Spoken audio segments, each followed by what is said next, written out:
Alrighty. Hello. Hello. Today, PGR. Gonna finish with ER12. Do my weeklies. And then, if there's extra time left at the end of it, maybe I'll do Vera's affection story. That's the plan for today. First, before I do anything else, let me just get all these done here. Right now is the first login of the day for me, so let me just clean all this up. Let's do all that.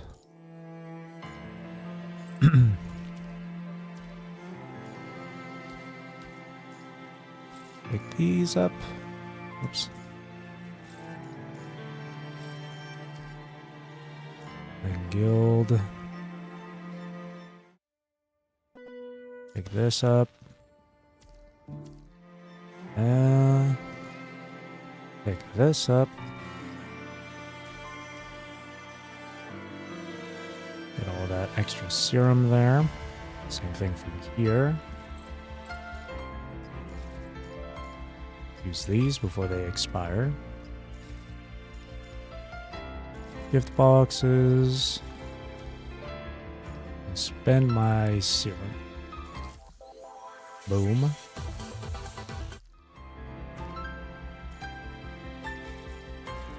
Mission's done. Super quick, super easy. Alrighty. Oh, and that'll pass. There we go. Alright. That should be everything. So let's finish this ER12 chapter. These last 4 nodes. I don't know how long this will be. I imagine it's only maybe like... Oh, I'm trying to... maybe like an hour and a half, maybe even 2 hours. Right. Some kind of hero. Across the wasteland, a construct squad from Babylonia pushes forward against the billowing sands. This is the barren outskirts of Las Prados. Step 4, 5, 6, 7. We're here. Gray Mako, halt. Captain Mako 1 raises their combat terminal. The previously functional device suddenly displays nothing but static interference. Signal interruption begins exactly 7 standard steps from the red line. The rumors from Babylonia were actually true. The fire team's signal has also vanished at this point. They crossed the red line. The mission red line represents the strict operational boundary everyone must adhere to during ground missions. Babylonia explicitly forbids crossing this line, and according to legend, not a single rule breaker has ever returned successfully. Theories abound, but the most credible explanation currently accepted is that beyond the red line lies an extremely high concentration of punishing, and any construct that crosses over is deeply infected. Whoa. Captain, what lies beyond the sandstorm? Mako 3, positioned at the rear of the formation, removes his mask. The wind-blown sand immediately sweeps across his face, tangling with his gray hair. Everyone tacitly acknowledges that Mako 3 is special, yet in this moment he stares at the desolate wasteland with the same bewilderment as any standard issue construct. I don't know. The captain lowers his head and begins taking inventory of their equipment. For all the fire teams of Babylonia, what lies ahead represents the ultimate unknown, a veil they've yearned to lift for years. Their Grey Mako fire team is no different, but their curiosity remains purely theoretical, with no record of having ever crossed the red line. Something feels off to me. Barrett has never been one to take risks, so why would they suddenly cross the boundary now? If it's your orders, Captain, what should we do? Stay within the safety of the red line and wait for them to return from the sandstorm? Or... Mako 2 boldly voices the daring alternative that Mako 3 had left unspoken. You're thinking about going after them, aren't you? I'm all for it. I haven't even said anything yet. Don't take risks. Do you two want your memory data completely wiped again? Then get new names and be thrown into different teams? Okay, I'll shut up. I just want to stay in Grey Mako and keep being Mako 2. Mako 2 covers their mouth with one hand while elbowing the ever-silent Mako 3, whispering conspiratorially. Hey, Lloyd. Perfect timing. Convince the captain while you can. Ow! The captain delivers a swift karate chop to Mako's head. I'm warning you, don't try to drag Lloyd into this either. I think maybe it's about that competition. Is the competition still on? The quiet team member suddenly speaks up. What competition? The other two members turn their heads toward Mako 3. Though their faces are hidden behind masks, their voices share the same confusion. You've forgotten again. After every ground mission, someone inspects our memory data and erases any inappropriate content. Which means we involuntarily forget anything that crosses a certain red line. No, I should say you forget. I don't. He brushes aside his messy gray hair and looks at his teammates. I've had this issue from the very beginning, haven't I? All members of the fire support teams had their memories of being human erased when they were converted into constructs. Each construct is assigned a code designation like Mako 1 and Mako 2. But Mako 3, Lloyd, is special. He still vaguely remembers his real name. Lloyd. However, his memories of Lloyd's past are also quite hazy.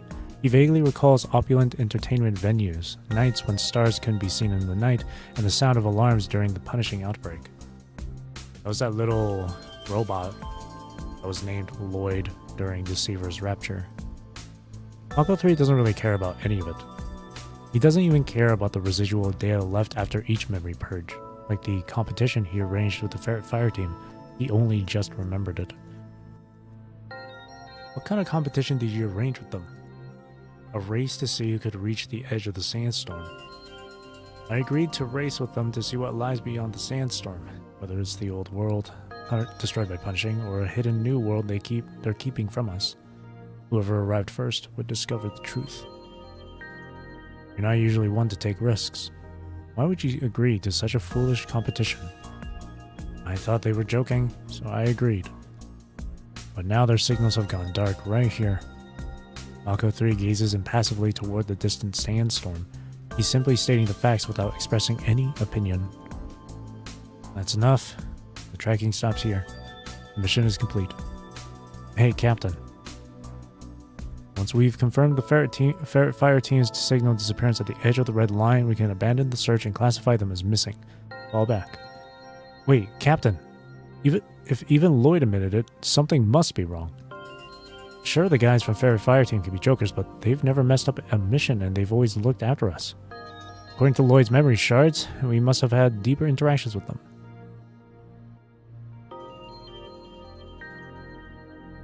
Sorry, I can't speak French. I don't know French, I'm sorry. But hello. Is that French? I don't know if that's French or not. Why the silence again? Hello, hello. Why is everyone afraid to say it? Don't we already know something's being hidden from us? It's like this sandstorm blinding us all, yet no one is willing to tear through it. How many fire teams have disappeared at the red line's edge now? Our memory data was wiped clean, but Lloyd still remembers. Why is everyone turning a blind eye? Mako 2 grabs Lloyd's arm. Lloyd, you understand me, right? Help me convince the captain. If Vera just...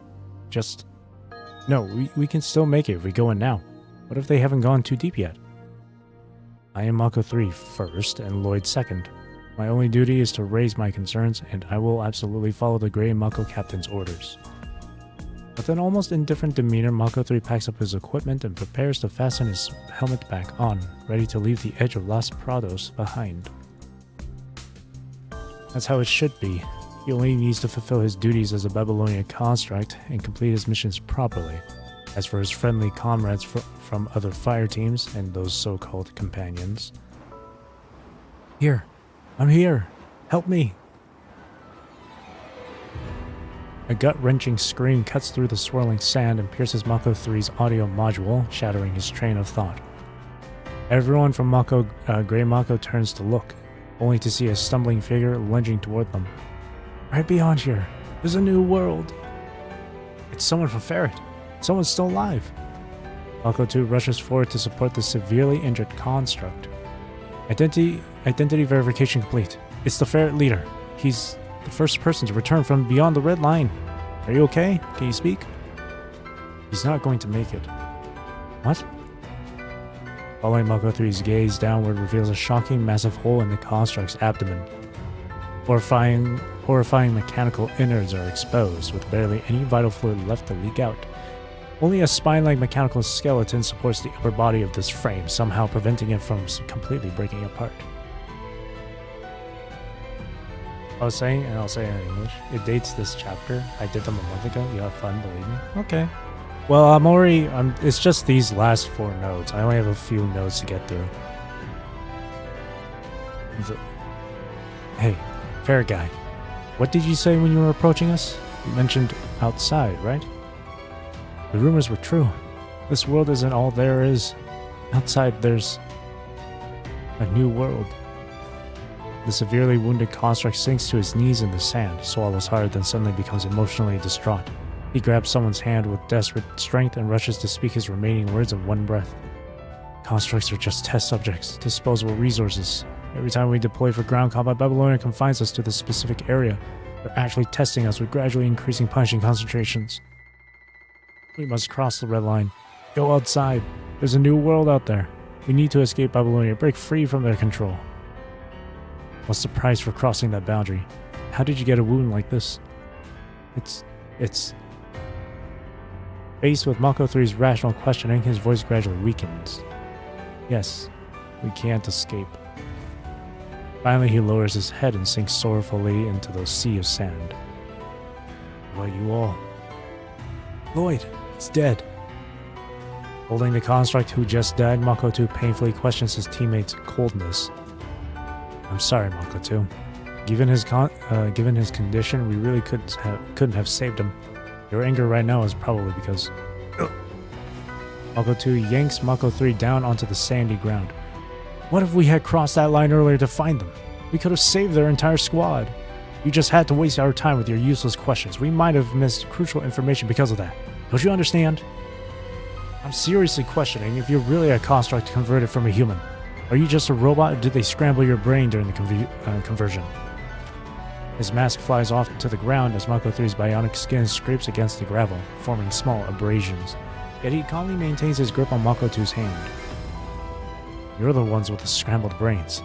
Even if the Ferret squad managed to transmit information back, as soon as we return from maintenance, Babylonia will automatically wipe our memory data. In the end, I'll be the only one who remembers. But will you voluntarily tell us what happened today? Will you tell us the real reason behind the fire team's complete disappearance? As long as you don't ask, I won't say more than necessary. Mako 2's anger freezes in place, gradually transforming into a bitter smile on the verge of tears. You really are something. Even at a time like this, you still talk that way. If we return, will the Ferret team have died for nothing? I must leave you good games to another time if you stream. Well, you can recommend games if you want, if that's what you're saying.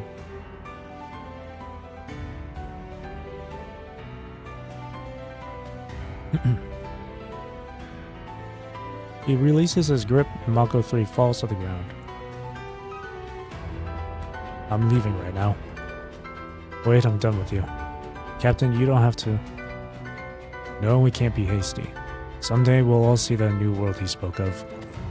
The leader of Grey Mako is still struggling to maintain his composure.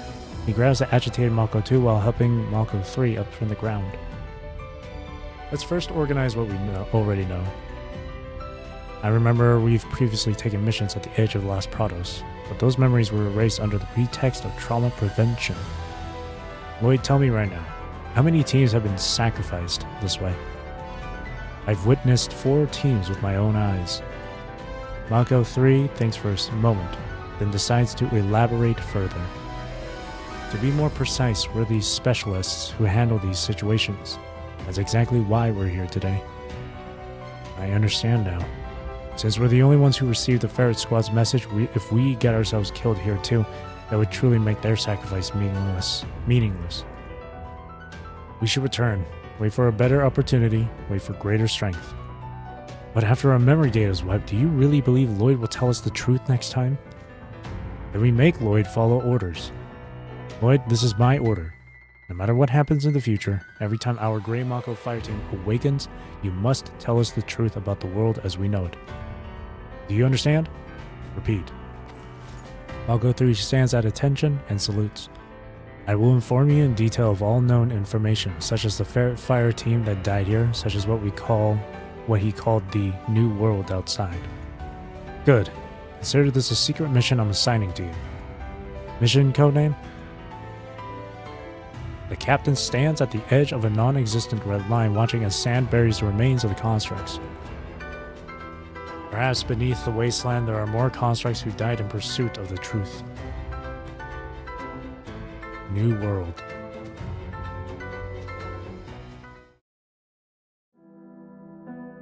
The punishing virus has broken out, and we refuse to accept the status quo to cower in space like this. We must take the first step out of Babylonia. We fight to reclaim Earth. Become a construct warrior. Fight for your family. Fight for your friends.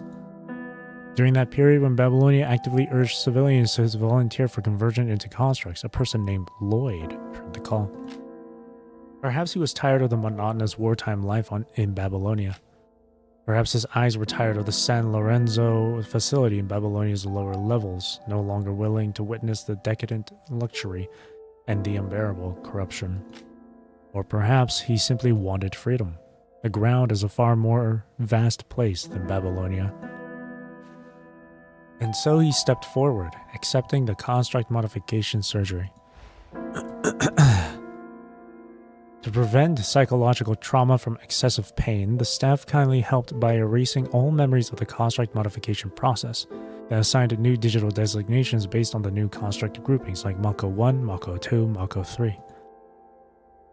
Thus, Mako 3's anomaly was apparent from the very moment he opened his eyes. He remembered Lloyd's original aspiration. Lloyd? Here we are. The leader reminds Mako 3, indicating they are about to leave the safety of Babylonia. Many years have quietly passed since the annihilation of the Ferret Squad. Today, the Grey Mako Squad prepares to deploy on another mission.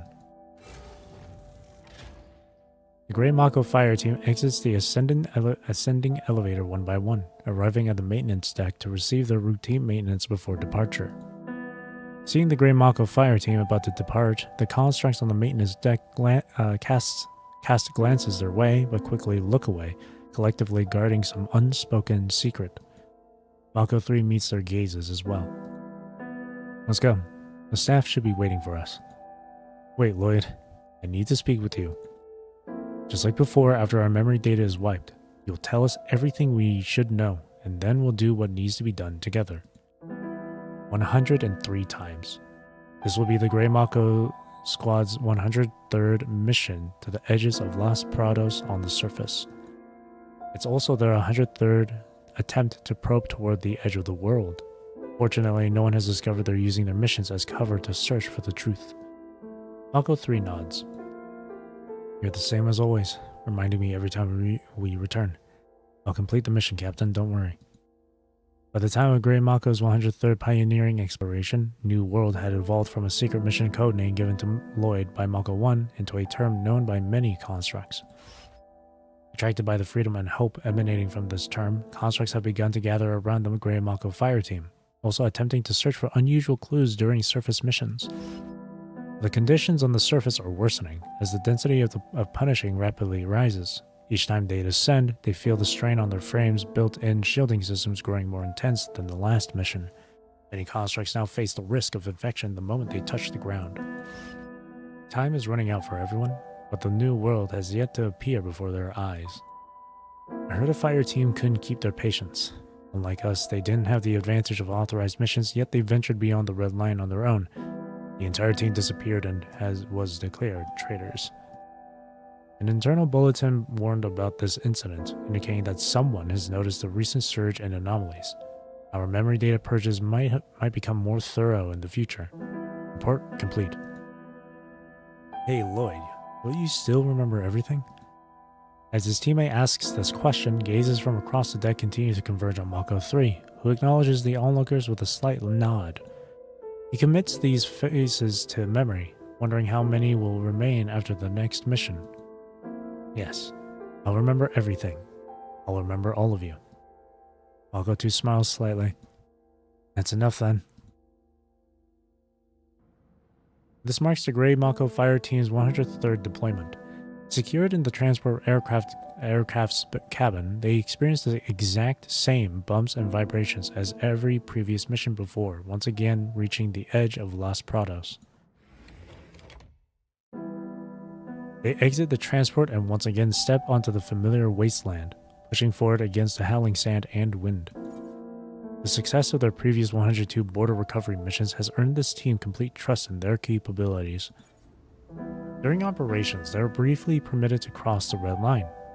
Once the mission ends, a memory data purge takes care of the rest. Despite having 102 perfect opportunities to uncover the truth, they never acted rashly, only venturing slightly deeper into the sandstorm with each mission. Like ants cautiously moving forward, tiny steps accumulate into great distances. Just as they quietly spread ideas of a new world throughout Babylonia, the seeds of doubt within each construct's heart await the day they'll gather into a mighty current. Mako 3 is suddenly struck by a powerful premonition that this mission will be different. Unable to contain himself as they advance, he asks the fundamental question. Captain, what lies beyond the sandstorm? I don't know. The captain's answer is identical to the one given on the day they discovered the remains of Ferret. But I feel that this time we'll discover the truth. I believe all those disappearances won't be in vain. They'll finally be explained today. All their sacrifices won't be in vain, will they? Yes, and no one will forget everything you've done. The captain at the front turns back to look at Mako 3, his voice deadly serious. The souls of Babylonia, whether they be dormant constructs or frozen humans, all close their eyes to the truth. And you, Lloyd, are the only soul with open eyes. In each cycle, you choose to awaken us. You say it was an order I gave you before a memory wipe, but I know it means far more to you than just an order. You also want to see the new world beyond the sandstorm, to escape the stagnant waters of Babylonia, don't you? You are Lloyd now. You must be Lloyd. Lloyd, continue to guide us with your memories of getting closer each time. Tell us, where should we go next? After a brief silence, Lloyd moves past his teammates and takes position at the front of the group. Follow me. I remember all the routes. A small band of constructs follows Lloyd into the sea of sand. What happened after that?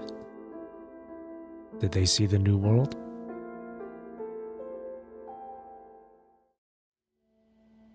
Three.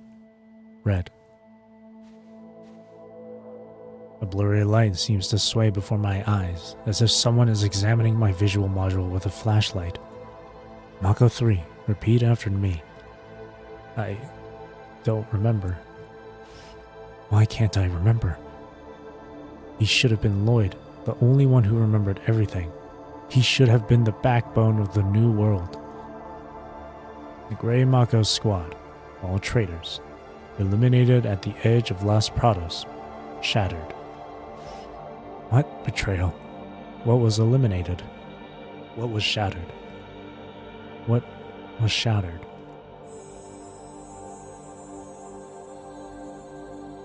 Captain, there's also... Lloyd's eyes snap open. He finds himself kneeling on the examination table. He's lost both of his lower legs. Hours ago, a massive weapon at the edge of Los Prados had left horrific wounds across his lower body. The memory data purge he just experienced was more intense than any before, yet it only left him momentarily disoriented.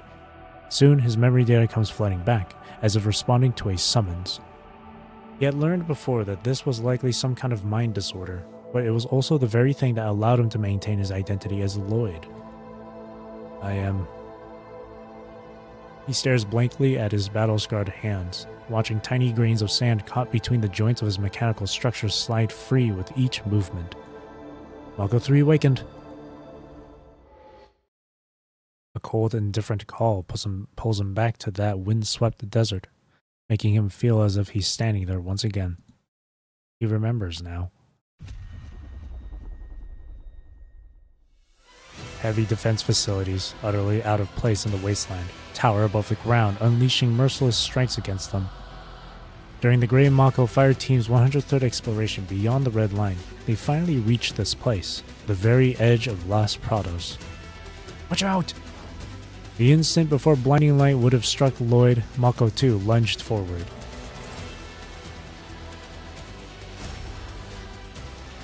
The next moment, shattered fragments of the construct drift slowly past Lloyd's face, as if in slow motion. Mako 2 was instantly shattered, destroyed beyond any possibility of recycling. He barely manages to reach out and grasp a shard, a piece of Mako 2's shoulder blade. Mako 2, he... Get up! Lloyd, you absolutely cannot fall. This heavy firepower we're facing means this must be the final exit. Just get over this dune and we'll definitely see the new... The captain couldn't finish speaking as another explosion roared. Bright red vital fluid showers Lloyd's face, falling like rain over the barren desert. Get up. I must run. Get over the sand dune. Lloyd fights to stay conscious through excruciating pain, rising to his feet and running forward like a madman while clutching his comrade's shard.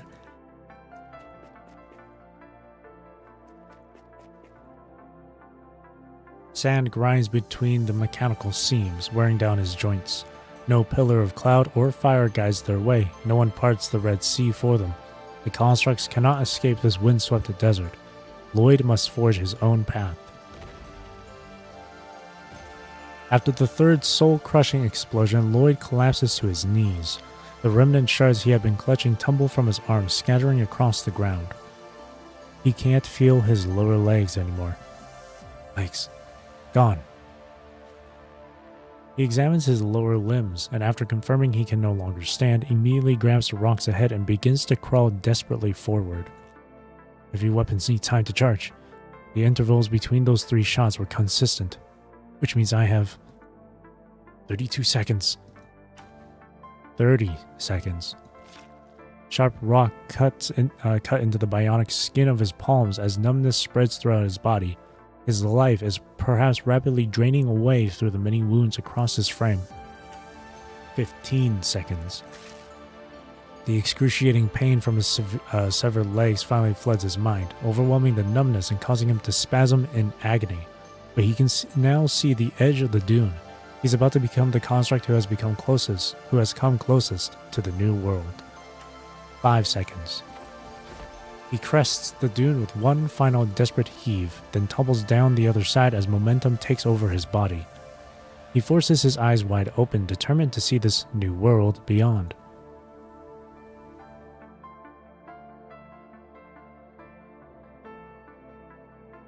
There's nothing. Only the same endless wasteland stretching to the horizon. But suddenly, the punishing shielding system in his body inexplicably relaxes. Instinctively, he checks the punishing concentration detector on his wrist. Sure enough, the numbers are plummeting like they've fallen off a cliff, dropping into the safe range in mere seconds. This is... With unprecedented clarity in his mind, he finally grasps what the new world really means. The high concentration of punishing only exists within that area? Las Prados. Could it be nothing more than an experimental cage created just for us? 0 seconds.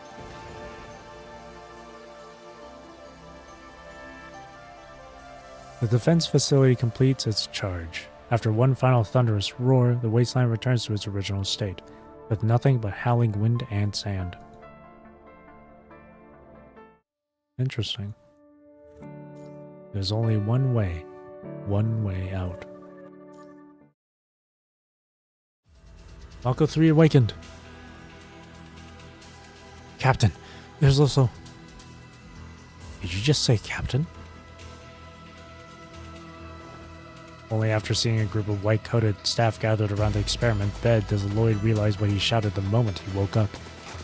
Condensation liquid drips down steadily as he opens his mouth to make excuses, but he is instantly restrained to the experiment table by support equipment, or experiment bed.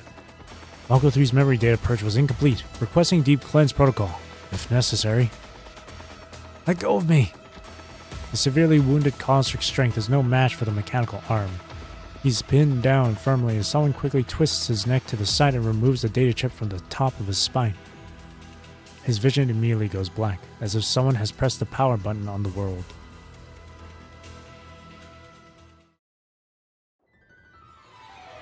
His data streams drift aimlessly in dark, heavy waters, all struggles buried within his void. Invisible hands tear at his data, determined to rip away, crush, and reduce to nothing everything he cherishes. Get lost. I refuse to be your Mako 3, contributing to your selfish experiments. The entire Los Prados region is just your laboratory. This seems to be the first time he has roared with such fury. The data cleansing begins. He feels a part of himself being hollowed out, like a doll's limbs being torn apart with stuffing flying everywhere. Data belonging to the Grey Mako fire team is dissipating. No. Don't erase them. I must keep the captain. Keep Mako 1 and Mako 2. He recalls the Grey Mako fire team again, his anchor to reality. No. If I have to choose, I still want to go back to Grey Mako. I don't want to be a hero who stands alone. I just want to live a good life with them. Even if I have to continue being Mako 3, that's fine. While Mako 1 and Mako 2 were already shattered beyond repair, crumbling apart in his very hands, their mind completely destroyed, their data chips lost forever.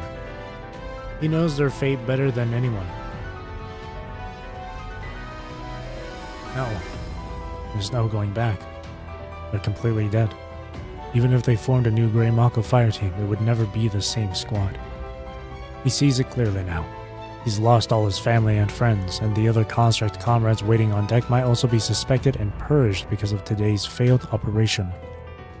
No one is left to support him, and he himself, Lloyd, has been discovered and is about to be deeply purged as well. What do I have left? Is all that's left the shattered shoulder plate of Mako 2 that I'm desperately clutching?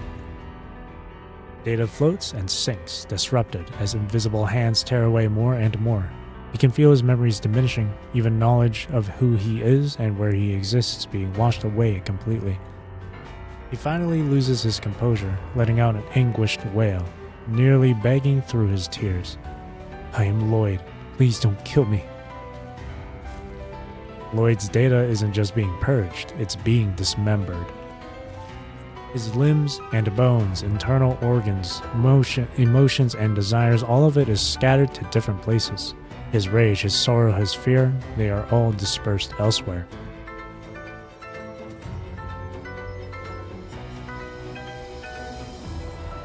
Only he himself is no longer within his shell. Reactivate! Intense light floods into his visual module again. Surrounded by white brightness, he's disoriented as someone shakes and pats him.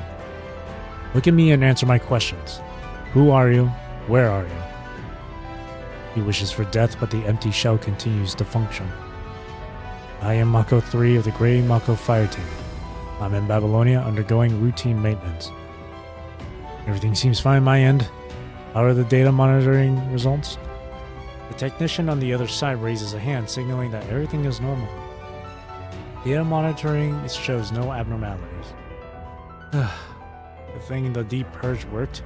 I was worried there might be something fundamentally wrong with your hardware. I'm sorry, I don't understand what you mean. It doesn't matter if you understand or not. Your routine maintenance is finished. Get out. There are others waiting. Okay.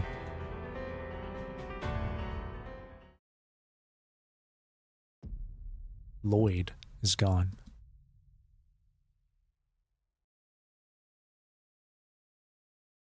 Mako 3 returns to the Grey Mako fire team. Meanwhile, the decommissioned Mako 1 and Mako 2 have had their call signs taken over by new constructs. After the deep purge, Mako 3 is just like before, quiet and efficient. He occasionally exchanges a few words with his teammates, deducing that these two new squad members were thawed from Babylonia's cold storage and converted into constructs. Nothing unusual about that, it's how everyone gets here. The Grey Mako fire team continues carrying out missions as usual, transported to various locations to execute operations, fighting against the corrupted and contesting Earth with the punishing. Time marches on, even enough that even the grandest of visions have rusted into grey obscurity. That day, the Grey Mako fire team was deployed to the ruins of Central Los Prados. After what seemed like a routine reconnaissance mission, Mako 3 failed to board the transport for evacuation. Mako 3 went missing. Signal tracking shows he remains somewhere in Los Prados. In response, Madame Monzano from Babylonia dispatches Sergeant Eleanor to lead Mako 1 and Mako 2 on a recovery operation for the missing squad member, which was what happened during Deceiver's rapture. Huh. Lilith.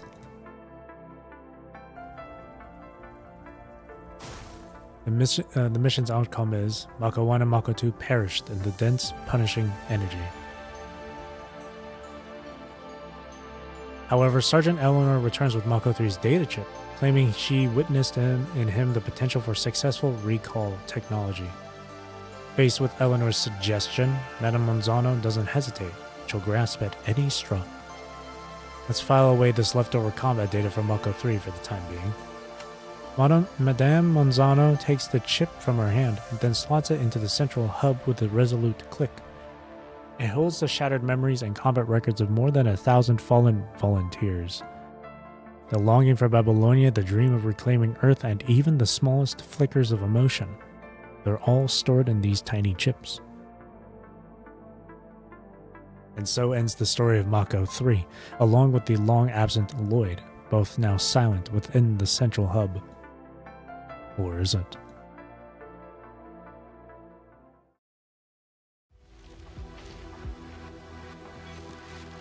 Recall experiment log, entry 128, new frame allocation successful, data transfer successful, awakening successful. Welcome, Mako 3. Where am I? Babylonia Recall Laboratory. Mako 3 steps out of the vertical sleeping pod, raising his hand to touch the data chip at the top of his spine. Yes, I am Mako 3.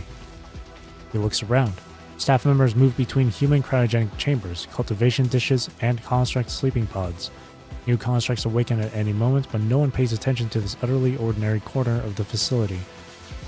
Transfer data to this frame. Execute immediately. He recites a command, and the central hub tacitly approves his action, transferring all data from the data chip into the internal frame. This works, but it means he's giving up the ability to transfer his data by plugging and unplugging the chip. He will be limited to this single body. Data transfer complete. Okay. Am I rejoining my squad now? Still with the Grey Mako squad, continuing as Mako 3? Yes, new frames have already been matched for call signs Mako 1 and Mako 2.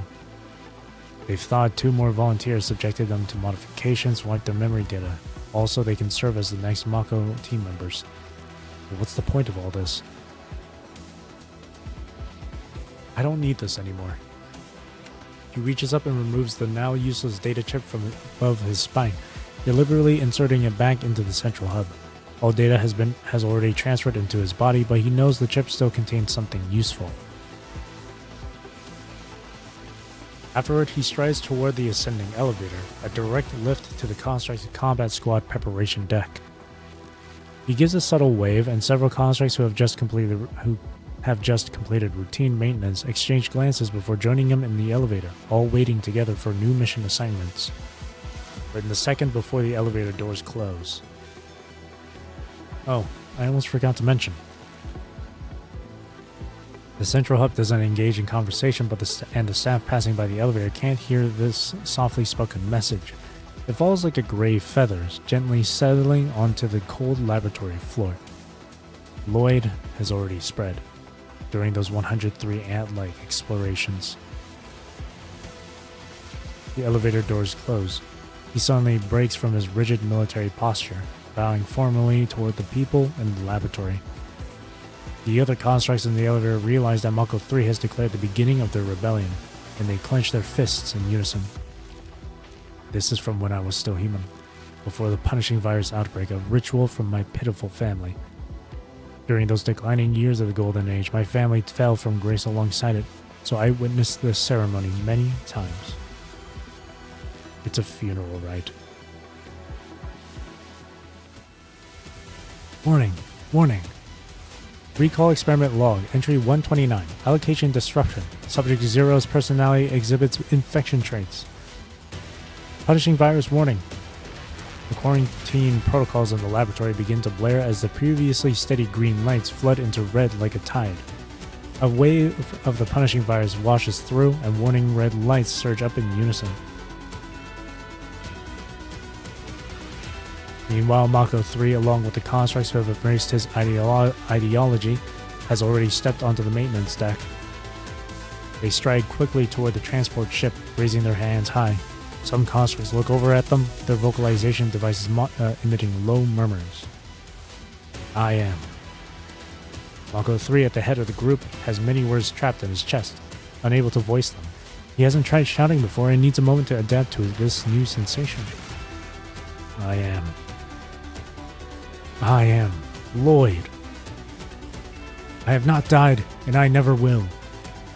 He roars these words, his gaze now unflinching and resolute. I am Lloyd. I have not died, and I never will. We will leave Babylonia. We will escape this fabricated testing ground and journey to the true new world. The new world exists. A single battle cry awakens in everyone, a long-forgotten yearning for the new world. That dreamlike vision never dissipated, even after the original Lloyd was completely purged. Despite the constructs present now being new souls who have inherited their designations countless times over, none have stopped passing on the yearning for freedom and a better existence. Everyone's memory data has been wiped clean. No origins remain, no destinations exist. From now on, everyone is Lloyd. The constructs take a hesitant half step forward. They, encouraged by him, venture one step forward, then two. The edges of the new old world is just beyond the edges of Las Prados. I've seen it with my own eyes, and there's no high concentration of punishing outside. All our missions were nothing but experiments conducted on us. We're all just test subjects for Babylonia. They've frozen countless residents in storage. Whenever a construct expendable is lost in the testing zone, they simply thaw out another human, modify them into a construct, and force them to fill the vacant position before throwing them back into the testing grounds. The Crimson Old World is nothing but a towering wall built from the piled bodies of Babylonia's constructs. All Lloyds, cross the wasteland, scale the wall. Together we'll reach the new world. The Lloyds stride forward, gradually breaking into a frenzied sprint toward the transport ships. The humming drone of power engines stirs something deep within their souls. Hurry! The Lloyds have no path left but forward. To survive, we must commit to this rebellion completely. Sever all ties with this damned Babylonia. Hurry! The data chip Lloyd left in the laboratory core spreads punishing energy, sending waves of information surging into every sleeping pod and cultivation chamber. The bodies within twitch, struggle, and break free from their cocoons. Even the mechanoid circuits become infected with this powerful desire, carrying Lloyd's will as they begin to run. The enraged ones, the sorrowful ones, the timid ones, they all rally together as one. Recall experiment log, entry 999. I am Lloyd. People everywhere are screaming, staff, residents, tourists. The Lloyds trampled the decadent luxuries of San Lorenzo's entertainment facilities underfoot, crushing them into nothing but mud. Meanwhile, the Lloyds on deck rush toward the transport ships, seizing weapons, control of the deck, and the right to set course for the new world. To the new world. There's only one path forward. All Lloyds, head to Las Prados immediately. Coordinates north 36 degrees 9 whatever. West 115 degrees 3. He roars out the coordinates etched into his memory, the result of 103 meticulous explorations, advancing like a colony of ants moving as one. Like a ball of ants tumbling through a flood, the outer shell peeling away as their corpses float to the surface, paving a gruesome path through the turbulent waters. There's only one path. Hang on. Okay. I thought I missed the line. There's only one way. Lloyd rushes into a transport ship's cockpit, every procedure already ingrained in his memory as he skillfully initiates takeoff. The soul escape route manifests in his mind, almost like a radiant line guiding the way. First, escape from Babylonia, break free from this prison, and make it to Earth. Second, head to Los Prados and completely tear away the disguise of that experimental facility.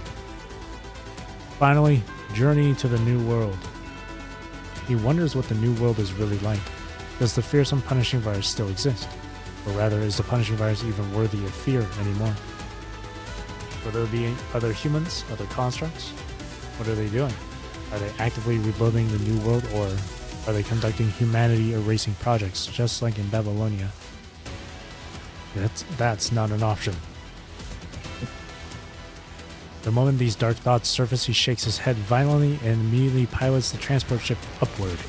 The New World shouldn't be subjected to such offensive speculation. Without realizing it, this hero of the New World has perhaps become a bit too fixated, but that's a minor concern. He issues a command to all the transport ships taking off together. All Lloyds break free from Babylonia. The acceleration tracks glow as the liberated transport ships speed towards space. What follows is turbulence within normal parameters, and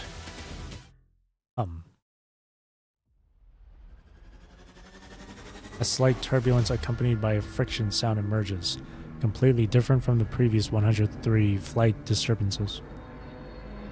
More accurately, those previous 103 instances of turbulence, from their frequency to their amplitude, were all exactly identical. Like the holographic theaters of the old world, where people sat in pre-programmed chairs experiencing roller coaster-like turbulence, heat, and cold.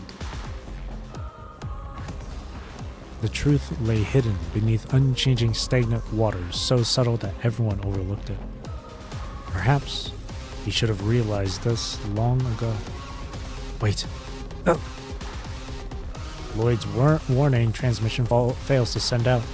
In that split second, as he realizes what's happening, before he can even process it fully, his transport collides with something. Across the communication channel, the other Lloyds broadcast their own cries of despair as disaster strikes them all. No! The extreme velocity tears apart the transport's nose in a flash of fire, melting the metal with intense heat and splitting open a gap. Lloyd curls into himself and quickly rolls out of the cabin in a defensive position. It can't end here, he thinks, refusing to accept this fate. Beyond lies the vast expanse of space. Being ejected in his current state would quickly turn him into nothing but pathetic space debris. Soon enough, the Lloyds would claim this section of the cosmos as their graveyard, floating like crosses planted in the vacuum. But all these thoughts merely flashed through his mind for the briefest moment. In the next instant, he tumbles onto solid ground. Howling winds tear through the air. Sand pelts his face. Sunlight so harsh he can barely open his eyes. The gravel scrapes against his bionic skin, creating abrasions that feel all too familiar enough to fill him with sorrow. He opens his eyes. No cosmic stars, no Lloyd brand space debris. No Babylonia.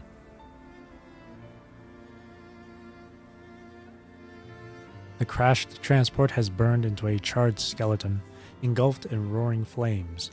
He kneels amid the windswept sand as the positioning device on his wrist flashes a string of garbled code before finally locking onto a set of coordinates. 936, or north 36 degrees 9, west 115 degrees 3.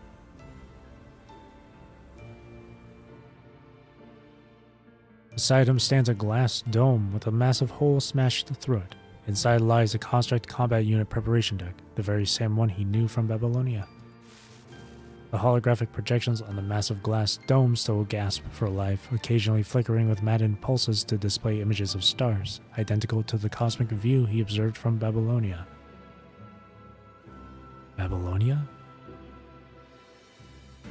He reads aloud the remaining markings on the transport's blackened frame. Eden Type 3.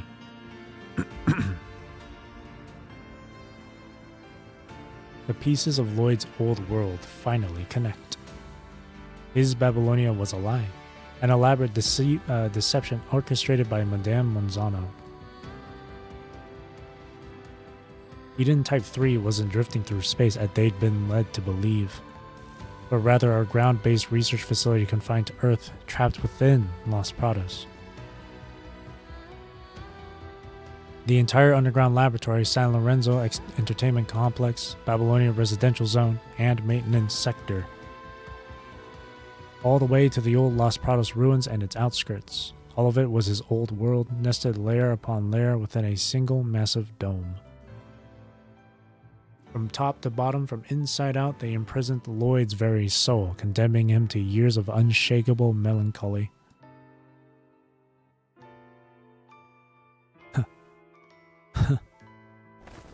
Now seeing the truth clearly, he struggles to his feet, rises and staggers forward into a desperate run. The other Lloyds who fell from paradise with him follow closely behind, all running across the wasteland beyond Los Prados' outskirts. They're badly wounded, collapsing one after another, quickly buried by the wind-blown sand. The gust uncovers ancient bones from years past, only to bury fresh Lloyd remains in their place.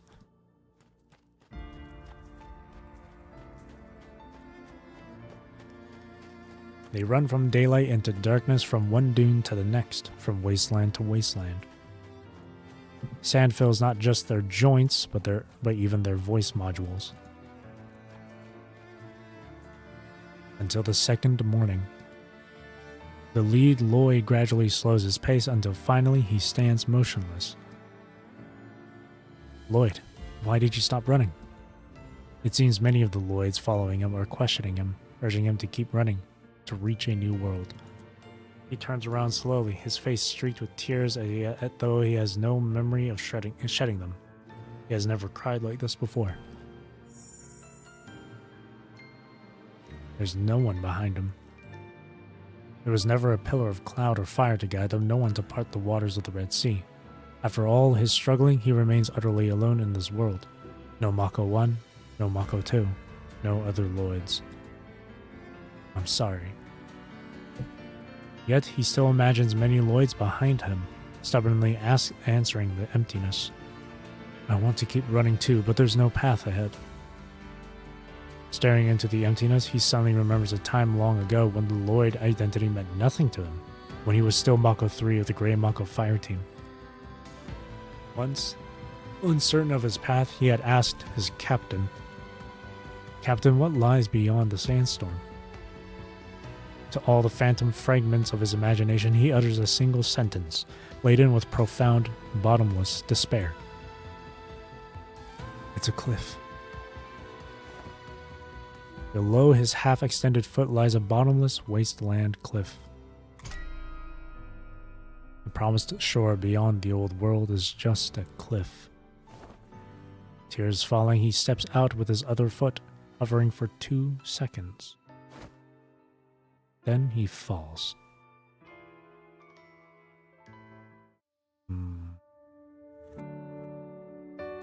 Poster hero.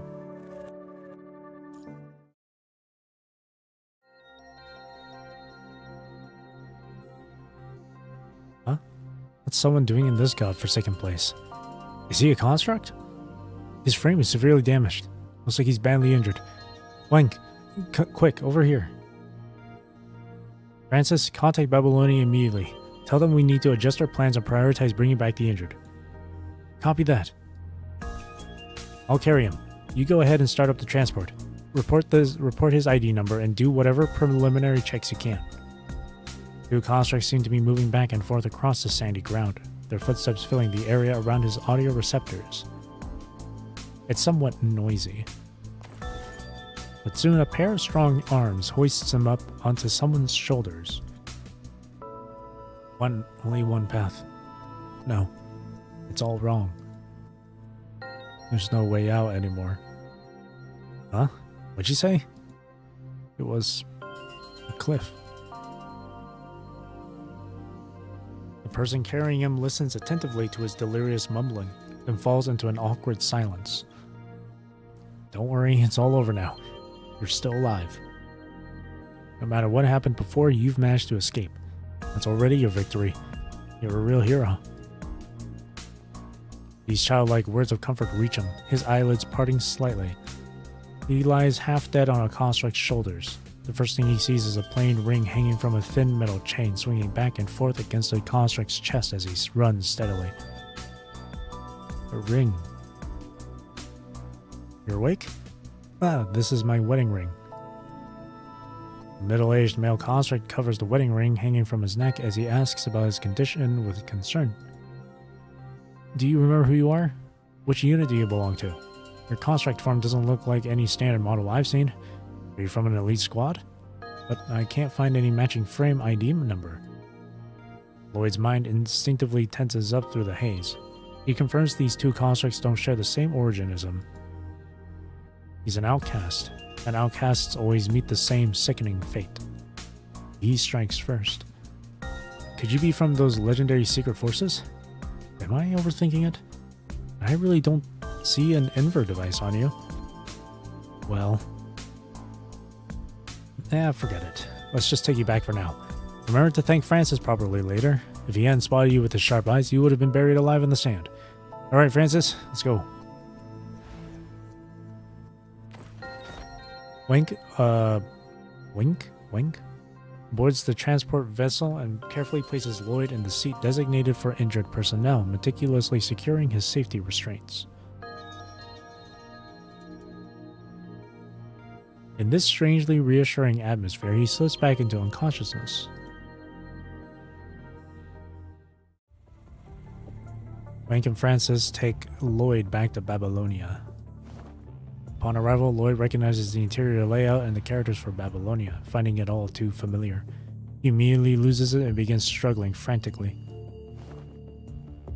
But he's quickly restrained by the reception staff at the transport dock. Calm down. Please sedate him immediately. Why is he reacting so strongly? What happened to you on the ground?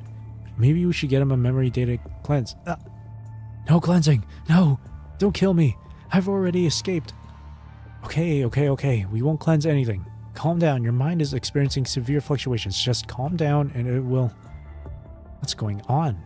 This guy's mind model is different from Babylonia's constructs too? Back off! I can use recall. I can't die. Recall? Lloyd's severe injuries leave him too weak for his punches and kicks to be effective. Wank and Francis firmly restrain his limbs, and after the staff administer a sedative, he collapses reluctantly onto the examination bed. Which team are you from? He glares at the staff member, imagining the last person who forcibly cleared his data, now dead at the hands of the awakened Lloyds. How to kill her. How to fight back. Karate chop lands on Lloyd's forehead, leaving him dazed. Don't waste our time. The sooner you cooperate and answer our questions, the sooner you can go back and rest. Mako 1? That's right, you should have listened to your leader. Which team are you from? I don't remember. Fine, you don't remember? What's your name? You should at least remember that, right? Lloyd shifts uncomfortably, instinctively looking toward Wank and Francis. If you can't remember your code name, just tell us your real name. You'll probably end up on our team once you pass the screening anyway. Mako. No, that's not it. What? Lloyd. My name is Lloyd.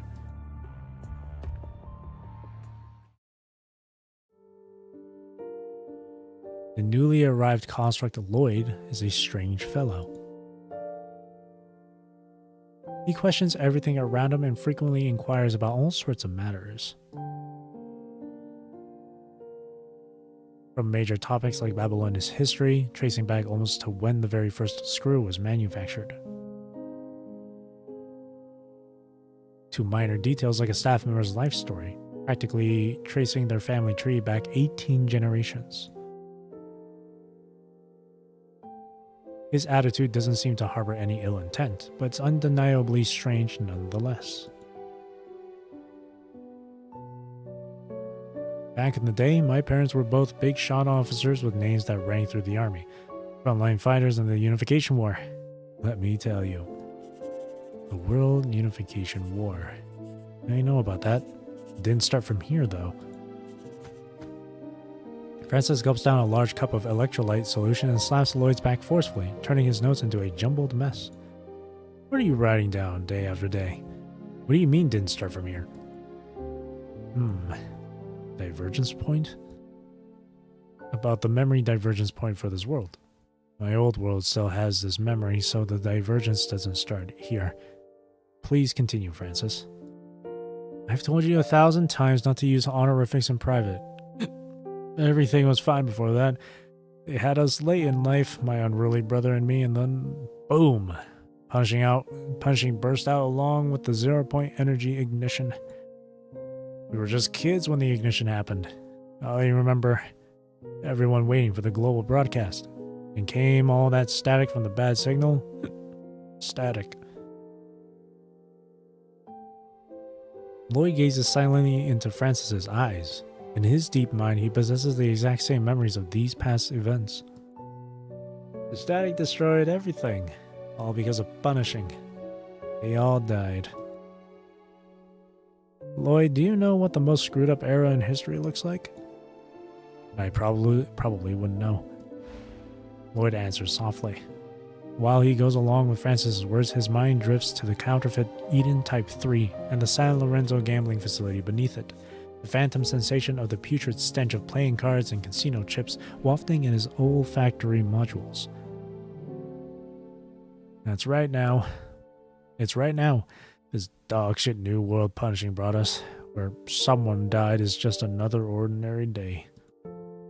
Everyone died so meaninglessly, like characters a novelist hates, carelessly killed off without a second thought. All gone, my parents, little brother. In the end, I was the only one left boarding Eden Type 2 in such a way. Eden Type 2. Lloyd's pen suddenly freezes. I boarded Eden Type 3, so that's it. This is the divergence point. Lloyd!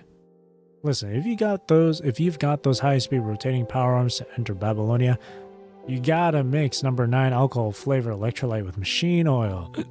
And in the old Autododo ruins, everyone has to wear those ancient, calm earpieces. Francis is drunk. He's always like this when there's no missions. Just ignore him. Wank returns to the break room after finishing a meeting and places a copy of the combat report on the table. Is he cornering you again with stories from when he was still human? About the punishing outbreak and his little brother and all that? What are you writing now? Don't tell me you're actually taking notes on all this nonsense. It's fine. What he's saying is actually useful. It's just what I need. You don't mind hearing him repeat the same stories 3 times a week? I don't understand. Well, whatever. That's good you two are getting along. What about you, leader? I've never heard you talk about your past. Wang's hand hovers over his chest as he grips the ring hanging from his necklace. I'm not mistaken. That's a wedding ring? You were married before you became a construct. We even had a child. A little girl. That's all there is to it. Nothing more. Anything else you want to know? No, that's all. I'm sorry. No need to apologize. So many people went missing during the early punching outbreak. Some have reunited years later after being separated. You should write down my story too. When I find my wife and daughter, we can add the next chapter. Oh. Okay. Lloyd hunches over his notes, writing intently. Remember to sober Francis up in a bit. We're here on a mission. Oh, leader. Wang's footsteps halt as he's leaving. He turns back to look at Lloyd. If something's wrong with this world, what would be the root of that error? The punishing virus. It's all the Punishing's fault. What if the Punishing virus was inevitable? What if this is the path humanity must adapt to in order to evolve? I've always felt that the world becoming like this isn't just because of the Punishing. Even during the glorious Golden Age, there must have been unseen parts silently rotting away. You're overthinking this. In an era where basic necessities are the top priority, you're far from needing to consider such questions. This is Babylonia. If there's only one place in the world that can barely maintain a semblance of order, it's probably here. No one will erase your memory data without reason, and as long as you don't defect, no one will decommission you. If you keep obsessing over the past and the people you've lost, someday you'll collapse under the weight of your memories. Let's get ready to move out, Lloyd. We head down to the surface, take out a few corrupted, return with victory, then have some electrolyte drinks with Francis. You can gradually get used to life in Babylonia. Understood.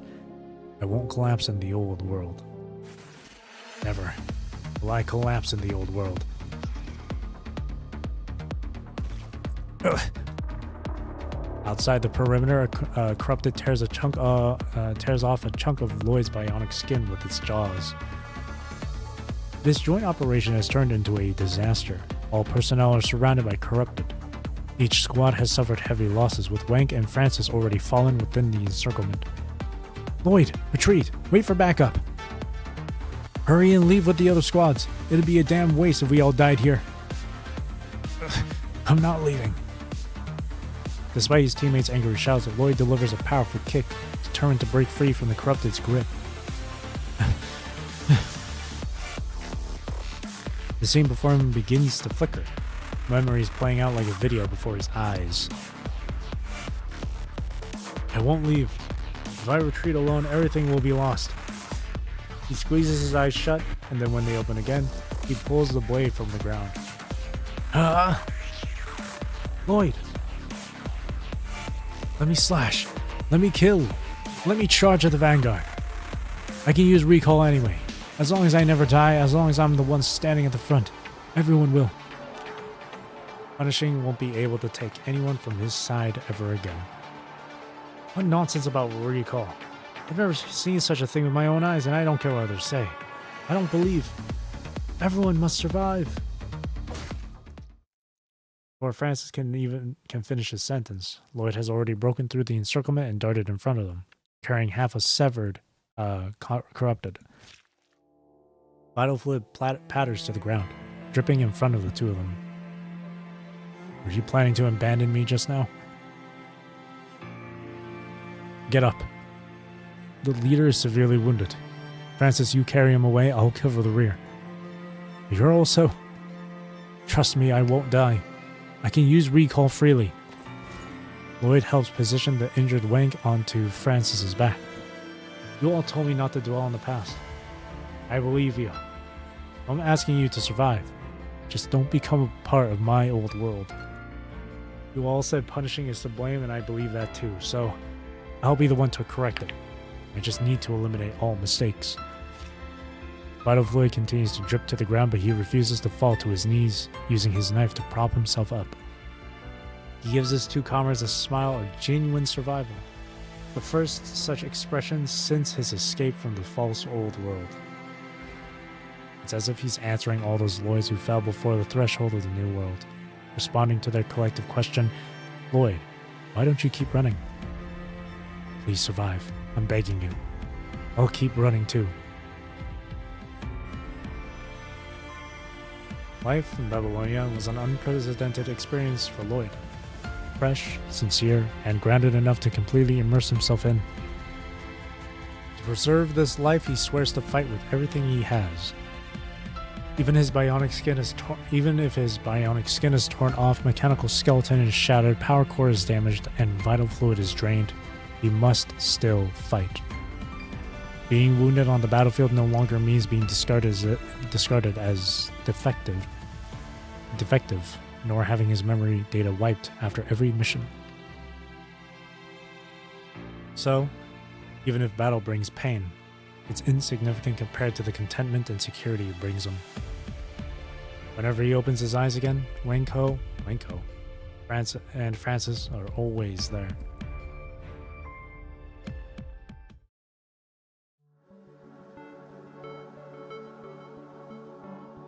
Morning. Why have you been in sleep mode for so long? Are you pretending to sleep just to avoid me? I heard you moving around in the pod just now. Dome sky is clear today, and all missions are complete. Why don't you go for a walk with Francis? Woohoo! Hey, if we could run into that pretty one for the neighboring unit. My bad, don't hit me. Wenko and Francis are so vibrantly alive. Or Wank. Lloyd rises from the sleeping pod and steps into the corridor, basking in the pleasant artificial sunlight. Staff and constructs passing by all stop to greet him. Hi, Lloyd. Hi, Lloyd, it's been a while. Nods in acknowledgement. Lloyd, hello. No missions today? Shakes head. People passing by continue to discuss him with admiration. That's my first time seeing the immortal Lloyd. He looks how much different from me on the outside. I wonder where his recall device is. Don't worry, the recall function works the same for all constructs. They can all resurrect that way.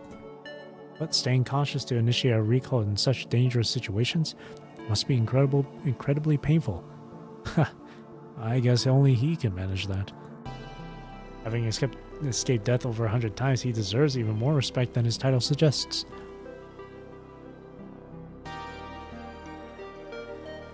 People converse as they walk past him, while Lloyd witnesses this scene. The rumors about the immortal Lloyd and his own existence beneath that dazzling reputation.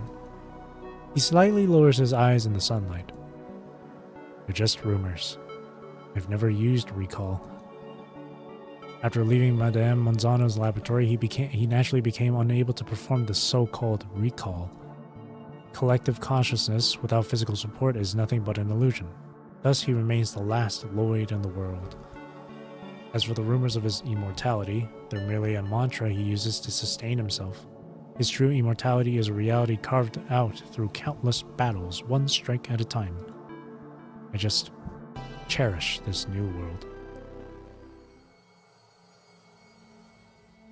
He has finally grown accustomed to Babylonia's warm sunlight. Have I been in Eden Type 2 for a long time? An unfamiliar voice responds to him from a distance. Quite a while. Over a year, I'd say. I've been observing you for at least a year now. Then it seems I must really like this new world. Time's flow seems to have been secretly accelerated. He feels as if he's moved through these frames for just a moment, yet in reality more than a year has already passed. Over a year is enough time for the military to notice the small immortality rumors surrounding Lloyd. They heavily promoted these stories, converting them into a miracle to inspire their soldiers. Doesn't it bother you that Babylonia is using your efforts to fabricate lies? I don't mind. It's a small matter, hardly deserving to be called a lie. Besides, if it provides another pillar of support for those people living in the sunlight, that's a good thing. A good thing?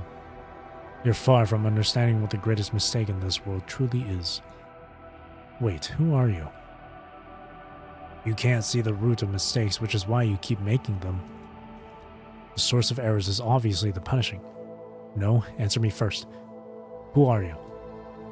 The voice responding to him carries no humor, only dripping with sarcasm. Had enough of the sunshine in your memories?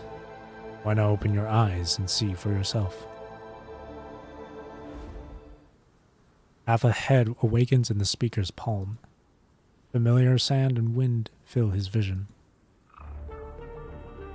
Lloyd's halved head is held aloft by the speaker, cruelly forced to survey the surroundings. Francis, along with the constructs he encountered that morning in Babylonia's corridors, all lie impaled in the sand, their bodies broken and twisted. I'm not the one who destroyed your new world. They did it to themselves. That man who greeted you several times was a defector, the insulting term Babylonia uses for those who yearn for the Ascension Network's favor. I was interested in you, so he made a deal with me to lure you here.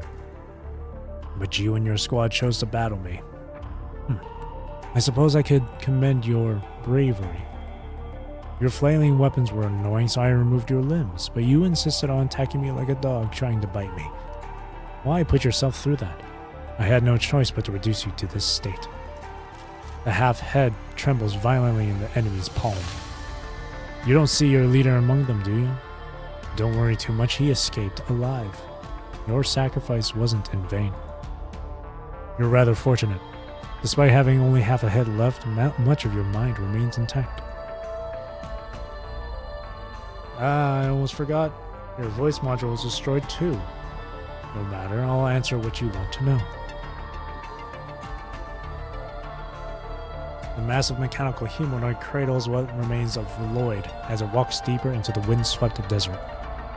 Your mind is quite impressive, perhaps you'll pass the filtering. When that time comes, you'll be able to redefine the boundaries of the new world with far greater clarity than you can now. At present, your eyes are merely blinded by a beautiful mirage. I'm patient. Even if you're reluctant to embrace reality for now, I'll give you ample time to prepare yourself. Once you possess eyes that can see through to the truth, your return to the Ascension Network will become inevitable. Oh, right. You can call me Gabriel. One of the Ascendants searching for the Ascension Network.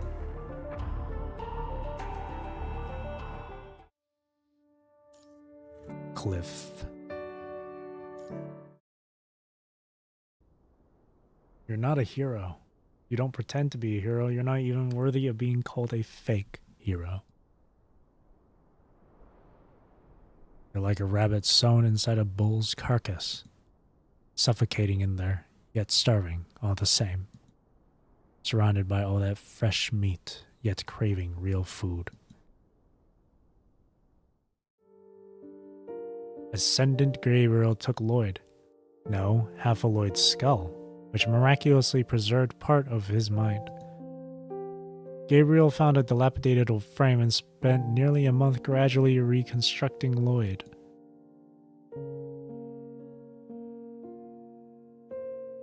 At first, Lloyd remained unresponsive, lost in the overwhelming grief of suddenly losing his companions. Once his voice module connected successfully, Lloyd awoke from his trance and immediately began cursing the Ascendant who had destroyed everything. But Gabriel ignored him, blocking Lloyd's voice module and continuing to focus intently on his creation. When his upper limb circuits connected successfully, Lloyd reached out to strangle Gabriel, only to be pinned to the frame by metal spikes. By the time his lower limb connection was complete, it had been exactly 33 days. Lloyd seemed to have abandoned any thoughts of escape. He remained silent while pinned to the frame, allowing Gabriel to reposition him once more. You may speak now. Your noise was too loud earlier and interfered with my creative process, so I had to quiet you down. Then I'll ask the first question. You've clearly passed the Ascension Network's filtering process. Why won't you simply comply and join? I witnessed you kill them with my own eyes. Do you really think I would ever join forces with you? Why not? They were wrong, and the old world you despise is actually right. I stand on the side of truth. I refuse to discuss such revolting notions of right and wrong with you. Avoidance isn't the answer. Sooner or later, you'll have no choice but to face these truths. I've observed that project in Los Prados. The built-in blocking system inside your body is more correct than Babylonia's current Inver device. By the way, I admire the Los Prados project's spirit of exploration and willingness to embrace sacrifice. Those principles are truly commendable. If you allow yourself to drift with the current, swept away by the tide of changing worlds, you'll only end up as another sacrifice to the waves. Only by building a sanctuary with your own hands and leading your loved ones to a mountain of your own can everyone find a true shelter and home. I've personally witnessed all you've been through, yet you still refuse to see the truth. Lloyd, let me summarize for you. You're dull in comfort, hesitant before action, and blind during execution. You've accomplished nothing. You're pitifully wrong about everything. Beat it. You're too impatient. Don't you want to extract more truths from me? What exactly have you turned me into? Lloyd struggles as he feels the punishing virus flowing across his frame. You refused the Ascension Network's invitation, yet I've so generously granted you the privilege of coexisting with the punishing virus. No need to thank me. I simply don't want to miss out on someone with talent. From today, you're free to go wherever you want, but this coexistence with the punishing virus won't fade until you truly see the new world for what it is. Gabriel removes the spikes from Lloyd's body as he speaks. Oh, and you'd better not get caught by humans, or else you'll... Lloyd has no intention of listening to this madman. The moment his restraints are removed, he staggers to his feet and frantically runs away. Gabriel watches as Lloyd's figure disappears into the distance. While you were unaware, they've already thoroughly studied your internal blocking system and used it to evolve their military forces. Do you think your precious new world will still welcome someone like you? You're about to be swept away by the tide once again, Lloyd. You're about to be swept away by the tide once again, Lloyd.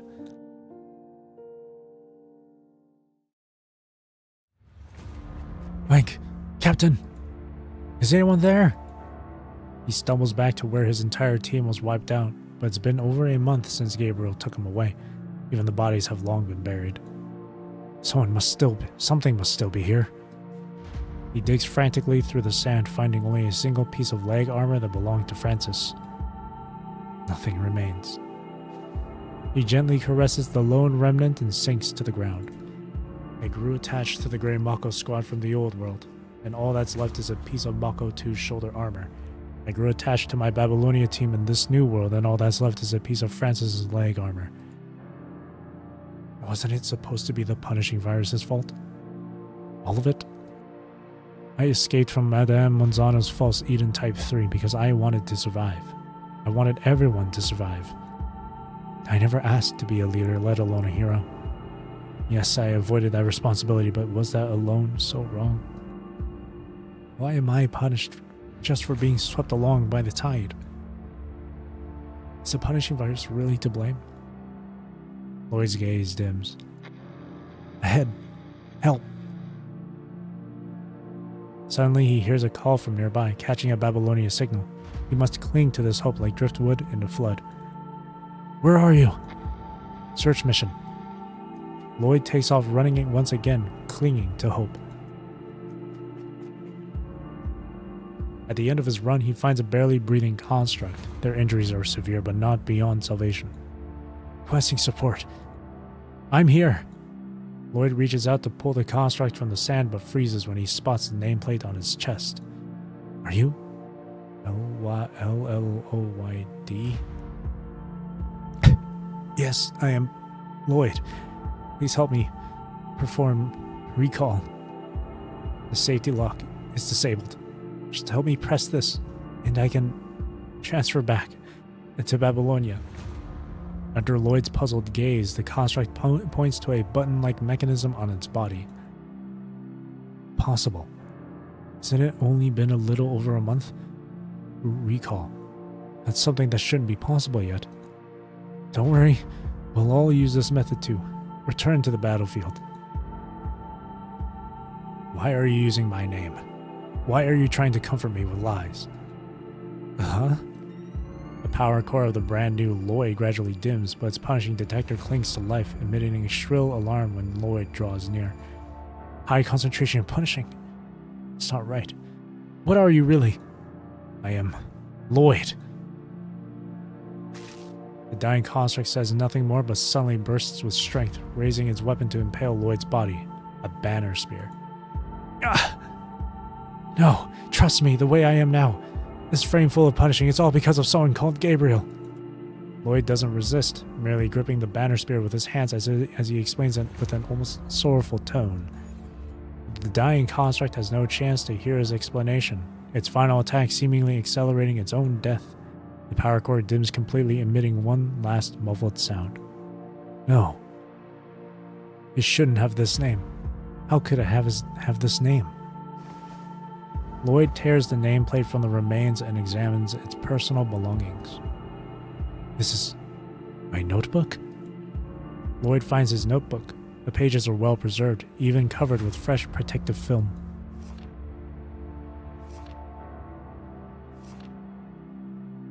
He gently opens it to find his own handwritten records of Babylonia, a testament to the past peaceful year he spent there. Since escaping the false Babylonia, he had questioned everything around him, constantly seeking information to verify that what he saw was real. He'd asked about Babylonia's history and inquired about the lives of every passerby. Lloyd cradles the notebook in his hands. He'd lost the ability to mourn himself, but now clearly realizes someone has been continuing his existence. In the next moment, the terminal still attached to the remains activates once more. From it comes yet another unfamiliar male voice, but the words spoken are exactly the same. Lloyd here, approaching target. He doesn't answer again. A new Lloyd is about to arrive while the real Lloyd chooses to leave. After that, the wind-blown sands continue to rage for a long time. So long that even the last Lloyd met his end at the hands of that red-haired construct. So long that even Gabriel has vanished without a trace. So long that even the armor remnants of old friends have been completely eroded by the wind-blown sand.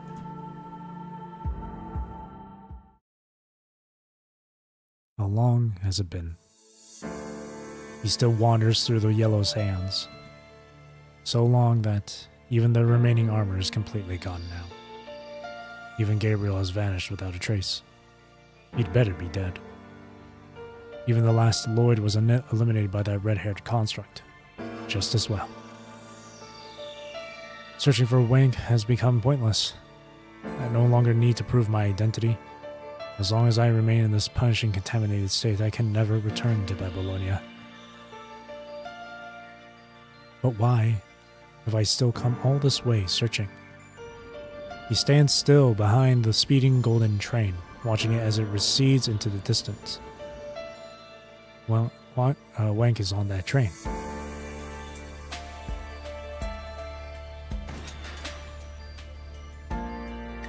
He witnesses the door at the rear of the train suddenly being pulled open. Get off! Please, don't. Look, I have a child with me. At least let her stay. I'm begging you. I can still... Ugh. With the man's agonized scream, these pitifully dressed people, including the father and daughter, are thrown from the train. Their bodies slammed hard against the tracks, broken into pieces by the unyielding rails. Taken care of. Freeloading off our rations for 3 months in the rear car, finally they're dealt with. It's just sickening to look at.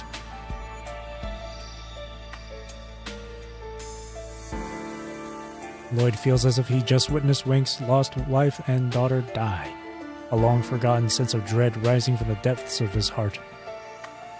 Would Wank really be in a place like this?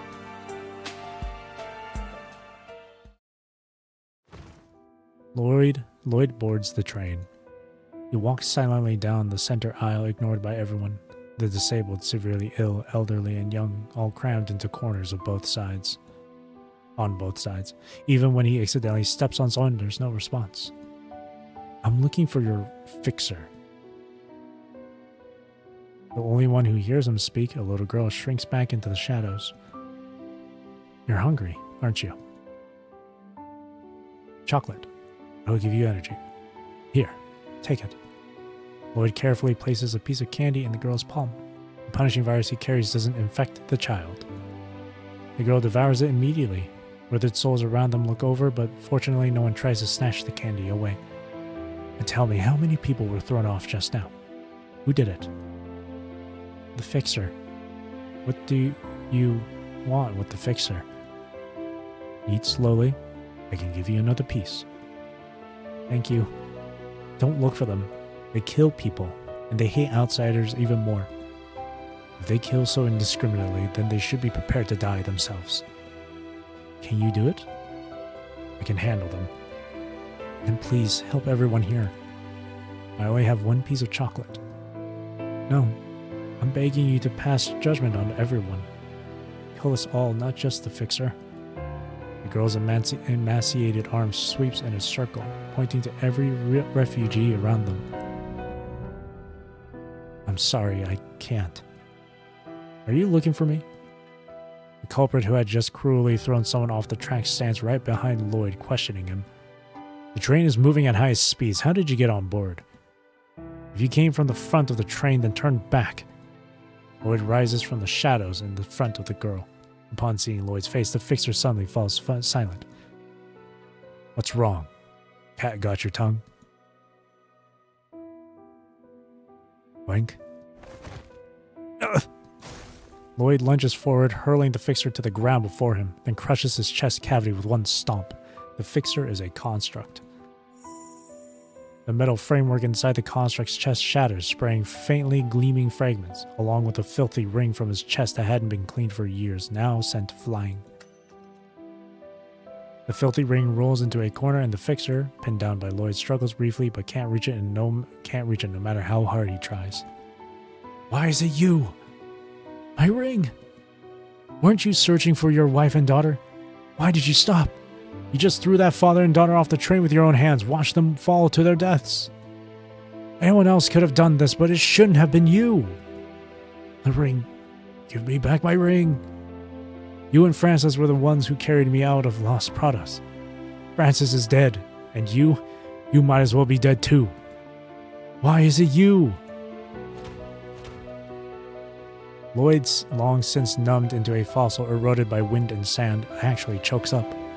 He raises his fist high and, without using any punishing, frantically pounds blow after blow into Wang's face. Wang's face blurs before his eyes. Lloyd wipes his face with one hand, then continues pounding as if he could somehow deny reality through his fists. Mako 1, Mako 2, Francis, and so many other Lloyds. I cherished all of them. And you're the only one who survived. The only one left alive, and you've become this. Why? I foolishly thought if I found you, I could prove my identity, and then I'd... Then what? Go back to Babylonia? I don't know. Vital fluid drips steadily as the punishing detector on Wang's body screams an alarm, revealing the high concentration of punishing virus in Lloyd's body. Amid their mutual silence, Wank breaks into a mocking laugh. That's how it is. So you can't go back either. How did you end up like this? It's not time for me to answer that yet. How did you become like this? Just like you, I've seen the true face of this world, so I can't go back to that haven for good people. Wayne struggles to reach for a ring in the corner. He hooks the metal chain on it with his pinky finger and clutches it in his palm with utmost tenderness. You know my story. Shortly after the punishing outbreak, I got separated from the two of them. I searched for them for many years, even after boarding Babylonia and becoming a construct, but only found the smallest of leads. When you had your accident, when that strange metallic fellow took you away, I survived. He told me many things he'd witnessed firsthand about my wife and daughter. Gabriel.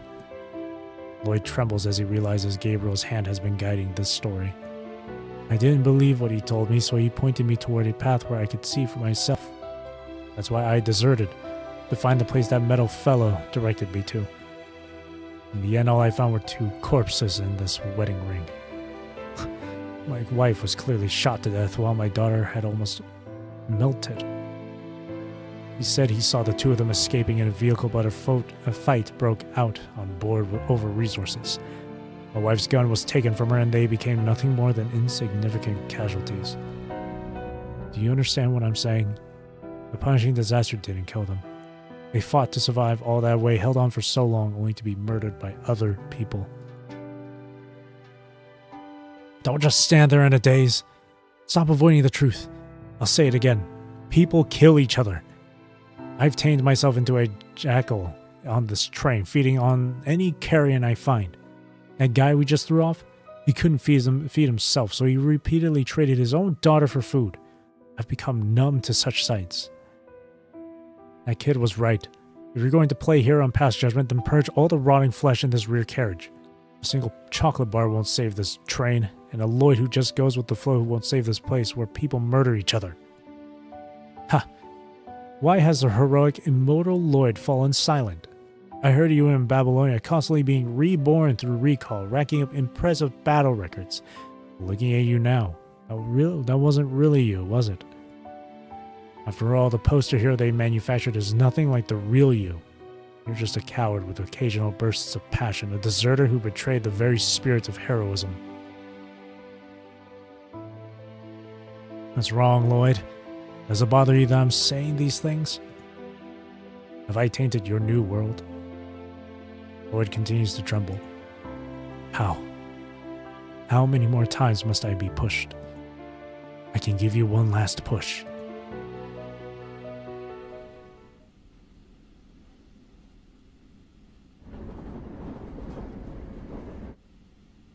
The train races forward through the yellow sands.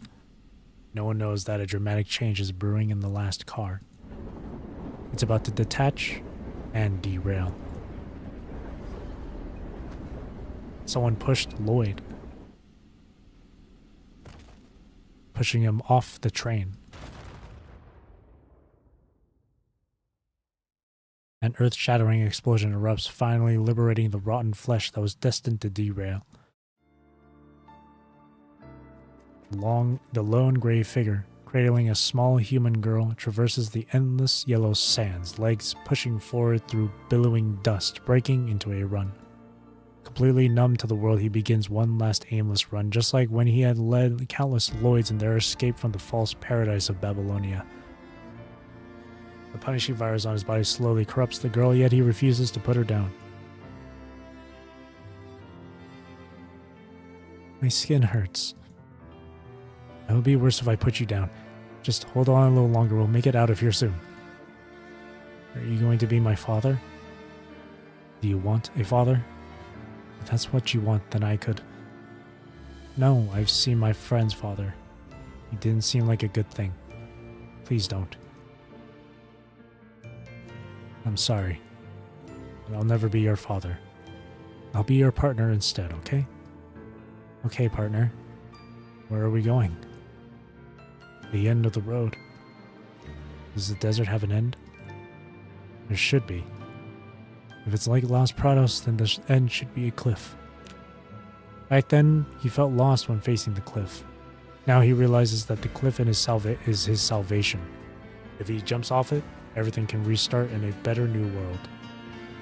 I'm no longer threatened by punishing, able to run to more places, to see more of reality.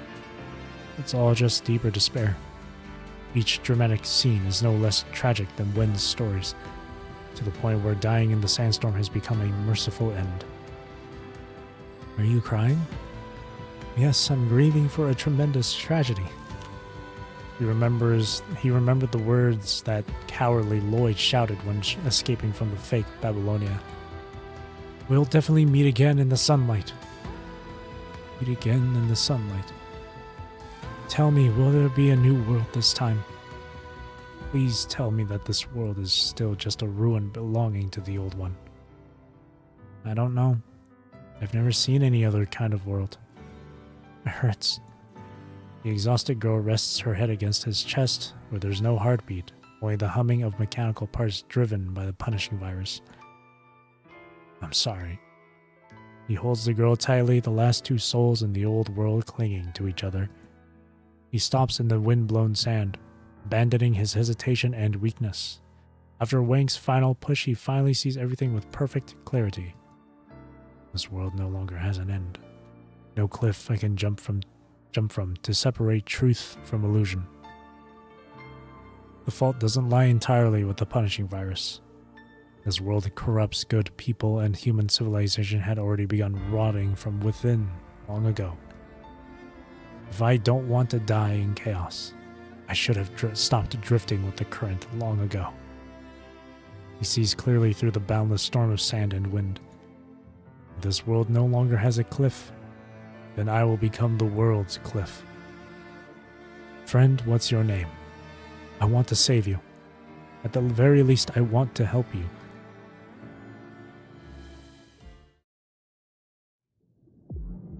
Ascendant. He turns his hands over, examining his body anew, feeling the power flowing within him. I can feel that the power obtained through filtering is actually extremely limited. He looks at Lilith standing not far away. This Ascendant has such overwhelming confidence in herself that she doesn't even bother to guard her back. I understand your intentions. Allow me to offer a brief assessment. Gabriel trusts his deity too much, which is why his vision can never expand to more distant horizons. Of course, none of you have seen the upper limits of the punishing power. What about the agents?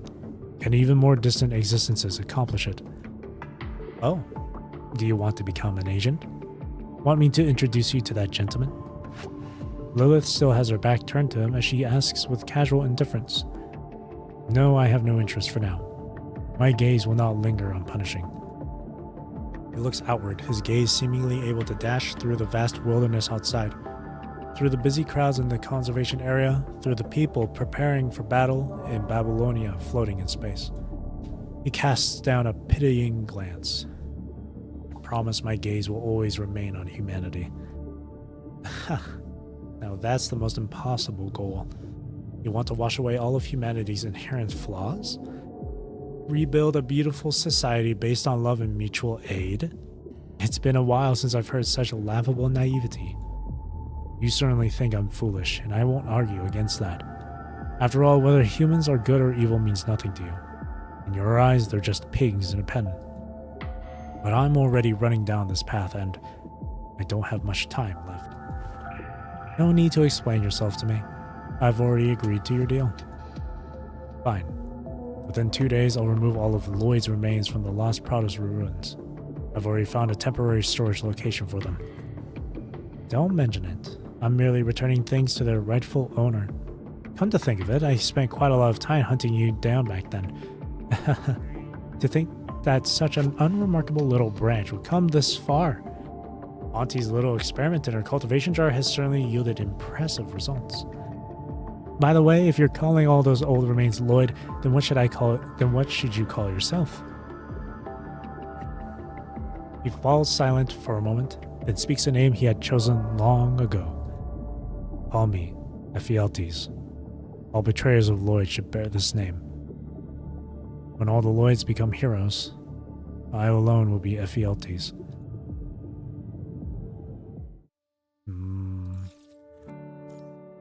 There we go. Dun dun dun. Finally, fully done. Hang on.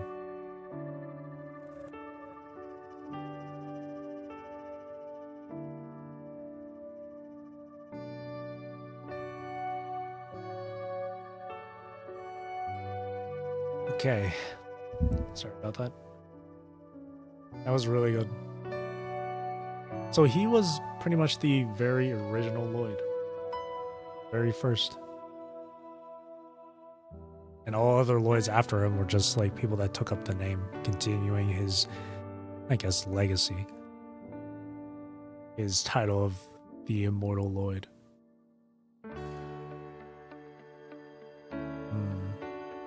That was really interesting stuff. Ephialtes, eh? Is there meaning? What meaning is there behind that name Ephialtes, actually? Let me look it up.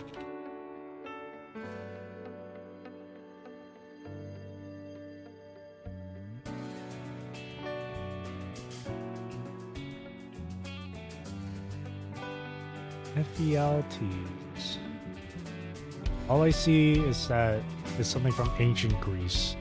Most notorious traitor, eh?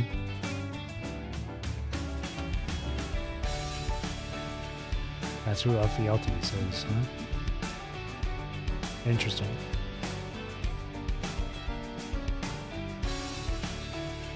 That's interesting. Alright. That was pretty good. Now it's fully done. Well, I still have the achievements here, but whatever. Not bad.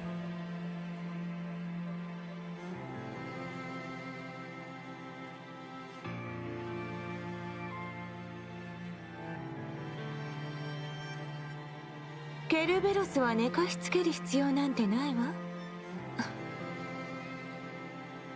こうして分かった？早く休まないならあなたにも必要かしら。 That was cute. All right. now that the chapter is done, we move on with I think I'll just go on to do my weeklies here. I'll start with Phantom Pain Gauge. Start with Shen.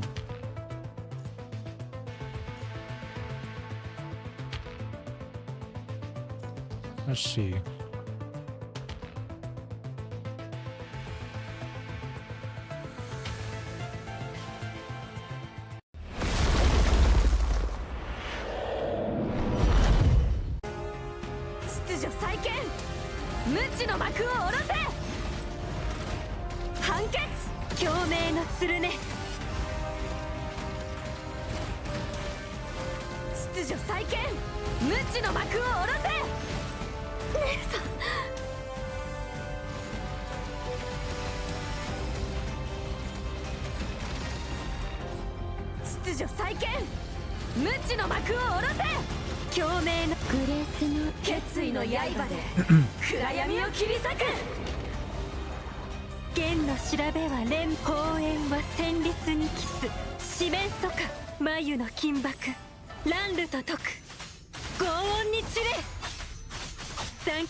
There we go.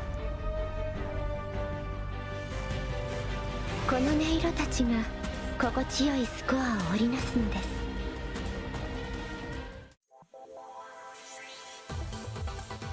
Not a great score. It is physically enough.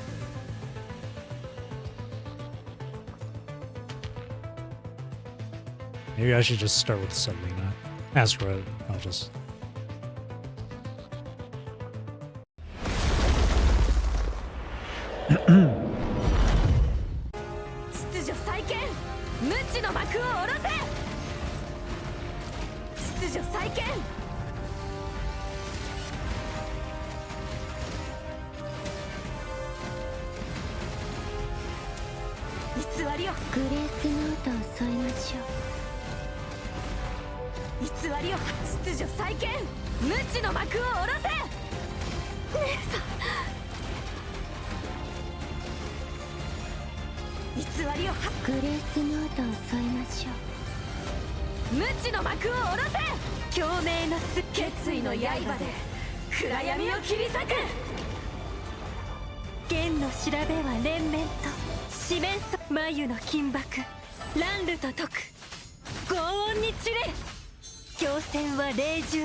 Oh, whoops.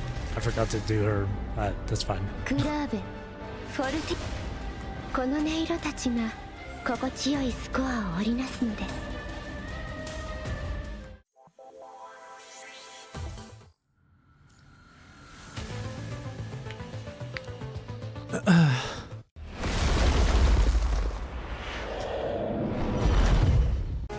秩序再建、無知の幕を下ろせ。偽りを破壊。グレースノートを添えましょう。無知の幕を下ろせ。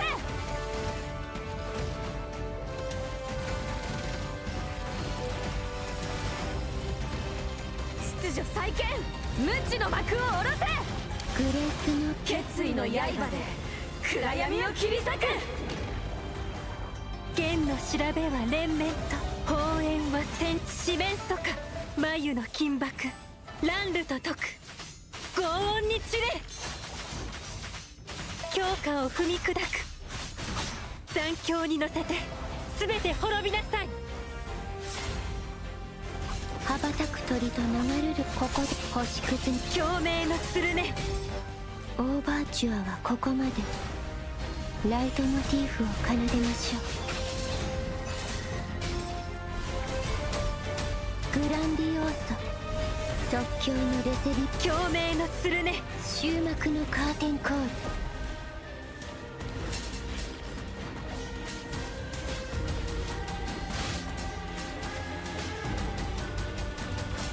光明が響く。ここで星屑にこの曲を。共鳴のオーバーチュアはここまで。ライトモチーフを奏でましょう。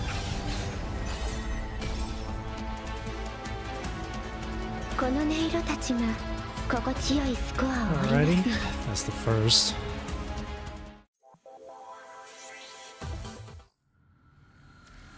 Right, now Emperor. .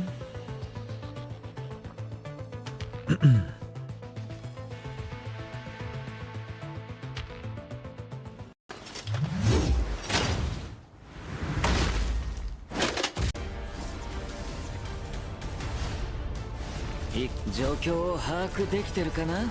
終わりです。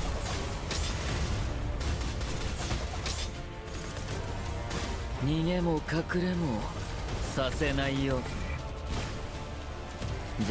状況を把握できてるかな。終わりです。逃げも隠れもさせないよ。弱点見つけたよ。終わりです。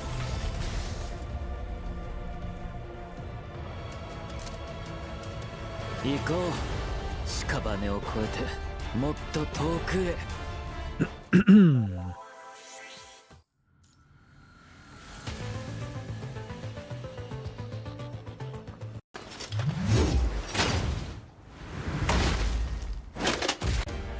これが僕の選択だ。終わりです。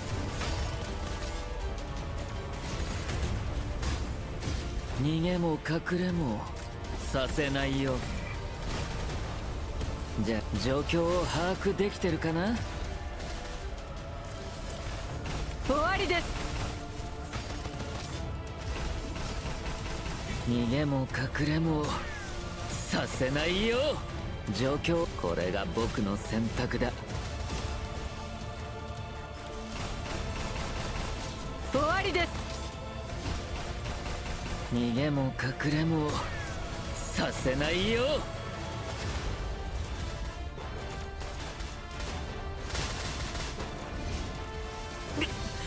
まだいける。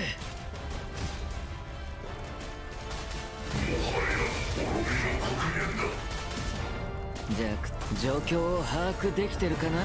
終わりです。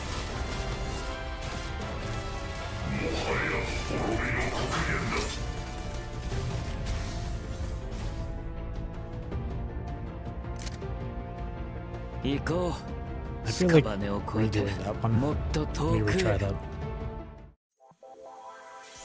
let me retry that.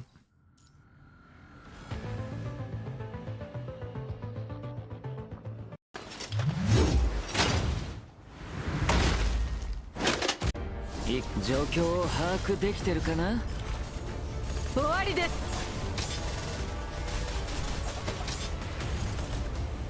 逃げも隠れもさせないよ。状況、これが僕の選択だ。終わりです。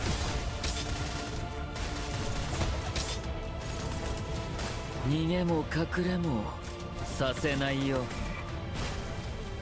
これが僕の選択だ。天才的なタッチ。終わりです。逃げも隠れもさせないよ。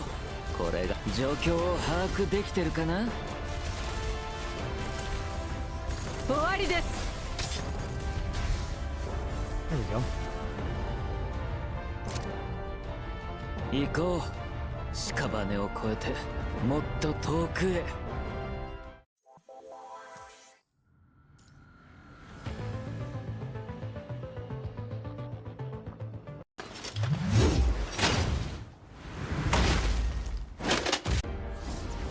弱点見つけたよ。終わりです。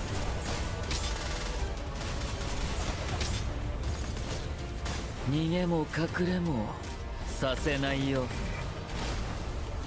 これが僕の選択だ。終わりです。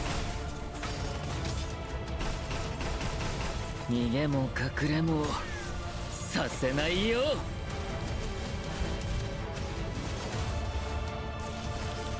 終わりです。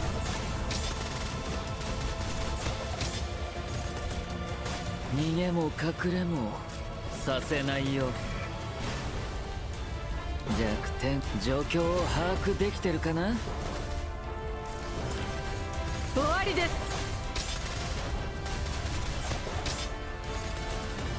逃げも隠れもさせないよ。これが僕の選択だ。終わりです。逃げも隠れもさせないよ。There we go. 行こう。屍を越えてもっと遠くへ。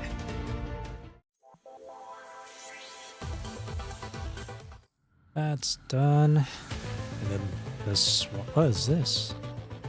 Plasma beam? I don't know shit about plasma beam, bro. I don't even have anything ready for a plasma beam team. Good.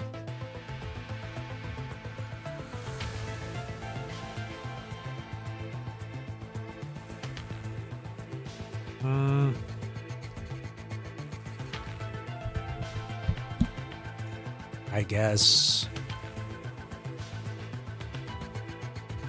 I'll just use Lilith. この一曲は私がディーラーを務めましょう。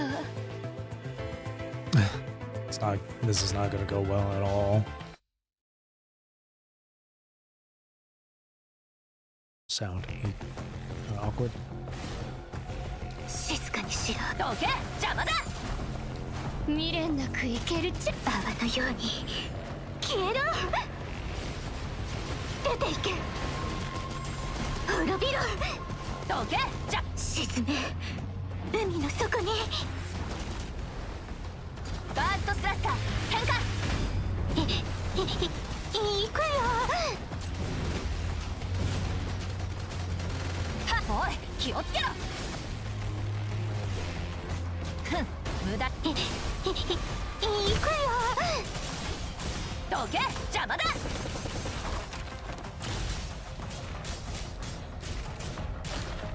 ほら、指揮官様。欲望に溺れた彼らをご覧あれ。どけ、邪魔だ。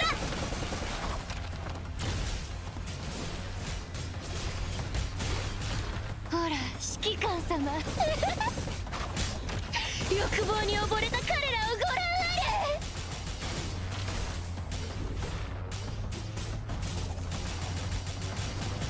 オールイン。どけ、邪魔だ。行くよ。ほら、指揮官様。欲望に溺れた彼らをご覧あれ。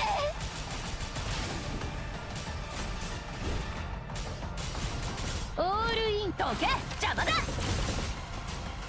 行くよ。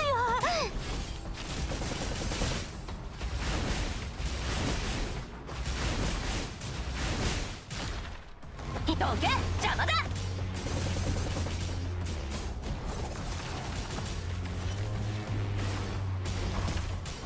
行くよ。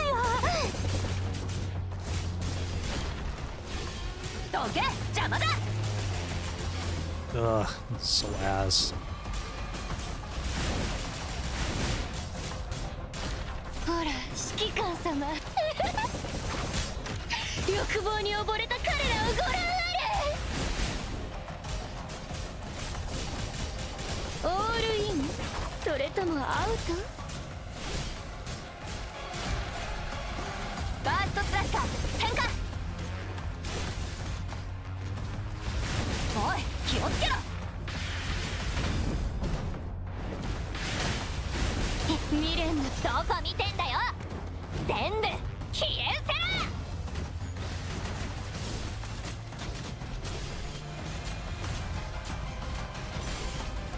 最高のゲームをお見せしま。どけ邪魔だ。ほら指揮官様 It took way too long. I don't know what the hell to do for a plasma beam at all. 指揮官様ベッドはそれだけでいいのですか。 I don't know shit about the affixes, man. That's terrible. Man, I have to put together a plasma beam team then. Ugh, that's kind of lame.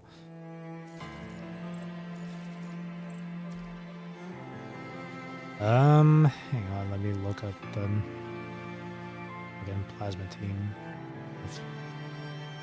Let's see.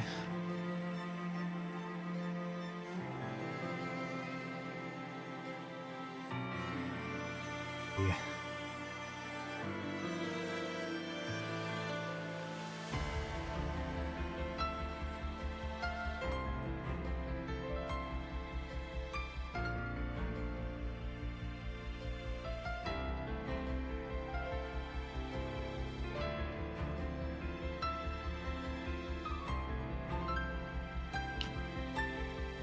How do I put together a plasma beam team?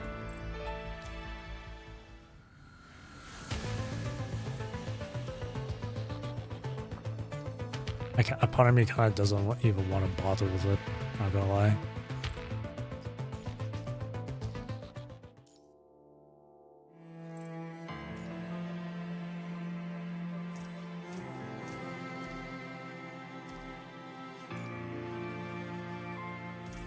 パルティトゥーラに身を委ねましょう」聞こえた気。 Need more shards for an SS3.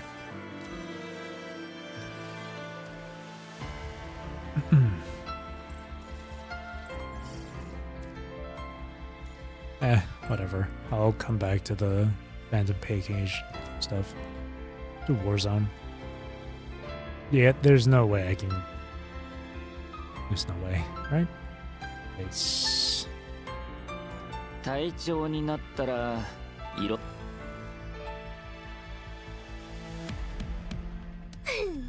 自由に捜索を始めましょう。 Alright, let's do this. 弱点見つけたよ。終わりです。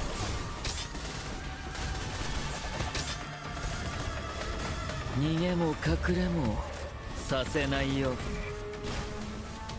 これが弱点見つけたよ。終わりです。逃げも隠れもさせないよ。これが状況を把握できてるかな。終わりです。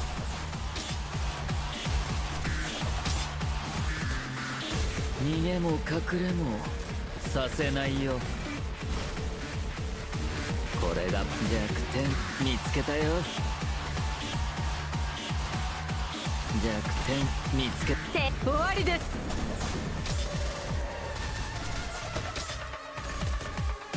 逃げも隠れもさせないよ。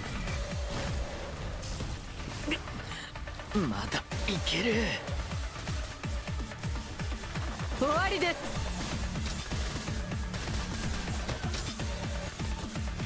逃げも隠れもさせないよ。弱点見つけたよ。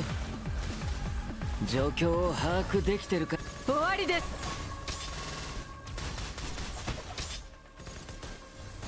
逃げも隠れもさせないよ。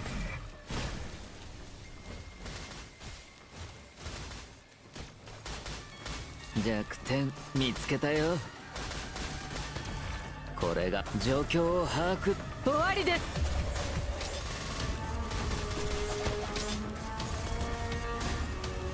状況を把握できてるかな。逃げも隠れもさせないよ。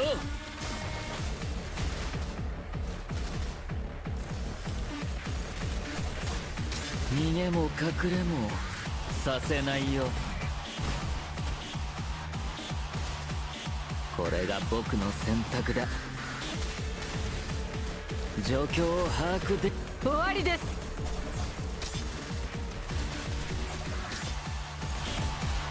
逃げも隠れもさせないよ。弱点見つけたよ。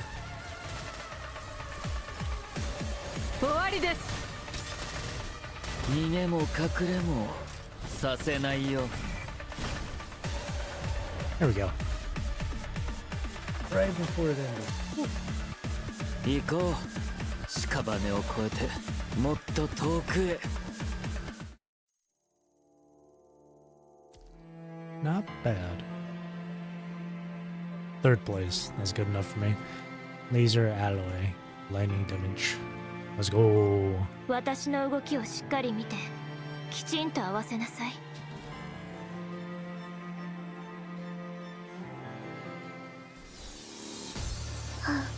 獲物の匂いがする。私についてきて。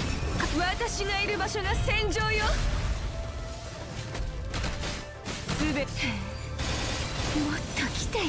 風より解かれし力、我が刃と化せ。静止り情けないやつ。楽しんで。宿命の風は私が断ち切る。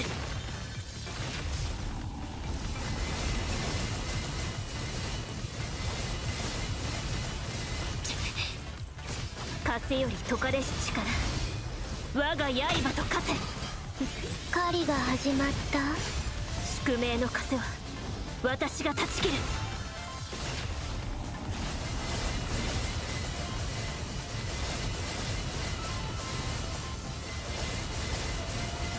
その程度の風より解かれし力、我が刃と化せ。狩りが始まった。宿命の風は私が断ち切る。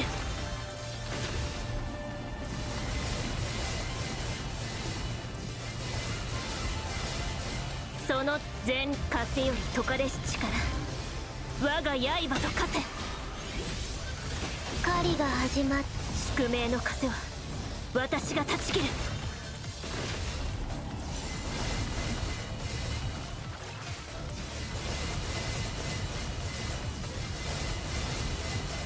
その程度の風より解かれし力、我が刃と化せ。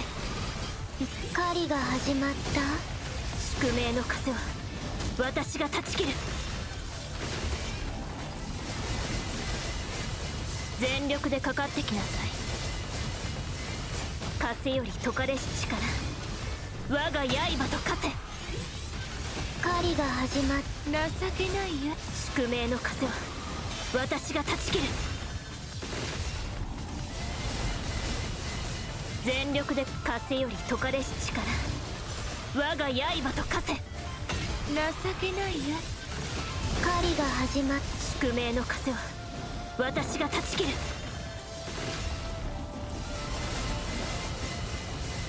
全力でかかってきなさい。風より解かれし力、我が刃と化せ。狩りが情けないや。楽しんでくれとするわ。宿命の風は私が断ち切る。その風より解かれし力、我が刃と化せ。歯ごたえないの。 No, I couldn't ult in time. Rip. It's fine. 巨来の旗のもと私と歩む覚悟はあるかしら。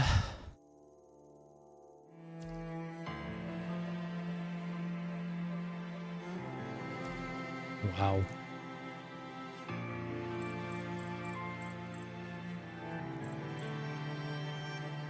I'll do this one. Lightning again. I don't have anything with plasma 私の beam 動きを put together, so whatever. I can't be bothered. 獲物の匂いがする。私についてき。私がいる場所が戦場よ。全力でかかって風より解かれし力。我が刃と化せ。情けないやつ。狩りが始まった。宿命の風は私が断ち切る。その程度の抵抗なの。風より解かれし力。我が刃と化せ。歯ごたえない狩りがな。宿命の風は私が断ち切る。 Hello, Leoju. 全力でかかってきなさい。風より解かれし力。我が刃と化せ。狩りが始まる。宿命の風は私が断ち切る。全力でかかってきなさい。その風より解かれし力。我が刃と化せ。狩りが情けないやつ。宿命の風は私が断ち切る。 Just going through weeklies right now. I finished ER12 earlier. そう風より解かれし力。我が刃と化せ。つ。情けないやつ。狩りが情けないやつ。宿命の風は私が断ち切る。その風より解かれし力。我が刃と化せ。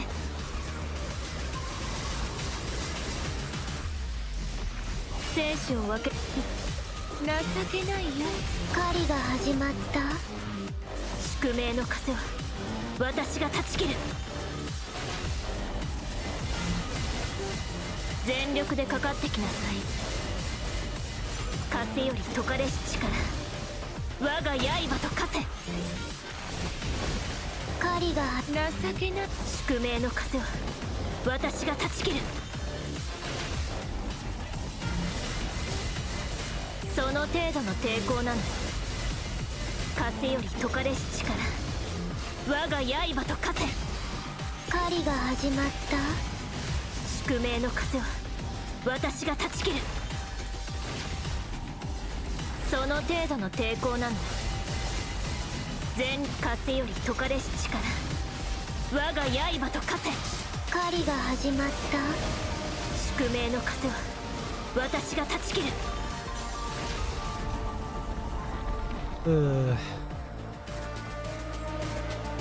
巨来の旗のもと私と歩む覚悟はあるかしら。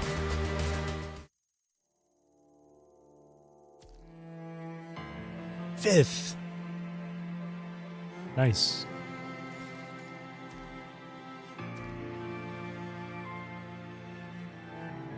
And now it's Norman. Oh boy.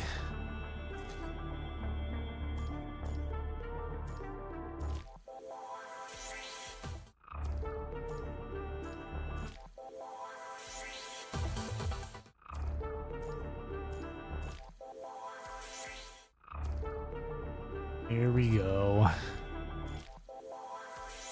Time for Norman.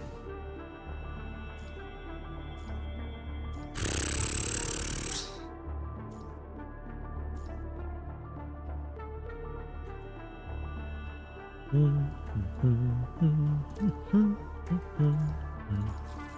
a second.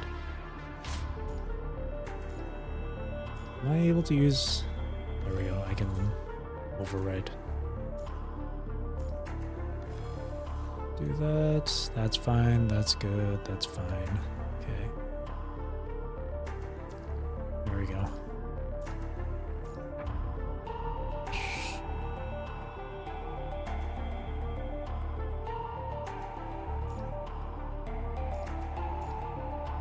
Can I not use? Okay, I can. Right. Now, let's see.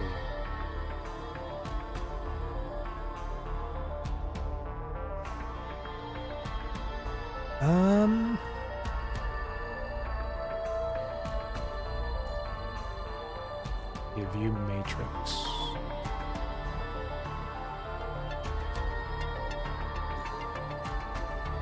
Selena as starter. I don't know, dude.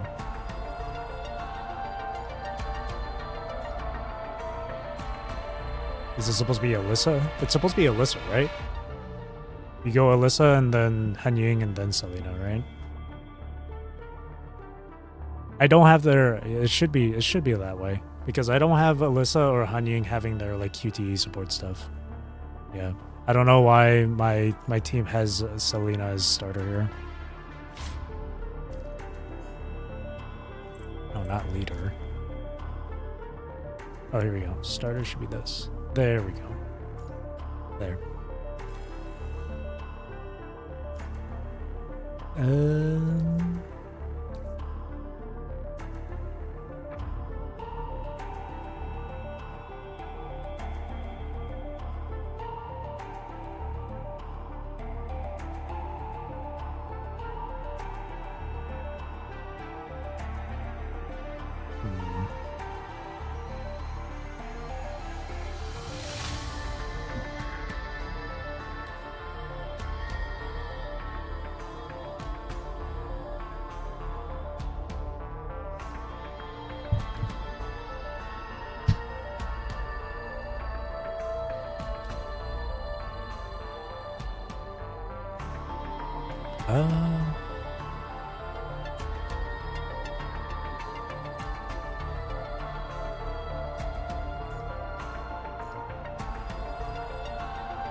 Do this. Also, I'm gonna make it so it's just all QTE stuff for the fire team here, specifically. So I think I'm just gonna make Lucy a starter for this one.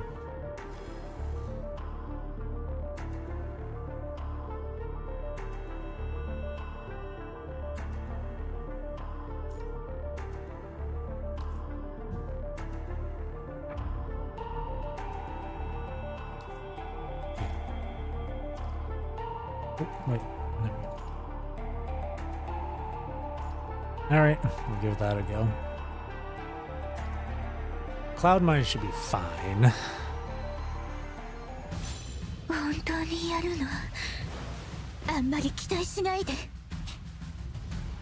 静かにしておけ。邪魔だ。未練なくいける泡のように消えろ。出ていけ。滅びろ。どけ。邪魔だ。沈め。海の底に。バーストスラスター変化。行くよ。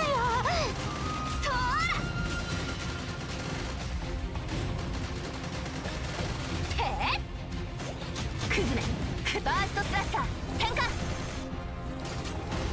行くよ。どこ見てんだよ。全部消えせ。最高のゲームを見とけ。邪魔だ。幸運なお客様。いい子ら指揮官様。欲望に溺れた彼らをご覧あれ。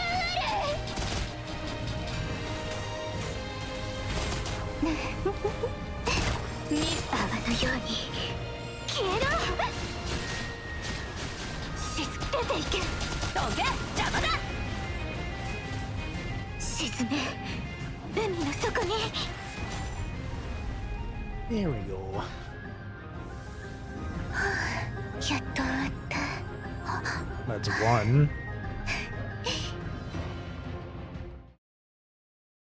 Area 2.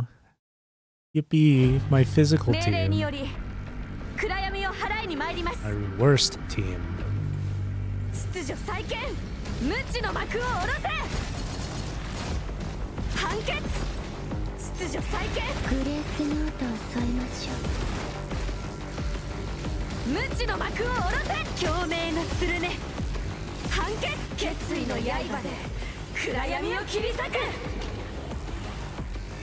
崩壊した。う。グレースノートを添えましょ四面楚眉の金箔、乱流と解く。轟音に散れ。強化を踏み砕く。残響に乗せて全て滅びなさい。う。ここで星屑。共鳴の鶴ね。オーバーチュアはここまで。ライトモチーフを奏でましょう。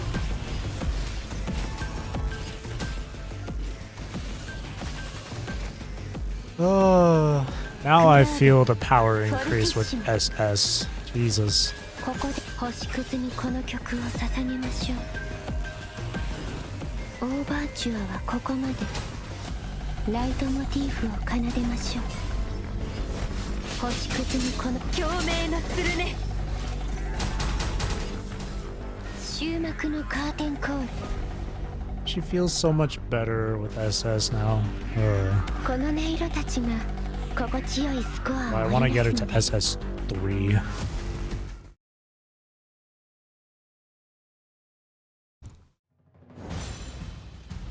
勝利こそが私たちの誓いです。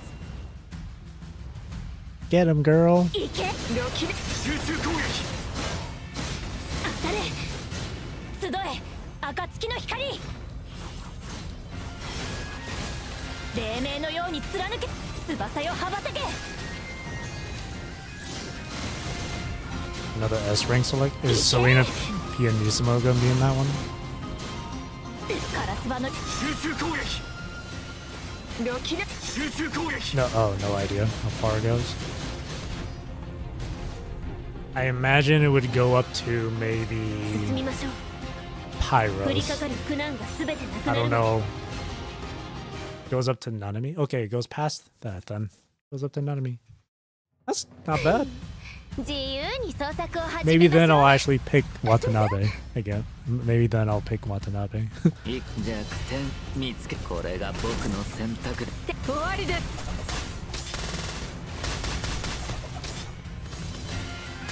逃げも隠れもさせないよ。 Map. 状況を把握できてるかな。終わりです。逃げも隠れもさせないよ。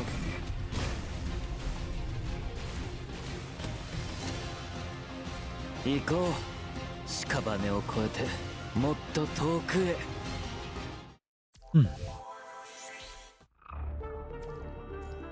Cloud Island. Bam, bam, bam, bam. 本当にやるの？ Bam, bam, bam. あんまり期待しないで。どけ、邪魔だ。泡のように消えろ。出ていけ。滅びろ。どけ、邪魔だ。沈め。海の底に。バーストスラスター変化。行くよ。やー。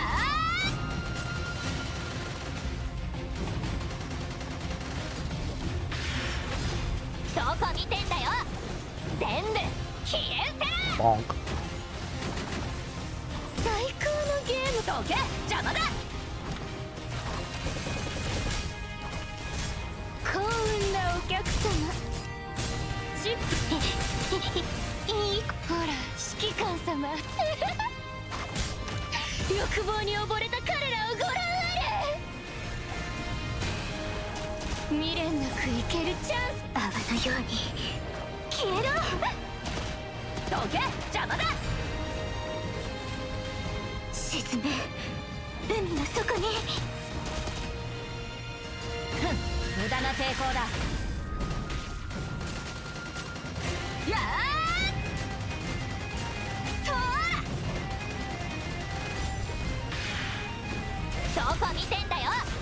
全部消え失せろ。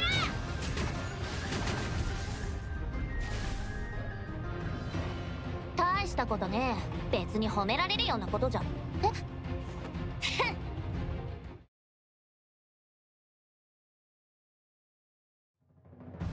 命令により暗闇を払いに参ります。秩序再建、無知の幕を下ろせ。秩序再建、共鳴の鶴ね。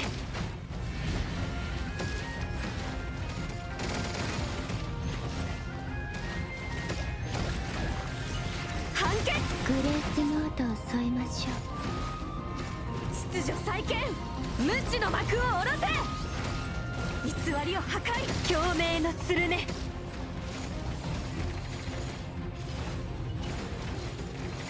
秩序再建、無知の幕を下ろせ。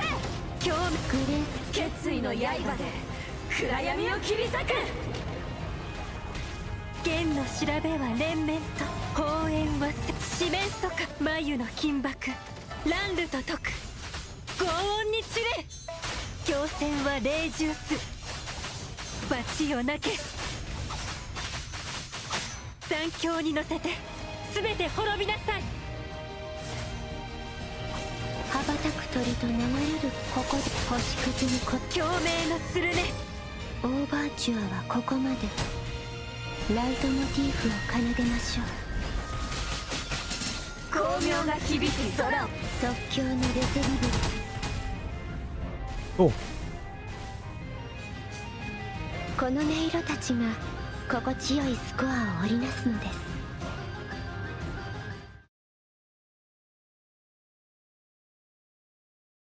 す。Next。勝利こそが私たちの誓いです。当たれ、どきなさい。集中攻撃。集え、暁の光。黎明のように貫け、翼よ羽ばたけ。そ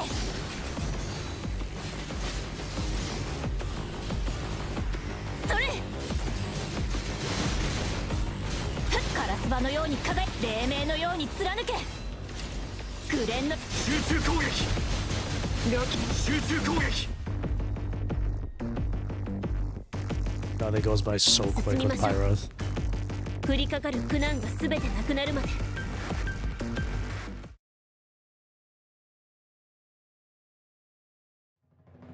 Lucia 自 OP. 由に捜索を始めましょう。 Pyroth OP. 状況を把握できてるかな。終わりです。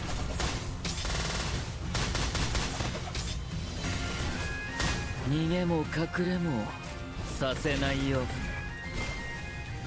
これ状況を把握できてるかな。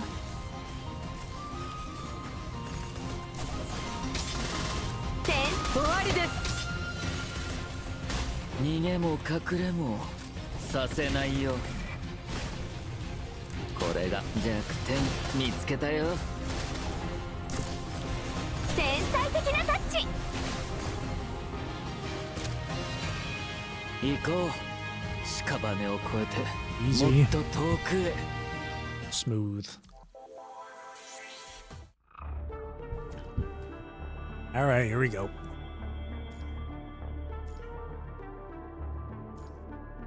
Who am I fighting first? Moon Eater? Am I gonna do the... Am I gonna time it again? どけ、邪魔だ。未練なく生ける泡のように消えろ。出ていけ、滅びろ。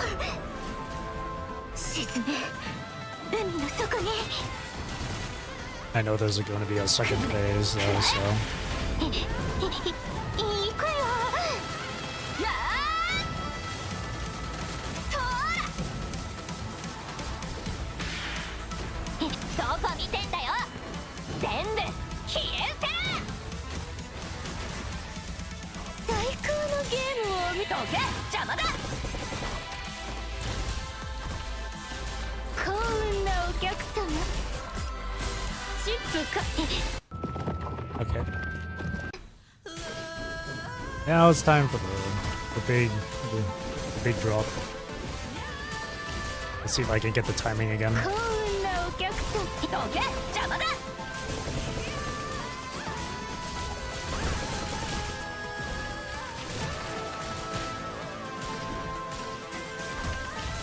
どけ邪魔だ。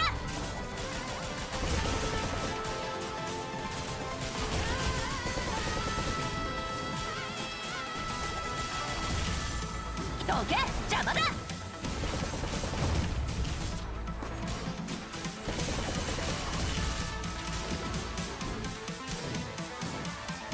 ほら指揮官様。I did it a little too soon. Just a little too soon. 幸運なお客様。 Just a little too soon. Just a little too soon. 指揮官様。欲望に溺れた彼らをご覧あれ。指揮官様、ベッドはそれだけでいいのですか？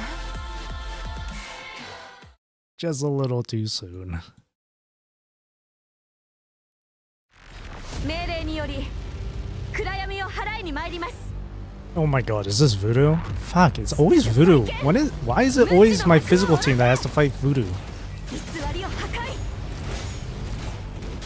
It's not just voodoo too, it's the freaking and the primes too. It's always voodoo, man. 無知の幕を下ろせ。共鳴の剣ね、決意の刃で暗闇を切り裂く。砲煙は戦慄に四面楚眉の金箔乱流と解く。轟音に散れ強化を踏み砕く。罰をなけ残響に乗せて全て滅びなさい。共鳴のするね。オーバーチュアはここまで。ライトモチーフを奏でましょう。光明が響き空を即興のレセッ共鳴のするね。終幕のカーテンコール。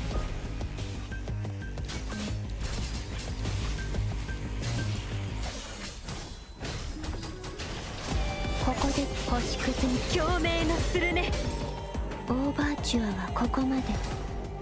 ライトモチーフを奏でましょう。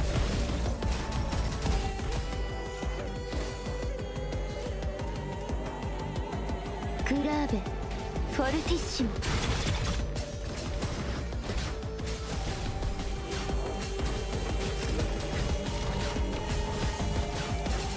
光明が響き空を飛ぶ。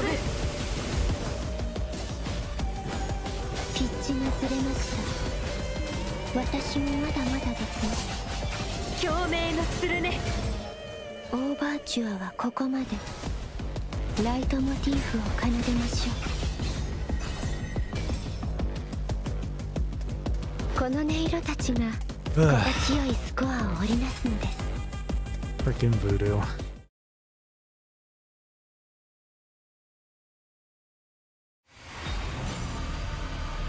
勝利こそが私たちの誓いです。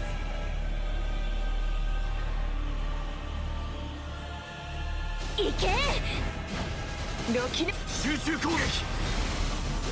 集え暁の光。黎明のように貫け翼よ羽ばたけ。当たれ行けカラスバ集中攻撃。ロキなさい。集中攻撃。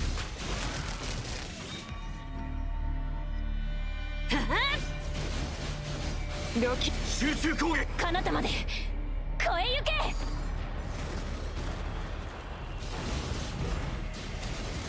行け当たれ集え暁の光。ロキなさい。翼よ羽ばたけ。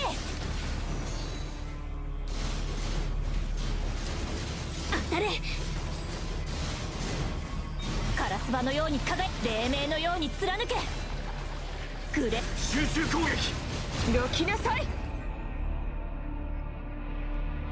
Nice. 進みましょう降りかかる苦難が全てなくなるまで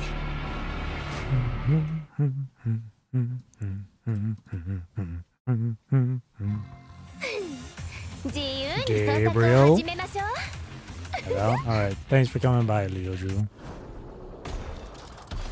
行く状況をこれが僕の選択。終わりです。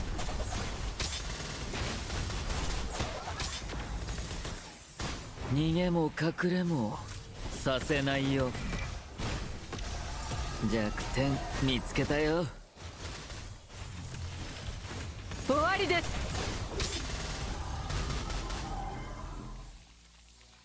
Where's the music? また天才的なタッチ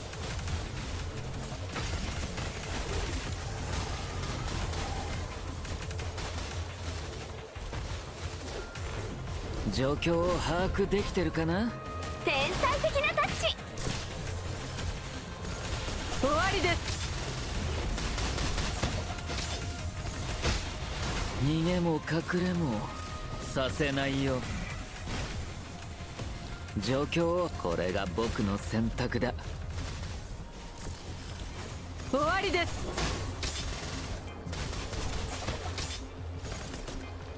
逃げも隠れもさせないよ。弱点見つけたよ。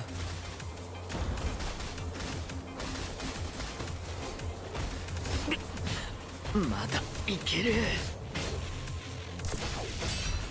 終わりです。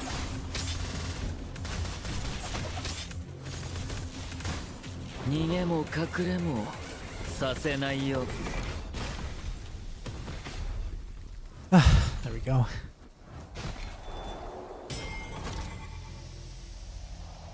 We had to sit through this entire animation, but because it was... Oh, there we go. You had to wait for him to just slowly die.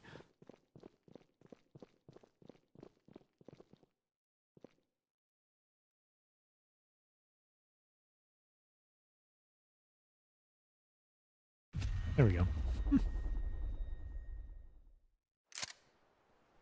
行こう。屍を越えてもっと遠くへ。Now Abyssal. Can I even... Am I able to clear this one? If I use someone's support, that I should be able to.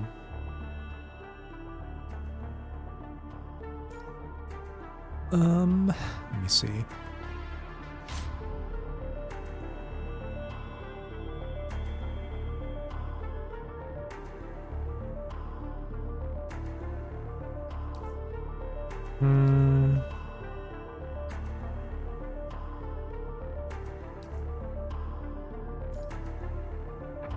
Yeah, if I use someone's support, I should be able to clear.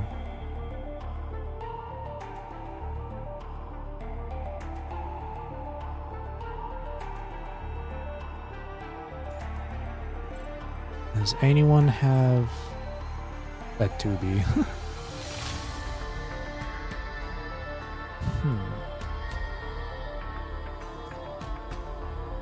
Genevieve 2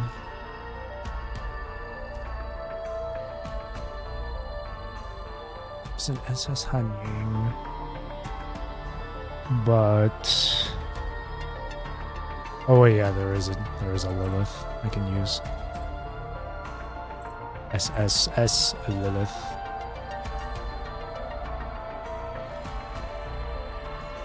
That's still not enough though.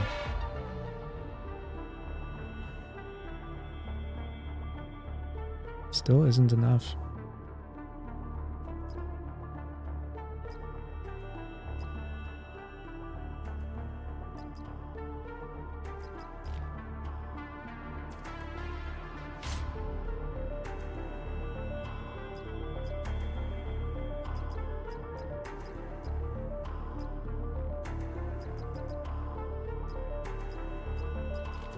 Yeah, it's still not enough. they have to be stronger. Hang on. What I could do is...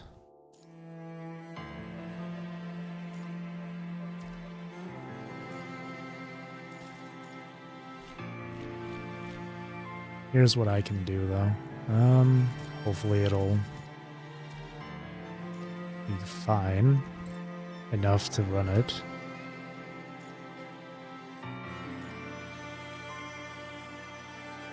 What was it that he needed again? Class skill.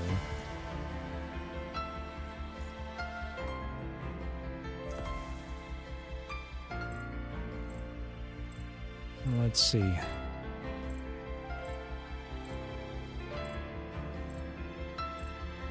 Bruh. Oh, no. There would, it was right there, but god damn it. I said... There we go. I accidentally clicked continue.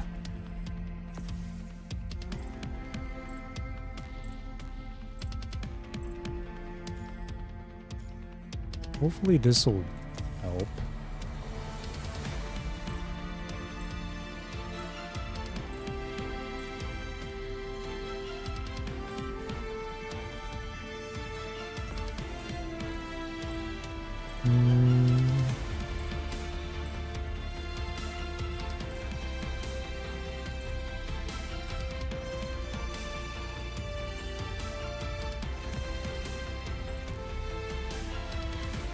Passive.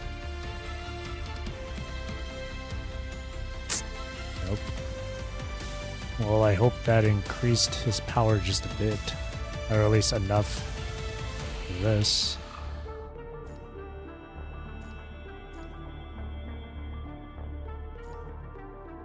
No, it's still not enough. Still not enough.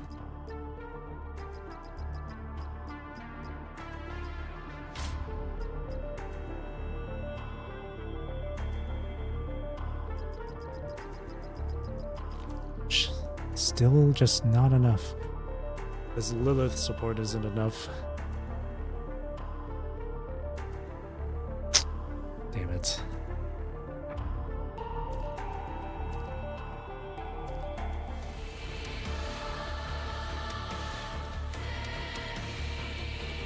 Well, I'm not going to attempt it if I don't have perfect tactics.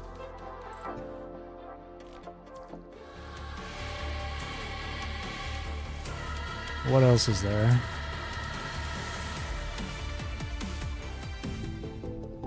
Oh god.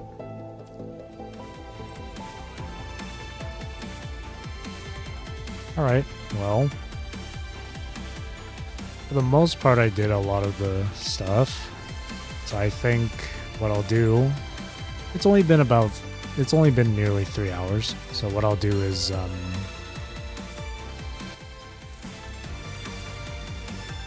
I'll do Geiravor's affection story now. Luckily, it's not going to be a whole lot of reading since they'll do the reading for me.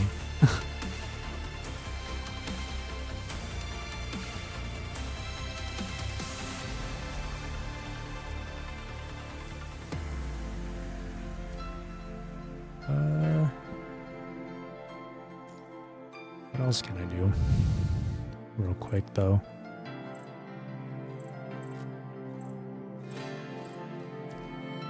Oh yeah, I can trade in for more Cub stuff. And give me more Wrathfang stuff, please. There's that. Weapon resonance. Anything else? Zone, I'll pick that up. I'll wait until this refreshes so I can get more Pianissimo shards. As much as I want to use the vouchers to get resonant weapon or memory resonance selector.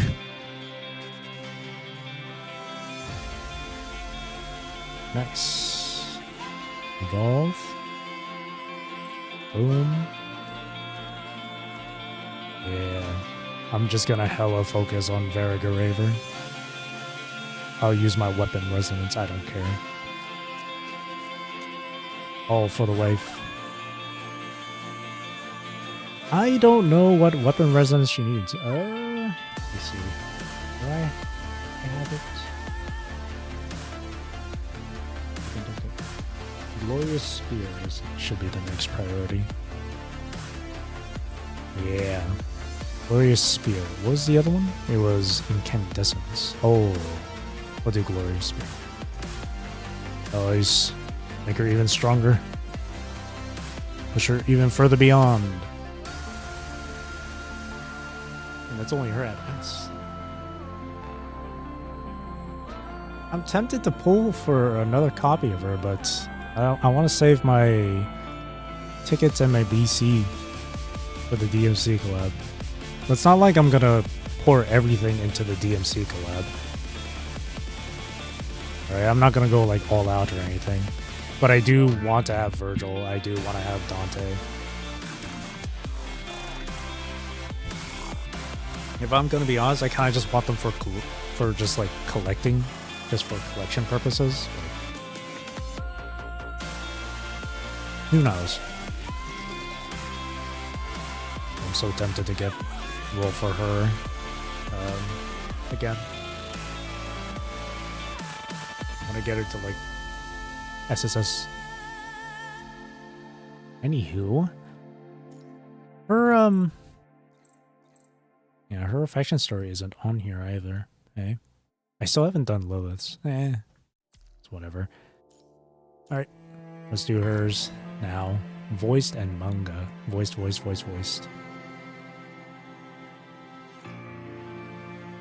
Ooh. All right, let's play. Let's see this. I think I'll just change up the title too.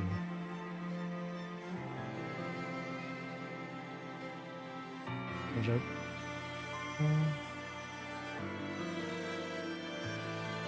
Please. Change the title of the stream.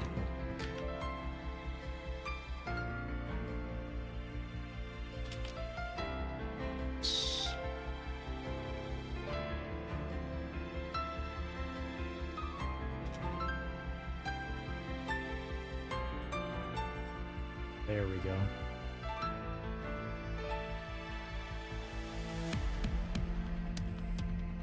There we go. All right.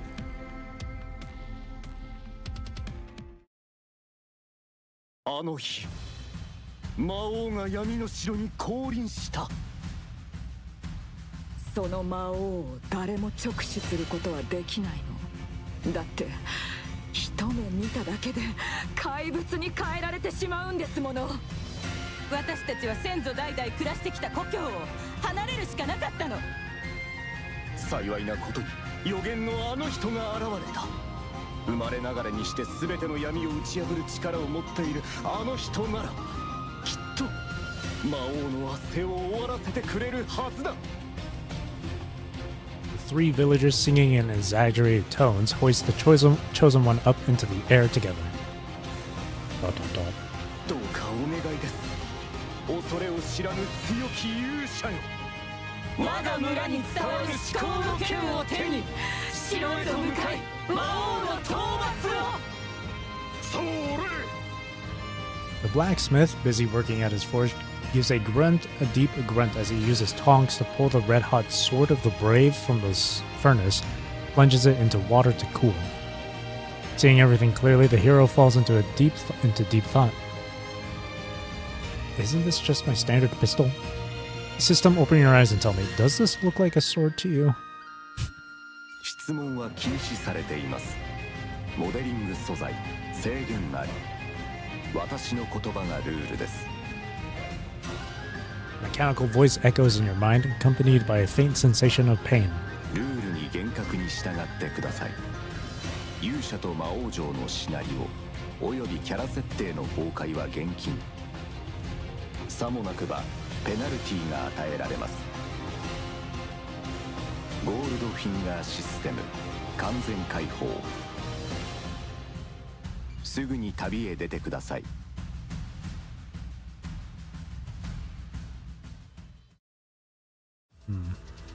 After 3 full days of arduous travel with the village's finest sword in hand, the hero finally sees the majestic castle looming before them. The massive castle covered in dense thorns looks even more sinister under the night sky. This is where the legendary Demon Lord resides. The problem becomes apparent. Though the castle's main entrance is clearly visible, no matter how many thorns you cut down, it seems impossible to reach the door. Wondering about the true identity of this Demon Lord who can turn anyone into a monster with a single glance, you grip your weapon tightly and prepare for a confrontation. This script is way too over the top. From the thorny bushes nearby comes the sound of whispers, deliberately amplified by the system. 兄貴、あれがあの人は。間違いねえ。手に持っているのはまさに村に伝わる至高の剣だ。あいつが魔王様のターゲットだな。Is this another effect of the cheat system? あいつが出るまで待ってる。あいつが俺たちに近づいてきたら飛び出して。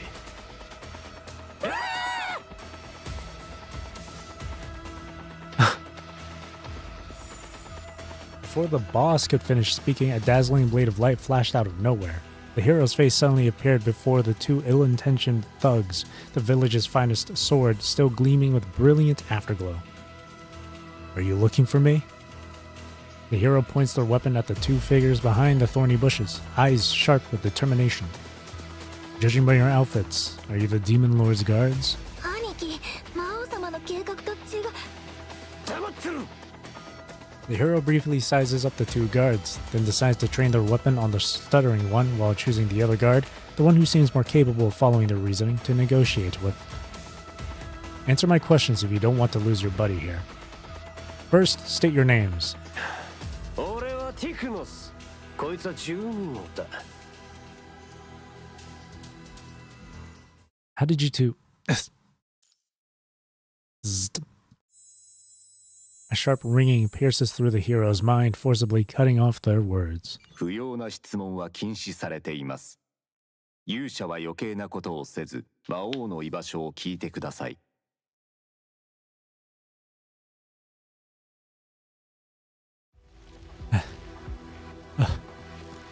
The hero, periodically tormented by intense pain, or rather the actor playing the hero in this virtual script, suppresses their frustration and chooses to follow the system's instructions.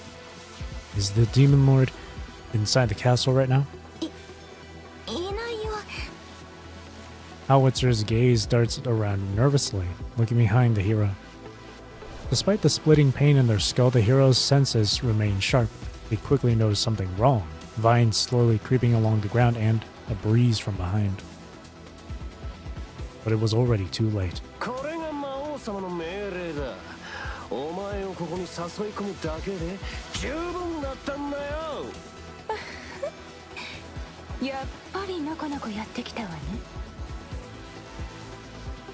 魔王様。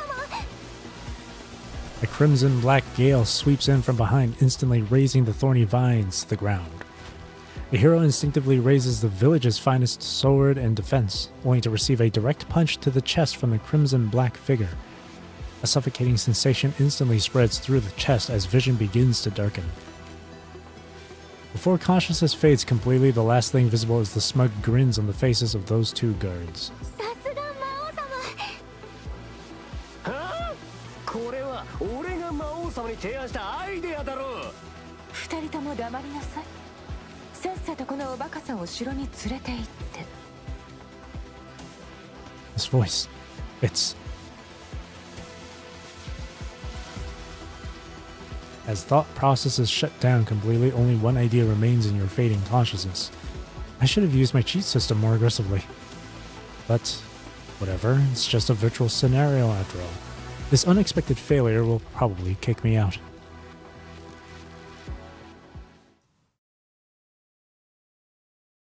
Drip, drop. Drip, drop. After an unknown amount of time, your consciousness gradually returns, catching a faint sound coming through the darkness. The monotonous sound of dripping water echoes in the darkness, slowly pulling scattered thoughts back together. Struggle to open eyes. Struggling to focus, you finally adjust to the dim light, only to realize the scene before you is completely unfamiliar. A cramped space with a sturdy iron door.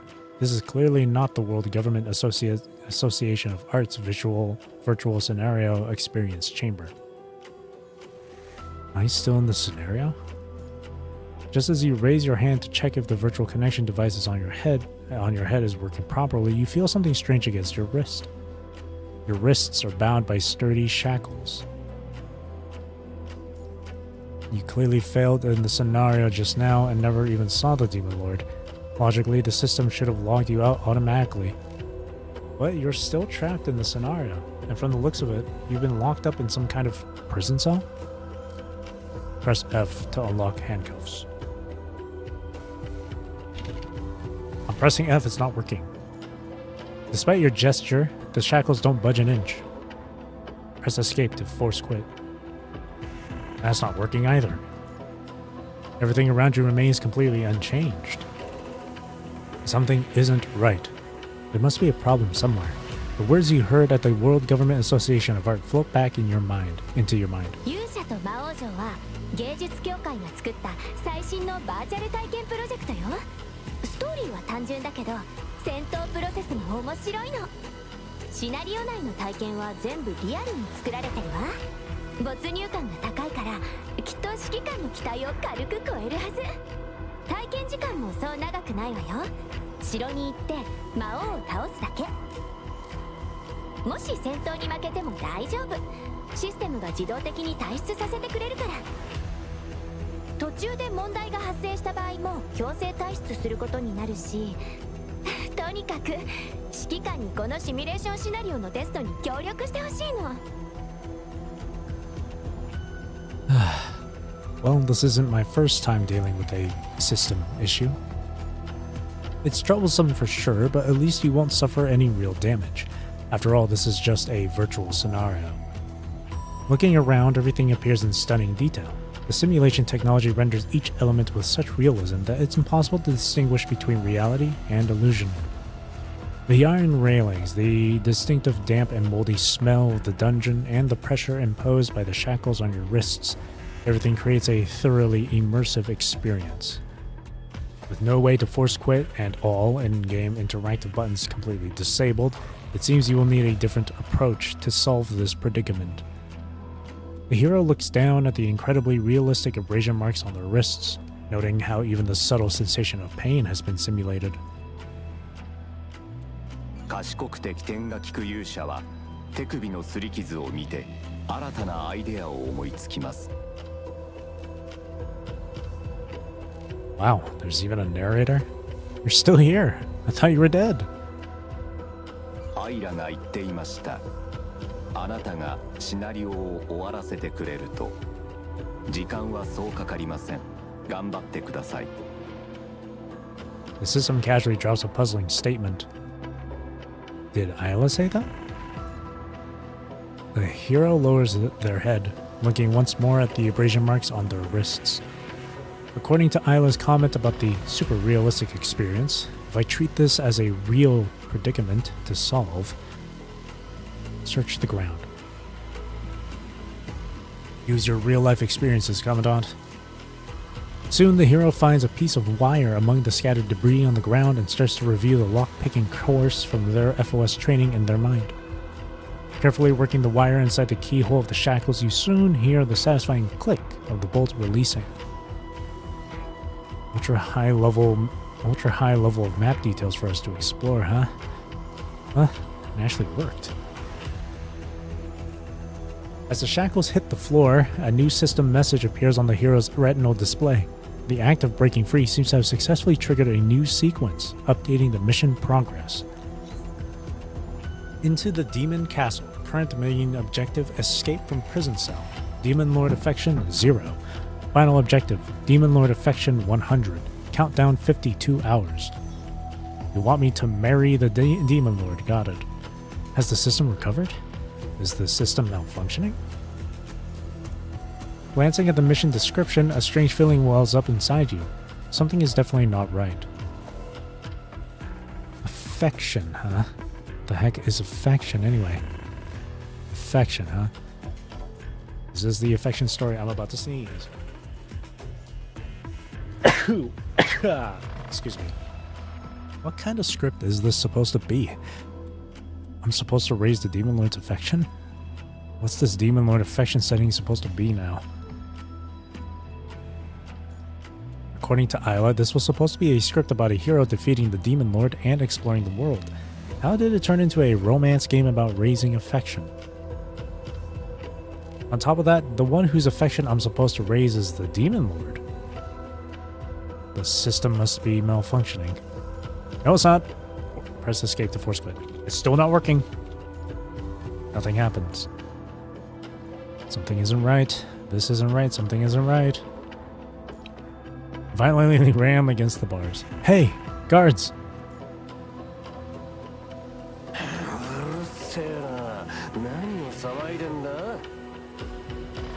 Drawn by the noise, the figures of Technor and Howitzer appear, staring at you suspiciously. I need to interact with you. Press F to interact. Press G to send gift. Cheat code! F to interact.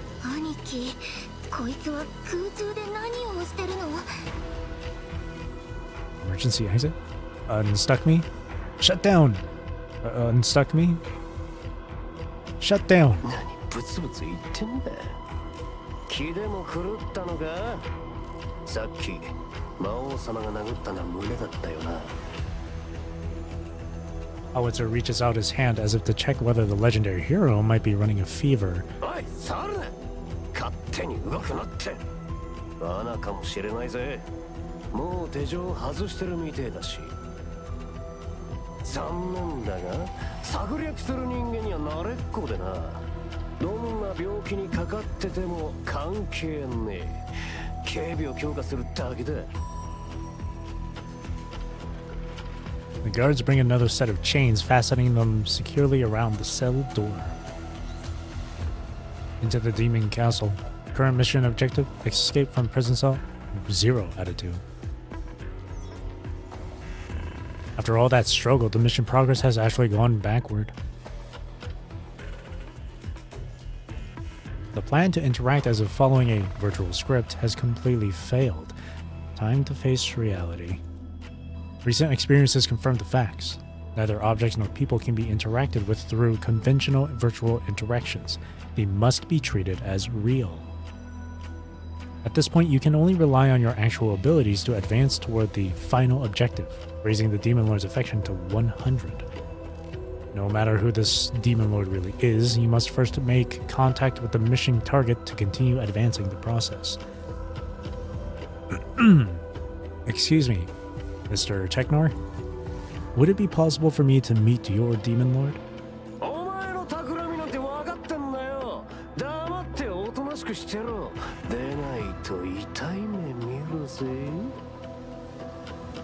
I heard that one glance at the Demon Lord turns you into a monster. The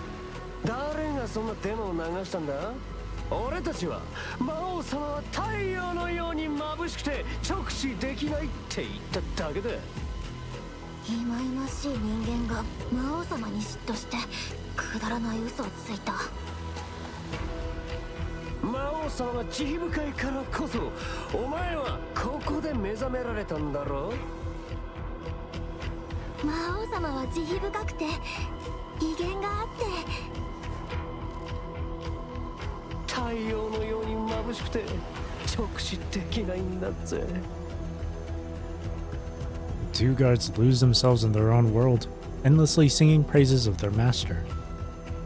Right at that moment, the crisp sound of footsteps echoes from afar, interrupting their self-absorbed monologue. The guards immediately fall silent, their faces frozen in terror as they stare into the darkness behind them.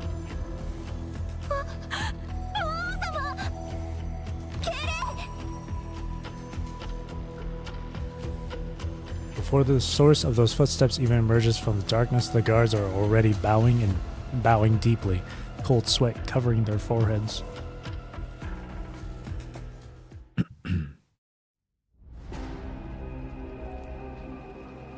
The newcomer's steps stir up a breeze, making the dungeon's flames dance in response. The footsteps draw closer, echoing through the confined space. どうしてここで不満を言う資格があると思うわけ？敵意を持った来客のくせに私に直々に出向いてきて欲しかったの？それとも私がこの手であなたに与える死を渇望しているとか。 This voice.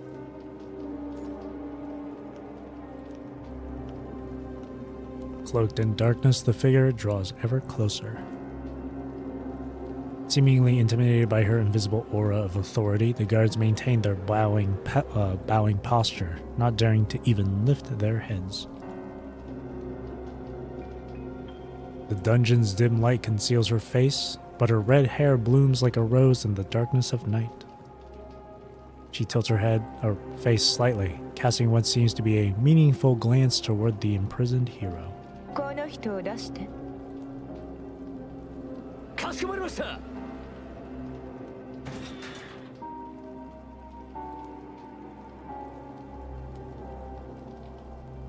The guard opens the cell door. The rusty hinges creak as the hero steps out, finally tasting freedom. 私の城に侵入したネズミ。名前は？ Usabeni.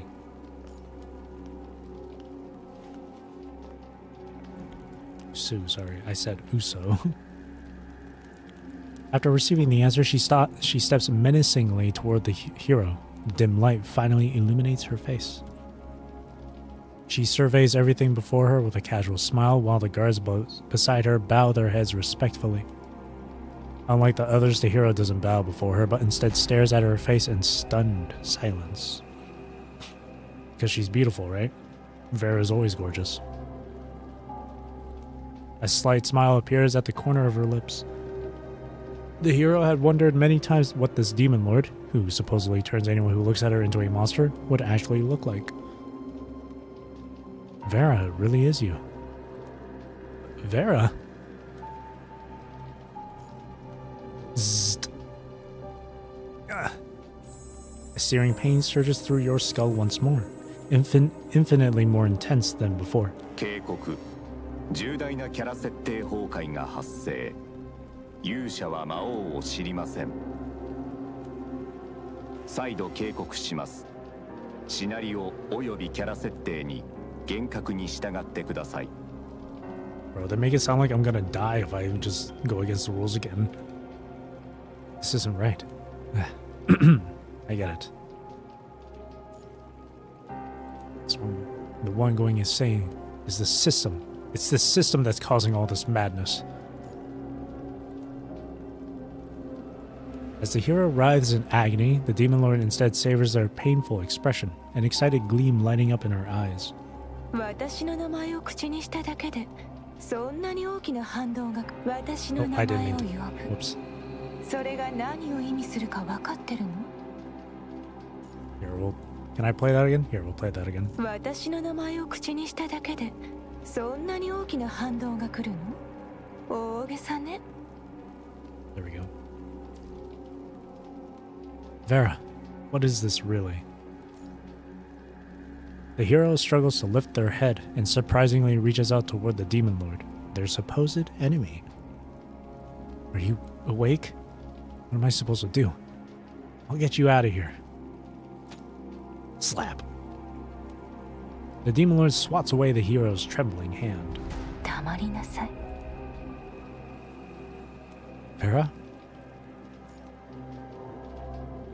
That moment of recognition seems like an illusion as the demon lord quickly returns to her usual self, arrogant, without leaving the slightest crack in her facade.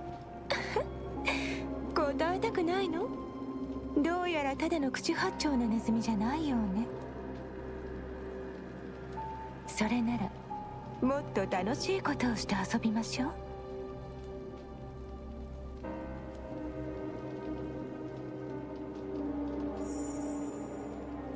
A gun appears in her hand, the very same village's finest sword.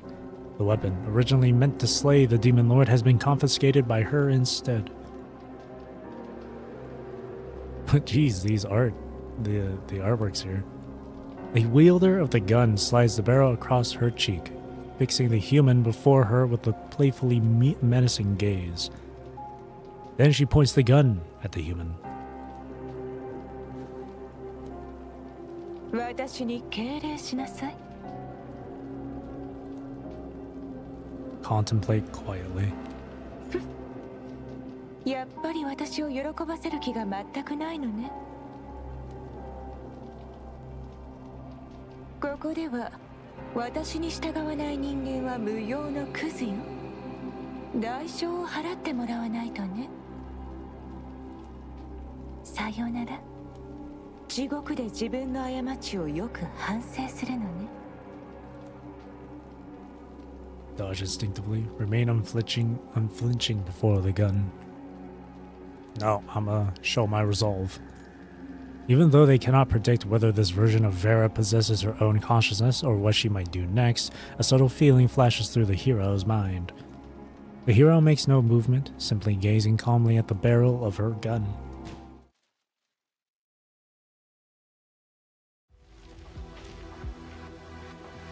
With a loud bang, a shower of colorful streamers erupts from the button gun barrel, spinning as they flutter down around the human. Amidst the falling streamers, the Demon Lord's face returns to a satisfied smile.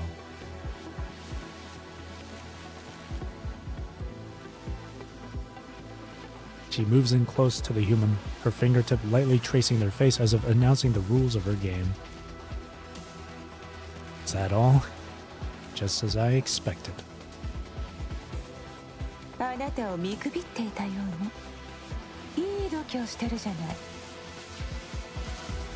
ますますあなたに興味が湧いたわ。私の戦利品。囚われの身として私の遊び相手になるのよ。覚悟しておいて。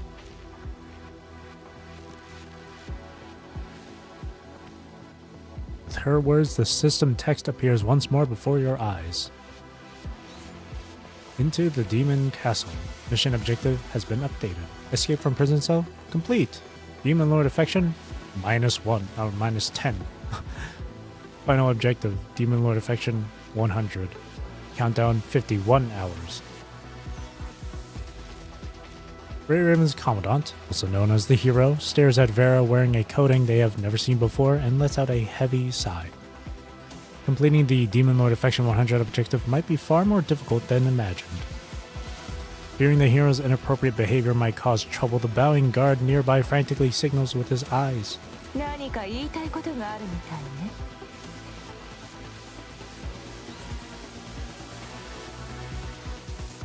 Main mission objective updated. Contact affection target, Demon Lord Vera. Main mission progress. Mission accepted. The true mission of Into the Demon Castle is no longer as simple as defeating the Demon Lord as Isla claimed, but rather to establish a higher affection level with Demon Lord Vera within the system's allotted time. In this virtual world, she is the true sovereign of everything. シナリオ内の体験は全部リアルに作られてるわ。没入感が高いからきっと指揮官の期待を軽く超えるはず。 Realistic. Exceed expectations. This truly has exceeded expectations ever in every possible way, in the most literal sense. Did no one notice the main system malfunctioning? WGAA's typical whimsical style again. 答えなさい。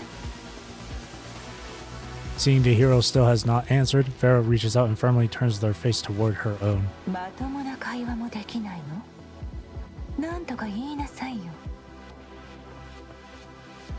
I was just thinking about the most appropriate words to praise the Demon Lord, which is why I forgot to bow. Just as the guard said, Your Majesty and mercy are too overwhelming to look upon directly. Repeating these hastily borrowed phrases from the guards, even you feel somewhat guilty about the insincerity. Vera narrows her eyes. 歯の浮くようなお世辞だこと。本当にくだらないわね。口先だけの薄っぺらい言葉じゃ満足しないわよ。証明してみせなさい。戦利品として私の手の中で生き抜く覚悟を。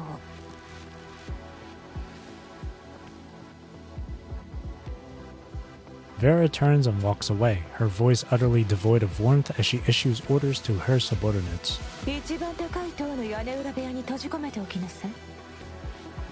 私の許可がない限り部屋から一歩も出ることは許さないよ。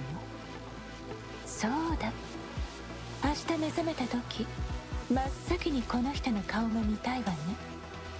少しでも不手際があれば命はないものと思いなさい。分かった？かしこまりました。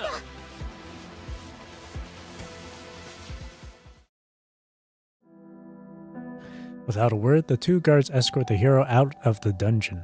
After climbing seemingly endless stairs, they finally arrive at a bedroom within one of the castle towers. The modest room contains only basic furnishings. The windows have no bars, but the tower's height makes escape through them impossible, not to mention the dense thorns covering the castle's outer walls. おい、妙な真似はするなよ。俺たちがずっと扉の前で見張ってるんだからな。少しでも妙なことをしたら、俺の拳が黙ってねえぞ。兄貴、かっこいい。 The door slams shut, and a system notification appears with an update. Main mission objective updated. Contact affection target Demon Lord Vera. Main mission progress completed. New mission objective. Go to bed. Accepted. 50 hours. The hero becomes a prisoner once again. According to the system's settings, no actions are permitted except resting. Now, drowsiness washes over the hero after such intense concentration. Yielding to the rules of the virtual scenario, the hero decides to conclude the day's proceedings. The moment you settle onto the soft feather bed and close your eyes, your consciousness begins to blur.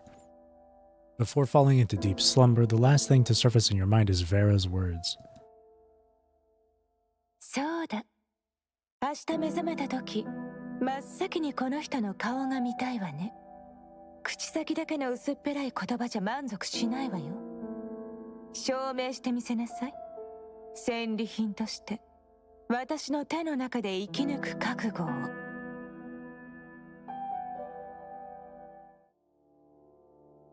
Nice. Branches.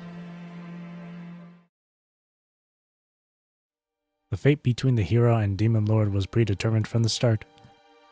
As the hero's first battle after leaving the village, the Demon Lord is meant to be nothing more than an experience farm, not even worthy of being called an obstacle.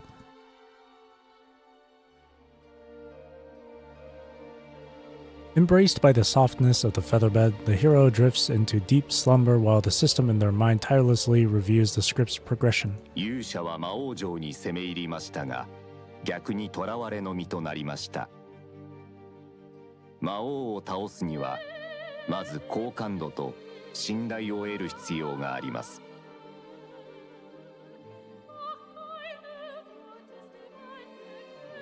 Indeed, the hero isn't born invincible.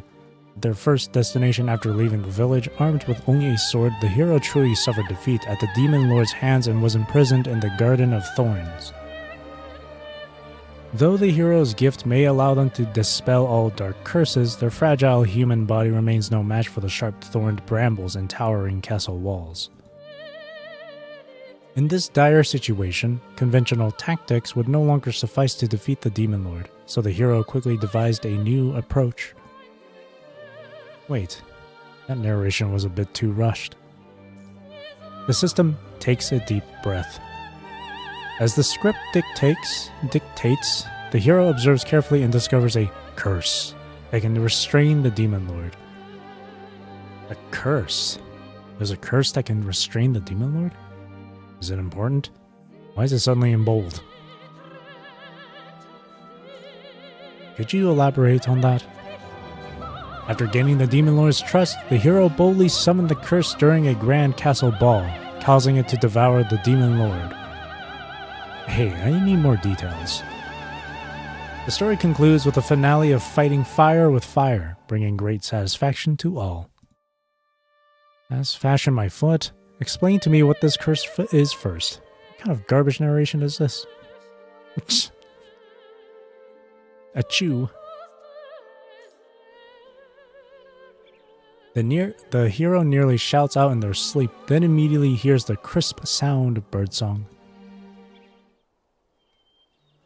The hero awakens from deep slumber as the soft morning light and delicate first snowflakes filter through the window together. Why isn't the window closed? It's so cold. A system prompt appears perfectly timed before their eyes. Mission objective updated. Continue to raise Demon Lord Vera's affection. Progress accepted. 40 hours. Staring at the affection value on the system interface, a number far from the target goal, you frantically search your memory for any relevant knowledge on the subject. そうだ。明日目覚めた時、真っ先にこの人の顔が見たいわね。口先だけの薄っぺらい言葉じゃ満足しないわよ。The first rays of dawn have just begun to peek over the horizon. There's still some time before Vera sees you. Before then, according to common relationship building strategies from various scripts and games, you should first prepare a suitable gift for her. But as a confined prisoner, how could you possibly prepare anything? Not to mention the gift-giving button has been disabled by this deranged system. Your eyes sweep across the sparse furnishings of the room, then drift toward the window. Outside, a garden of brilliant red roses blooms, strikingly vivid against the falling snow. What about flowers? Would Vera like flowers? Or would the Demon Lord like flowers? Would Vera like flowers? Or roses? He does. I briefly read that in her profile information. Muffled arguments from outside the door interrupt your planning. こんなことで逃げるつもりか。普段は兄貴とか言ってまとわりついてくるくせに。もう決まったことだろう。俺は屋根裏部屋であいつの見張り。お前はバラ園の掃除だ。Nina pork. Trimming the garden? 私は庭で働くのに兄貴はここで座ってるだけ。不公平。口答えすんじゃねえ。兄貴の力を思い知らせてやら。兄貴嫌だ。殴らないで。Open the room door. Everyone quiet down. Skip. Or skip garbage NPC dialogue. That's how I feel whenever I play Hoyo games. Everyone quiet down. The two guards, one who was doing the hitting and one who was taking the beating, stop their scuffle. Upon seeing the hero, they immediately draw their weapons with wary expressions.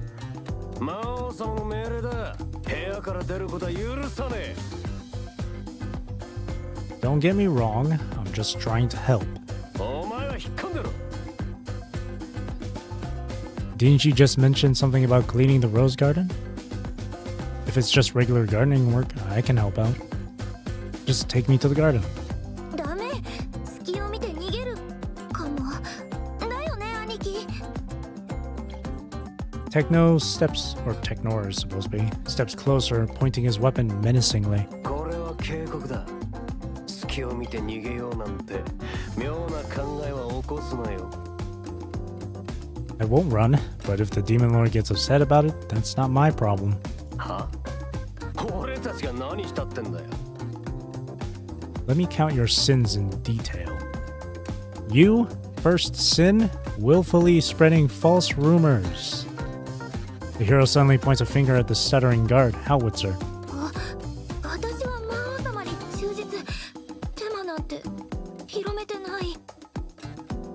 It must be because of your unclear speech that people misunderstood and thought the Demon Lord couldn't be looked at directly.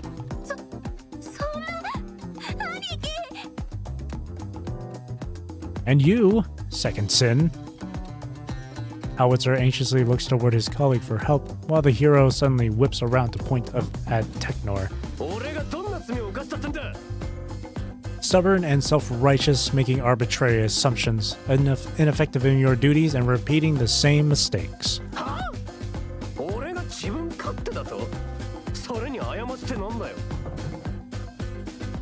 Such stereotypical and stupid NPCs. I must put this to good use. The hero suddenly backs away several steps, then leaps onto the wide-open window. Snowflakes swirl in from the cold wind, causing the hero's body to sway precariously.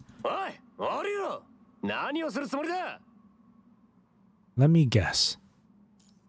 You couldn't stand that the Demon Lord placed me in the tower room, so you left the window open all night. You wanted me to freeze to death. Whatever your intentions, you still did wrong. The Demon Lord wants to see me right away, and if I were to jump down now, do you think the Demon Lord would blame you for that? The hero clings to the window ledge, waving politely. Bye-bye now. Swoosh. The hero spreads their arms wide and falls backward from the window.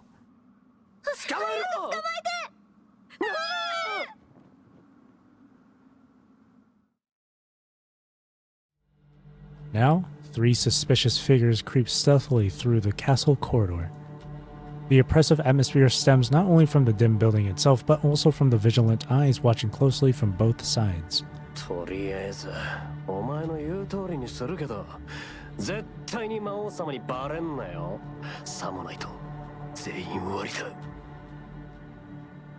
No problem. Besides, you have no choice but to do as I say. If you don't, I've got 100 ways to make sure your Demon Lord never sees me. Even after temporarily winning this round, the feeling of being escorted as a captive remains uncomfortable.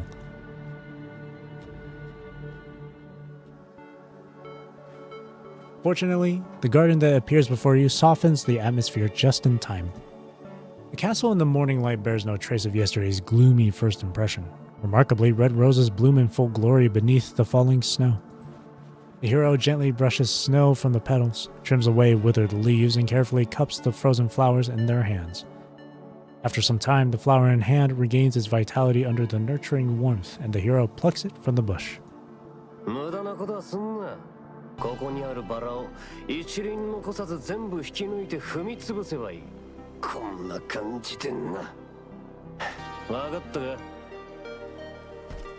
As the guards speak, they violently tear roses from the garden beds and crush them underfoot. The once blooming rose garden transforms into ruins within moments under the guards' violent rampage. Huh? Aren't we supposed to be pruning them? Well, this is what cleaning up means.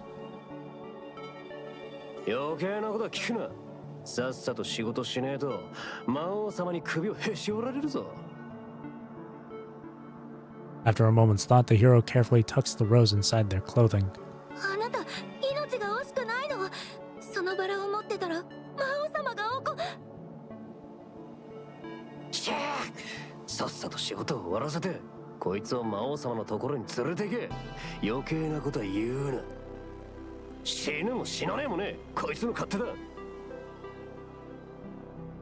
Is there something wrong with the roses?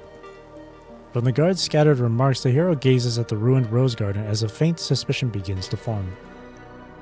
Could they be related to the curse? Before you could inquire further, the guards' faces display that familiar look of panic as they bow towards someone behind you. Without turning around, you know that their Demon Lord now stands right behind them. Turning around, you are met with Vera's cold, expressionless face. 今日ねルールを守らない者はお仕置きされる決まりなのあなたはそれを味わいたいのね私の許可がない限り部屋から一歩も出ることは許さないと言ったはずよ Should I take a gamble? I've prepared a gift for you, Demon Lord. Upon hearing the hero's words, the Demon Lord raises an eyebrow with slight interest. またどんな小細工を見せてくれるのかしら Take out a rose. これがプレゼント But the moment she sees the rose, the Demon Lord's expression darkens once more. She closes in instantly, and before you can make out what she's doing, a cold, hard object presses against your neck. Without looking, you know it is a sharp dagger. The blade slowly glides across your skin, bringing a faint sensation of pain. こんなものを私に送るなんてどういうつもり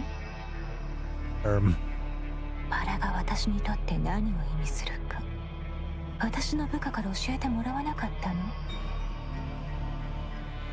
She whispers into the hero's ear while slowly crushing the rose beneath her toe. Gulp. In yesterday's prison, the demon lord who looked exactly like Vera seemed to have whispered something, but there was no time to make it out then. Might as well double check now.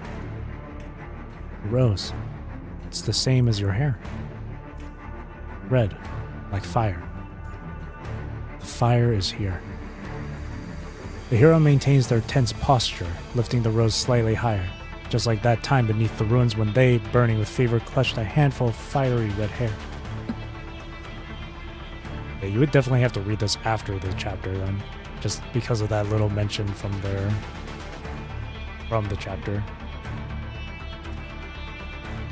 The Demon Lord's expression freezes for a moment. It's not like Selena's thing where you have to read her affection story first. After a moment of silence, the cold imposing pressure against your neck eases. She lowers her blade. あなたは自分の立場にうぬぼれているみたいね。これが最後の幸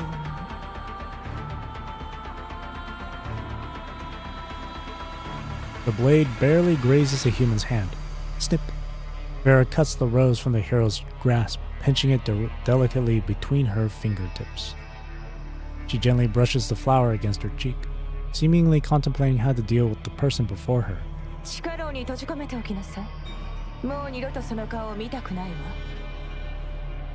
After tossing out that cold command, she dismisses the entire charade, and walks away. Wait, Vera!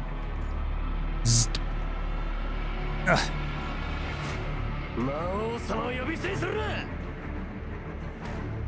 As the hero attempts to follow, guards block the way with their weapons, while the system issues another warning in their mind. Vera ignores the hero's call completely, her fiery red silhouette quickly vanishing into the snowy landscape. Can I confirm it now? What seemed like a failed attempt suddenly gives way to contemplation as a system notification appears. Continue to raise her affection. In progress. Her affection? 20! But I still got 39 hours to complete.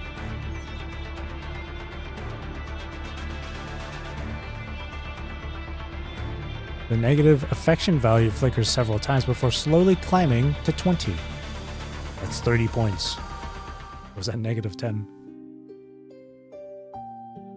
As the hero is escorted back to the dungeon, the demon lord sits quietly in her chamber, gazing at the rose in her hand.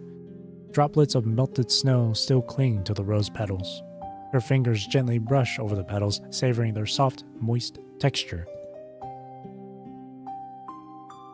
How long has it been since she last stepped into that garden of blooming roses? She cannot remember blah blah blah blah. All she knows is that blah despises these blooming red flowers. She cannot remember her complete backstory. All she knows is that she despises these blooming red flowers. Each time she gazes upon these roses, they remind her of her inescapable fate. No matter how many times she orders them cut down, those flowers continue to defy her will. They always grow and bloom again, emitting their nauseating fragrance day and night. But that presumptuous human truly knows nothing of the curse of roses. Foolishly handed her poison, thinking it was a delightful gift.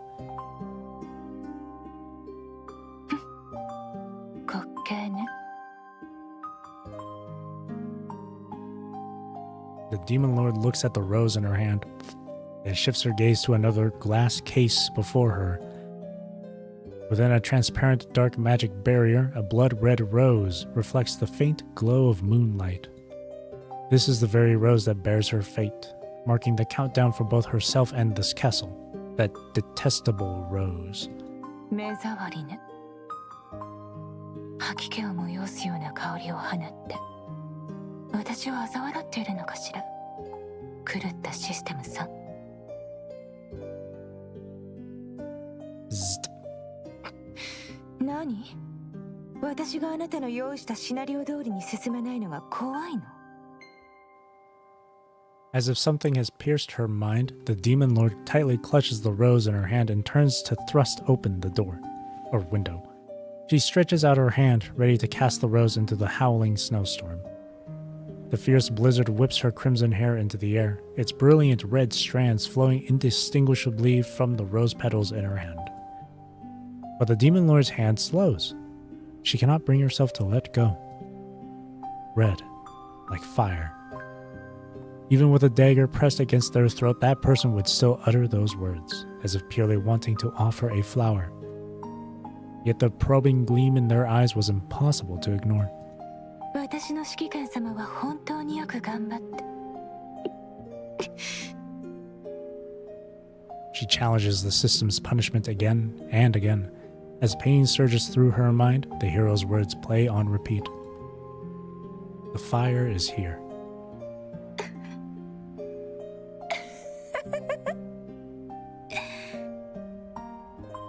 She smiles with sudden understanding. このたった一輪のバラでさえも呪いを引き寄せることになるのかしら。The system gives no response. もうどうでもいいわ。あなたも自分の死が近づいていることを知らないようね。The demon lord suddenly withdraws her hand, turns to face the mirror, and pins the rose given by the hero into her hair. The vibrant rose blooms amid her red hair, just like the hero said, the petals' hue perfectly complementing her crimson locks. そうね。魔王たるもの、呪われたものと共にあるべきなのよ。A petal falls from the rose at her temple, descending weightlessly to the ground without making a sound. And withering alongside it is that rose under the glass dome. It too silently sheds a petal. The demon lord looks down. That rose has but a few petals left on its stem, with layers of fallen ones piled beneath. When the last petal falls, you and everything in this castle will face annihilation. 物語はあんな古臭いシナリオ通りに進むっていうの。私はそうは思わないけど。She raises her fist and smashes it against the glass dome once more, a gesture she has made countless times since becoming the demon lord. A thunderous crash and shattering sound ring out as sharp pain spreads across her hand, accompanied by the warm sensation of liquid trickling down. The glass dome housing the rose remains completely intact, but the small table beside it has been smashed into pieces under her powerful blow. この物語が私を失望させないことを願うわ。She slowly slides her fingertips across her lips, coating them with blood. Soon, she tastes the warm, sweet, metallic flavor. Then she presses her fingers together and lets out a whistle.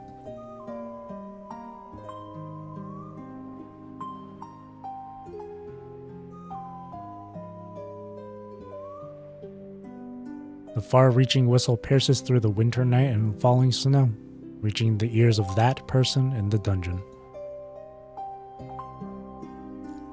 The hero lies on the damp, cold floor and slowly opens their eyes upon hearing the sound. A seemingly meaningless whistle has been sent out, but the system shows no reaction. The demon lord smiles as she looks into the mirror. Invisible shadows slowly creep around her. そんなに焦らなくてもいいわよ。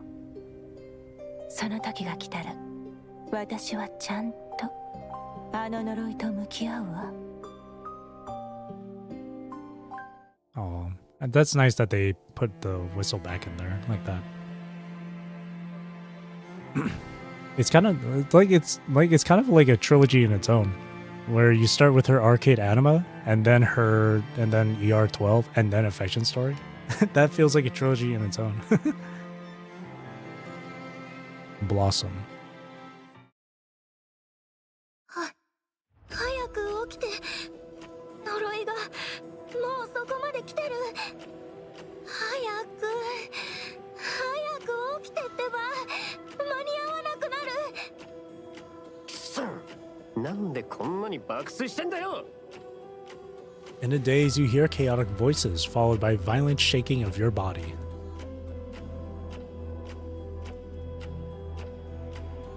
Opening your eyes, you see not the familiar system prompts, but the anxious faces of two guards. 早く起きて逃げろ。すぐに城を出ていけ。魔王様の命令だ。あれがもうすぐ来る。おい、これを持っていけ。お前の村に去る至高の剣だ。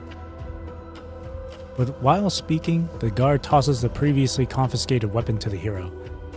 What happened? 説明後だ。 With the guard's shout, you finally notice the eerie changes that are taking place in this prison cell. Uncanny shadows flow across the surrounding walls as if alive and sentient. Your heightened senses detect a subtle, oppressive pressure bearing down. Before you can even take a closer look, flowing shadows surge in from all directions. The spaces they sweep through leave nothing but distorted air in their wake. The shadows surge forward rapidly, ensnaring the lead guard's arm in the blink of an eye.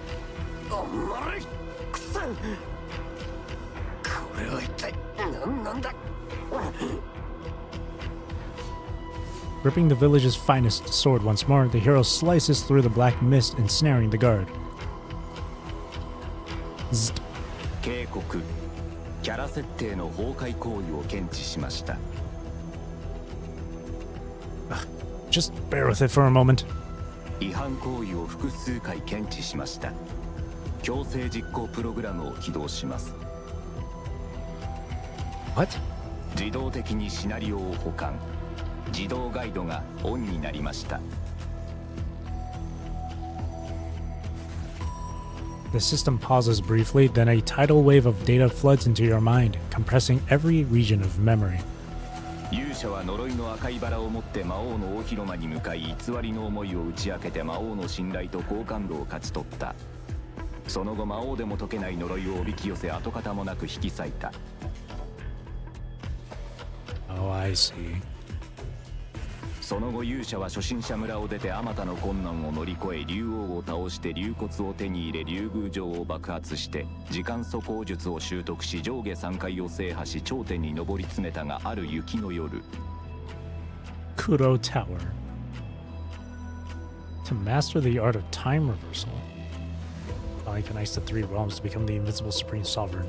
What the hell?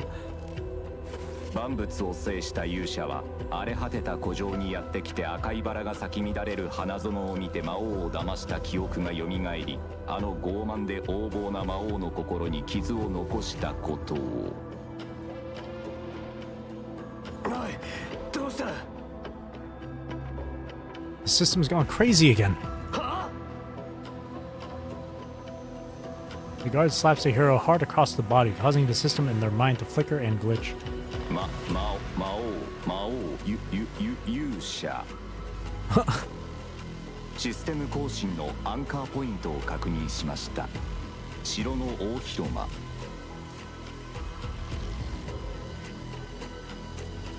With the guard's help, the mental restraints in the hero's mind momentarily loosen. The hero gives the guards a surprised look. They immediately grabs them and starts running. I'm fine. Just run.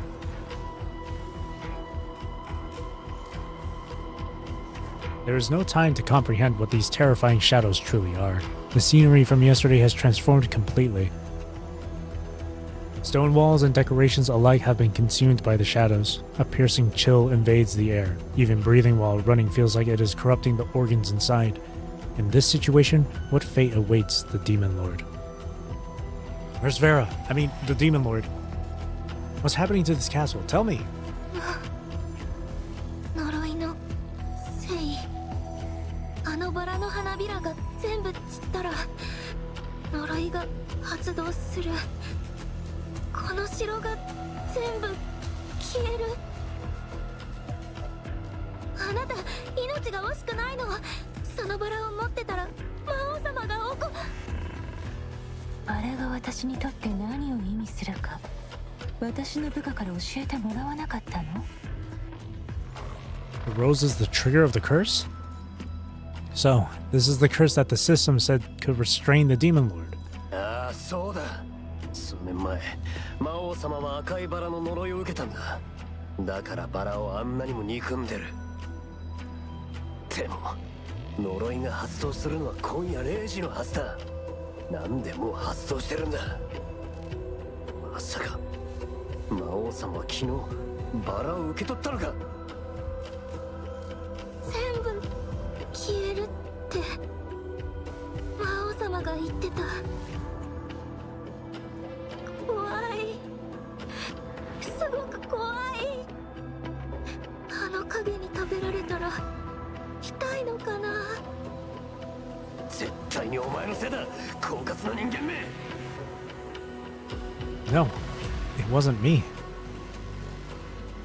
The hero opens their mouth to object, but then recalls the garbage plot that spilled out when the system malfunctioned earlier. To their dismay, they realize this situation really does seem to be of their own making. Meanwhile, the shadows from behind have caught up and seized the two hapless guards. Run faster! しつけえな。なんでお前は狙われないんだよ。 Because I am the chosen one blessed by the light.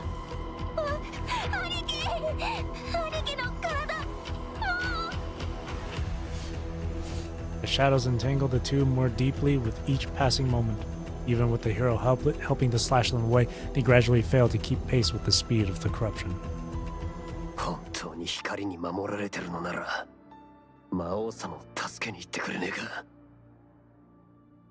Why do you trust me? I'm supposed to be the one who kills the Demon Lord in the script. そりゃ。 Eknor suddenly gives the hero a meaningful look. Please don't say the master hasn't smiled like that in ages. Please don't spout cheesy lines. あんなに嬉しそうな魔王様を見るのは久しぶりだったからな。心配いらない。私たちは魔王様の護衛だから絶対に逃げ切ってミス。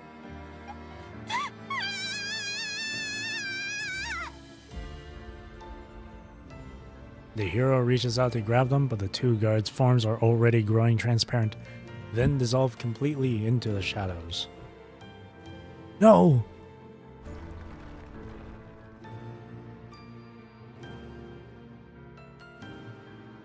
Everything returns to nothingness.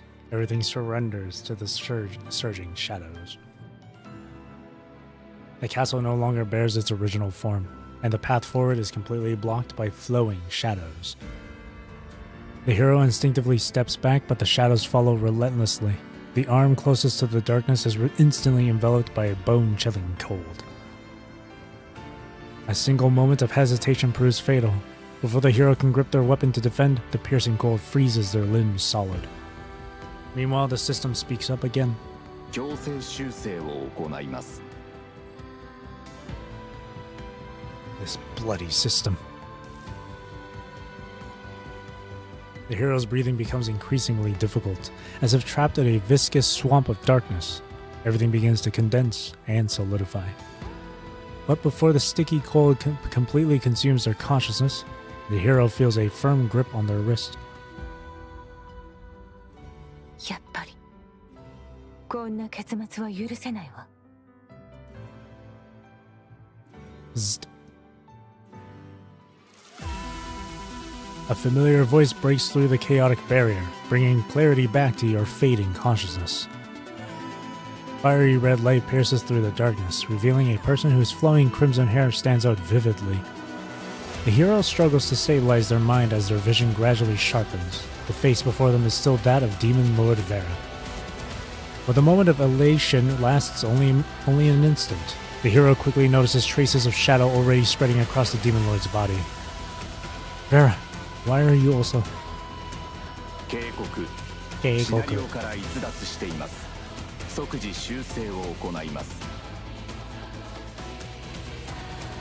Excruciating pain tears through every inch of the hero's body as their limbs begin to melt away, while the Demon Lord... She swiftly grabs the hero's wrist and pulls them into a tight embrace. どうしてあなたじゃなきゃダメなの。 She seems to lament, an emotion she rarely displays. 外にいる猿たちはずる賢く進化したように何百年経っても人間時代の唯一の生き残りを見逃しはしない。まあいいわ。私は昔からあいつらに目の敵にされてるし。でも今回はとうとう私を怒らせたわね。Huh? やっぱり何も分かってなかったのね、お人形さん。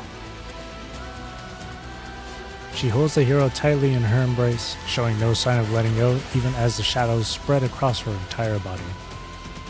She lowers her head, gently touching her forehead to the hero's brow, as if trying to describe every detail through her skin. 可能ならもう一度私とリンクして。指揮官、数百年という悪夢、ようやく誰かと分かち合える日が来たのよ。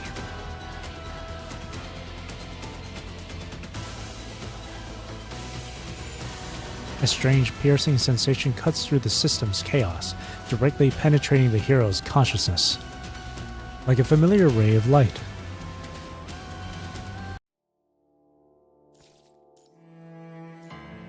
Drop. It is recommended to enjoy this after completing the main. Well, good thing I completed the main.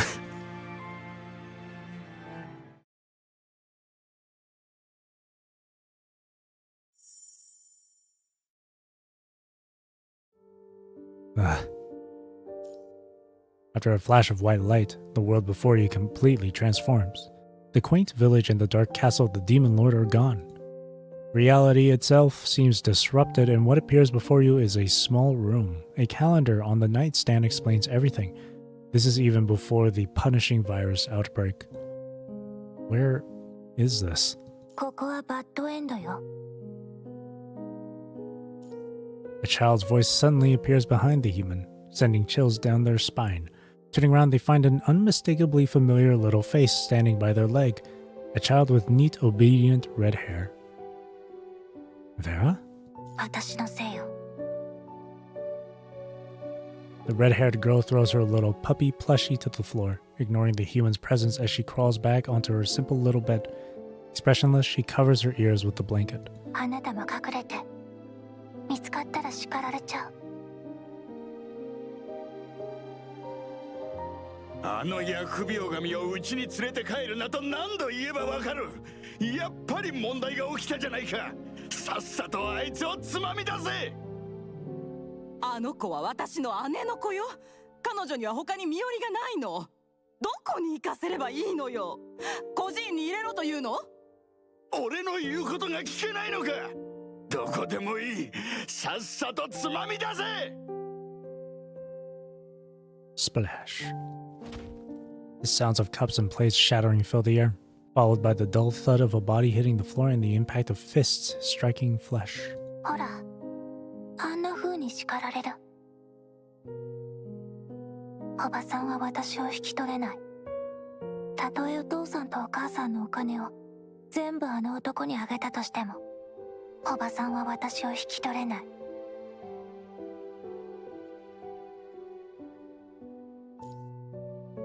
I'll take you away from here, Vera. Trembling, the human kneels down, trying to pull back the small, overwashed blanket that has faded to white. But the cocoon inside grips it tightly, refusing to let go.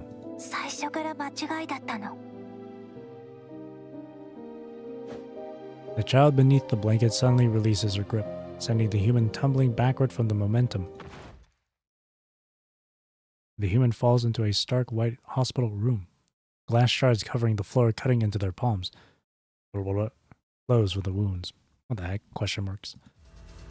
The first sound to reach their ears is the extremely raspy laughter of an old man. What now?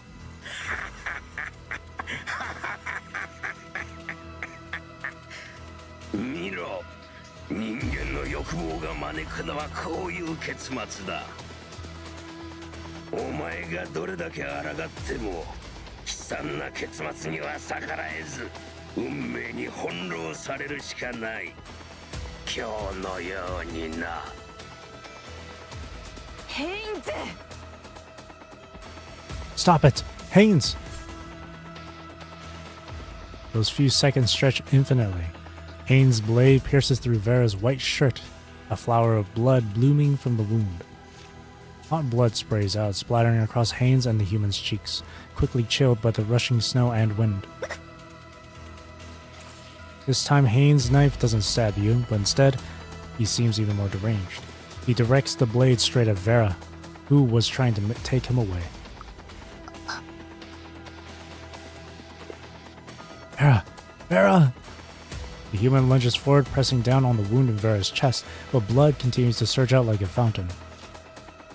The heavy snowfall quickly blankets Vera's body like white morning flowers, diluting her blood and freezing it into pink ice. 彼女が言っていた。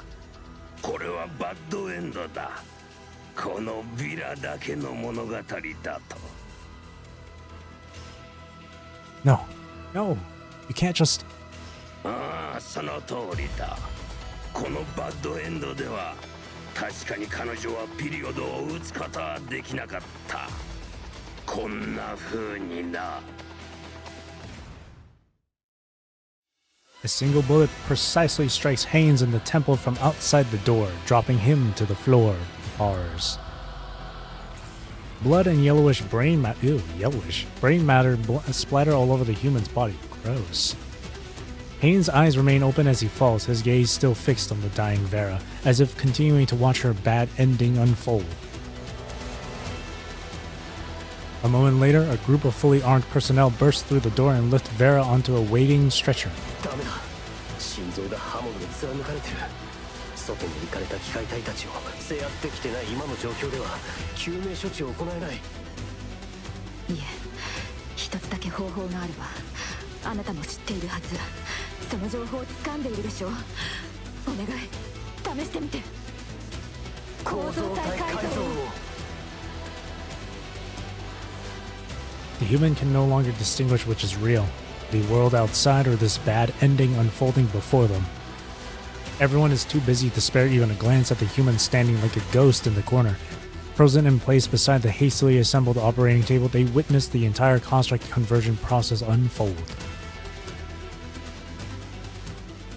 2160, Vera's conversion happened a little earlier than it was meant to. What will happen next? Will it be Rosen or Garnet? The path of fate that follows is not much different from what the human already knows. After all, each step is marked by similar regrets. Back when she was still in the ground forces, Rosen tore off her own arm in front of Average Joe. After joining Corona, Rosen had her left eye's visual module pierced by her own teammate, Hummingbird. Even after leaving Corona and upgrading to the Garnet frame, she remained trapped in an endless cycle of misfortune. Garnet put an end to Lloyd's glorious lies, only to be condemned by those still loyal to his radiance as red-headed death.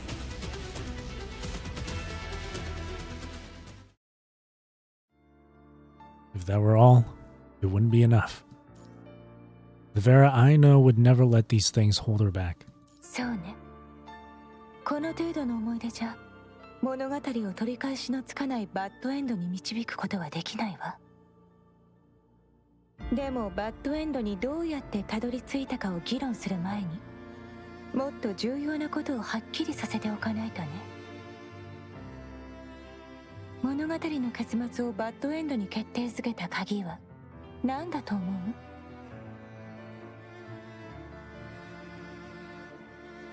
あなたとは長い付き合いだし、その答えを知っているはず。もう認めていいのよ。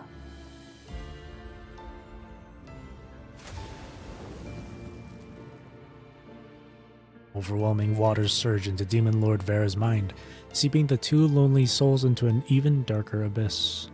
あなたね、指揮官。As the waves recede, they reveal the rooftop after the battle with the Ascendant.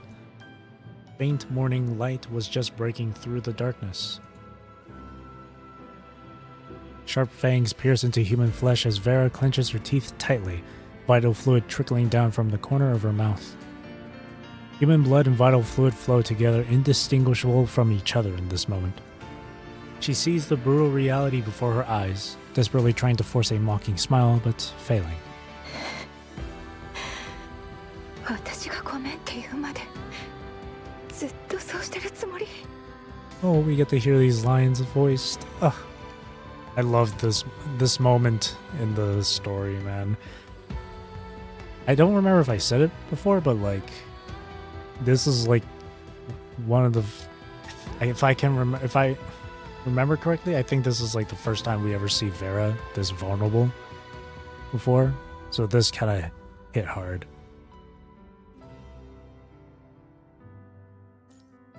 This is my responsibility. If you went haywire, then I must control. こんな時にまだ綺麗事を言うの？暴走した構造体を生かしておく理由がどこにあるの？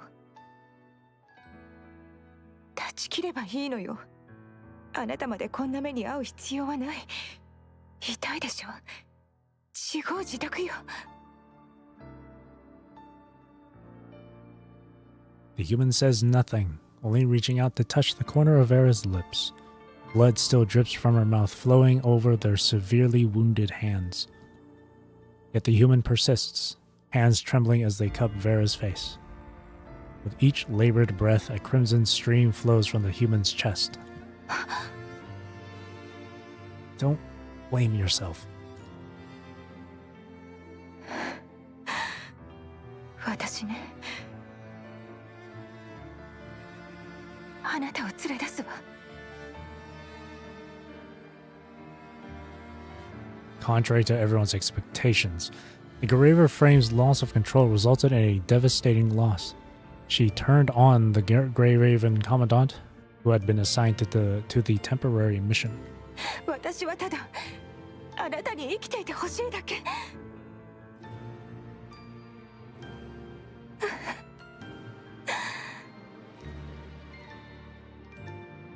私のせいよ。これが物語の分岐点ね。私はあなたにも災いをもたらした。その後の物語は退屈なまでに同じよ。あなたがいちいち振り返るまでもないわ。教えてあげる。メディアは公表しなかったけどみんな知ってる。自称ロイドの昇格者に挑んだ後、釈毛機体は暴走した。私は空中庭園の最も重要な指揮官の一人を死なせた。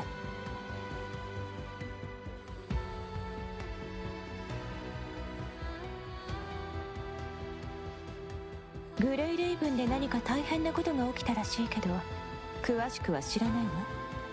クロノは空中庭園の議会や多方面に掛け合ったけど、私にふさわしい処分は見つからなかった。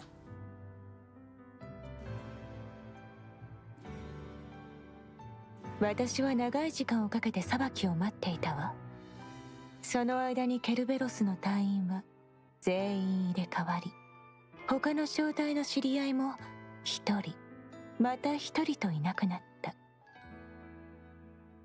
後になって知ったけど、空中庭園は新たな最悪を阻止するために奔走していて、私に構う余裕なんかなかったみたいよ。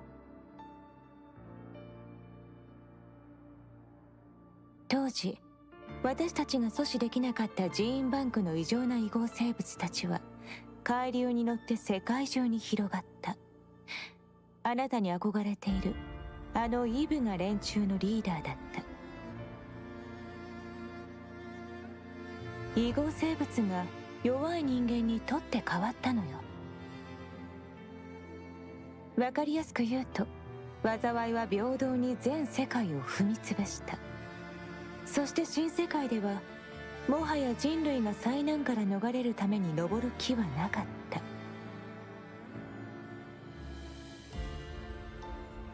その後、私の過ちなんて問題にならないほど状況が悪化したわ。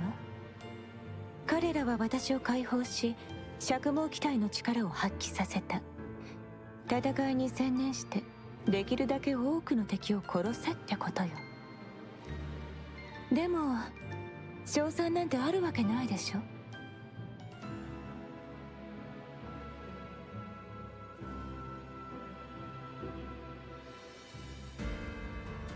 ケルベロスの昔の隊員は全員戦死し、マーレーも死んだ。あなたはとっくに死んだけど、最後の数年で私が守ろうとした人たちもみんないなくなった。Vera calmly recites a list densely packed with the names of the fallen. そしてあの神聖のサルドも、いいね、あの異合生物の連中は。 Vera scoffs in contempt. 母体であるグレイレイブン指揮官に倣って、彼らが待ち望んだ人型へと進化を遂げて、この傷だらけの地球で幸せな暮らしごっこを始めたの。彼らがあなたの感情を真似るのを見るたびに、この世界はますます憎むべきものに思えた。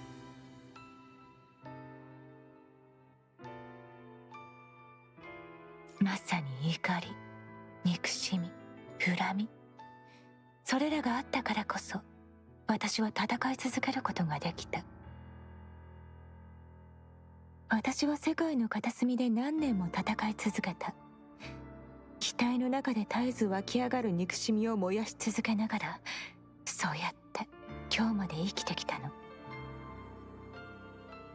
これが魔王の由来。私はこの世界の最後の構造体よ。残念ながら人間はもういないわ。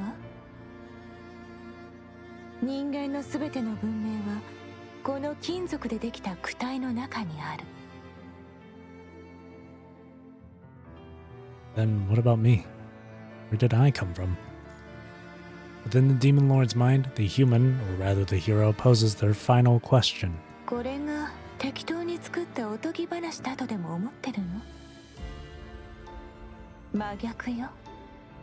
これは運命の脚本家が発狂してあなたのために特別に書いたダークなおとぎ話なの。 Vera extends her hand, gently pressing her pitch black fingertip against the hero's forehead. 異合生物は人間時代の唯一の生き残りを解決するために知恵を絞って、ようやく一つの素晴らしいアイデアをひねり出した。彼らはグレイレイブン指揮官と同じ姿の人形を作り、それを運命の人と呼び、高等無形な設定を付け加えた。そして最後に魔王の城の前に送り込んだの。彼らは分かっていたのよ。あなただけが魔王を始末できる至高の剣であること。私にできるのはここまでよ。この意識リンクの真似事も私が自らパニッシングに委ねたに過ぎないわ。 Those shadows. They were punishing all along? ええ、影だのバラの呪いだの、全てが私への最終通告よ。まあ、私はそれと何百年も戦い続けてまだ生きているけれど。 Were those two guards also creations of punishing? 違うわ。見てわかるでしょ。あれは私がいつもそばにいるうるさい連中を模して作った人形よ。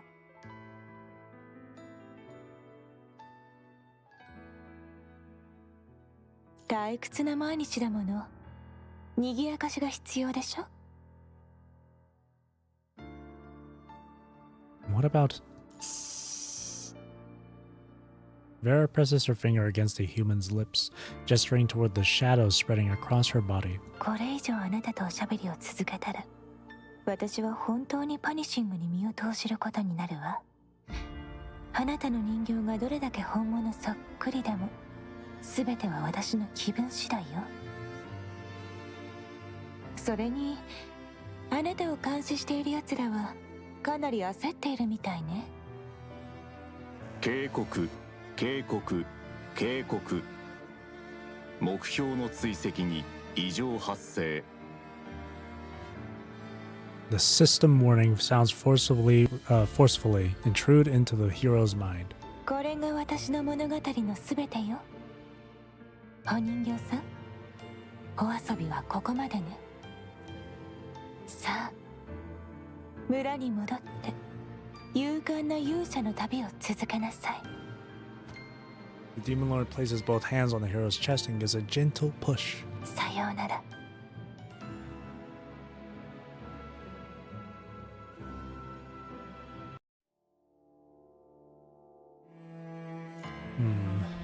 Oh, withering. This feels like it's an affection story and a gadget coding story all in one. When the last petal falls from the rose, the curse will take effect. As the final petal withers away, the Demon Lord and everything within the castle will fade into nothingness.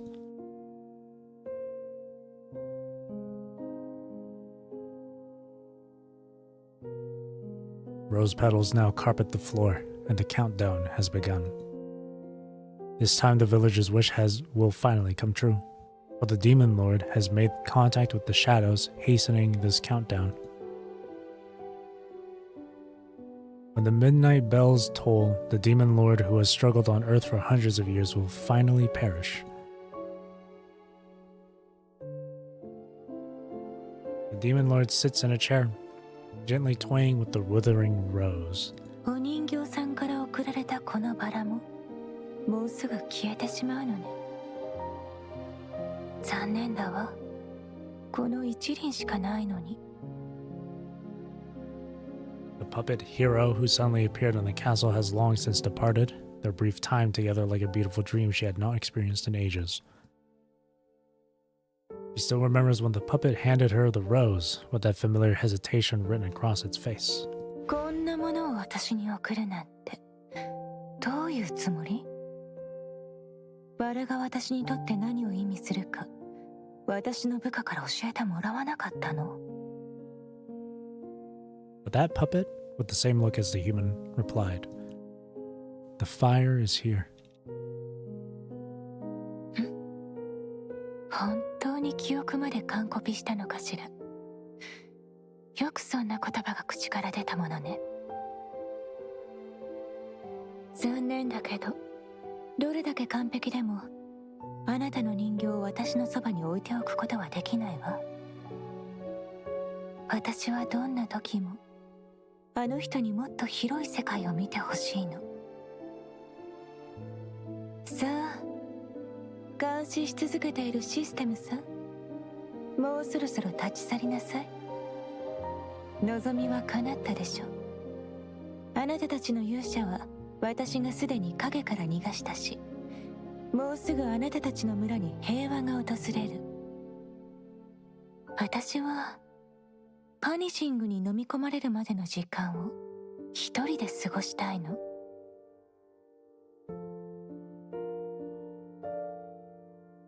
She brings the rose gifted by the puppet to her lips, savoring the soft, moist texture of its petals.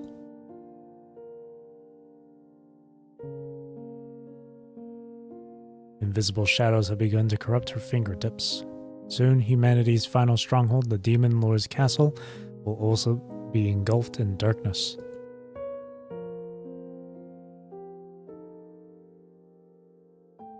She quietly surveys the great hall bathed in moonlight. If only, she thinks, beautiful dance music could fill this space. 思い返すと、やっぱりちょっと惜しくなるわね。あんなに急いであの人形に別れを告げなくてもよかったのに。屋根裏部屋に引き止めておけば、すべてが終わる前にもう少し楽しめたかもしれないのに。まあいいわ。消えゆくすべてに乾杯しましょう。最後の城に、何百年も待ち望んだバラの呪いに、そして。Hang on.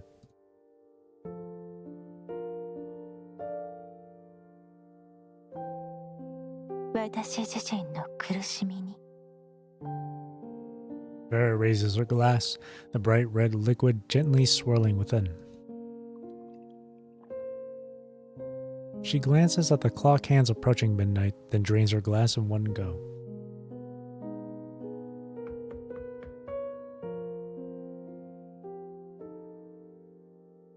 But before the midnight bell can toll, a knock at the door shatters the silence of the long night.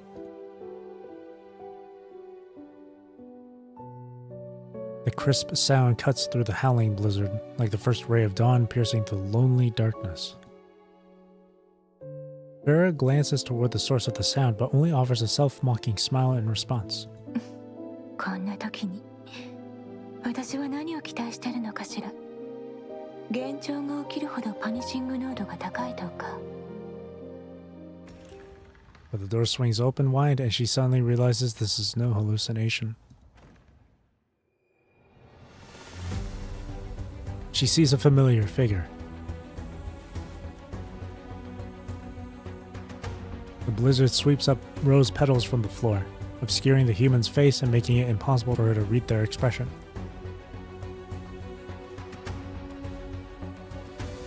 The human's snow-covered steps slowly approach her with a noticeable limp.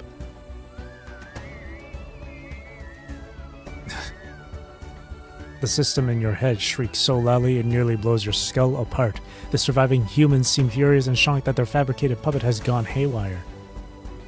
Just bear with it a little longer. Vera.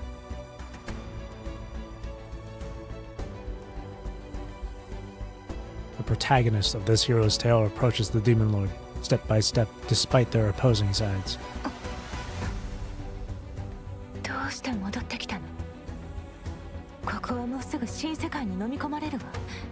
まさかあなたを崇拝する村人に抵抗するつもり？ I don't like bad endings. Whether in reality or illusion, the human soul never wants a story to reach a regretful ending. I've heard that when the moonlight is at its finest, they hold balls in the castle. I still remember the way back to the castle.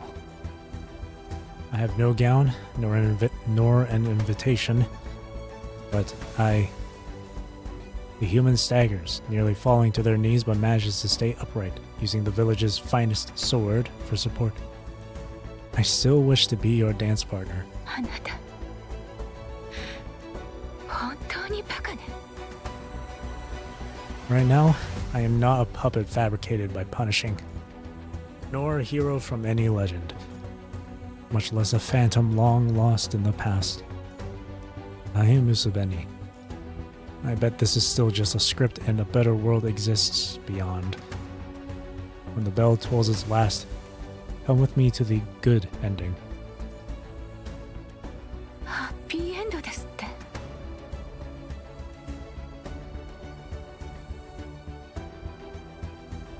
The human extends a hand to Vera, the only warmth in a world full of swirling snow. There is not a trace of hesitation in their eyes, only a hopeful question, as if this were merely an ordinary ball, and they were extending a polite invitation to a dance partner. My dear Valkyrie, may I have the honor of dancing with you until the clock strikes.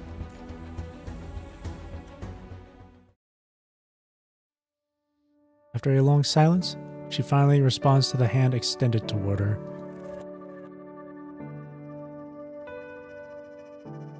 As their fingers intertwine, she feels the warmth emanating from that hand. The light casts their silhouettes against the wall, and watching the flickering shadows, she realizes just how close they are to each other. あなたは少しも変わらないわね。初めてあなたに会った時と全く同じ。本当に純粋で頑固で。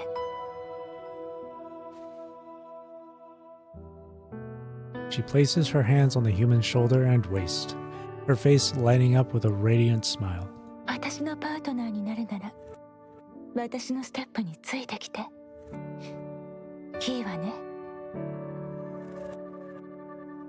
Of course. 準備はいい？このまま一緒に最後の瞬間まで踊りましょう。Oh. So nice. The music begins, echoing across the floor bathed in moonlight as the lunar glow through the windows illuminates their silhouettes. A tale that should have reached its ending now begins to be rewritten anew in this moment. Aww, it's so cute.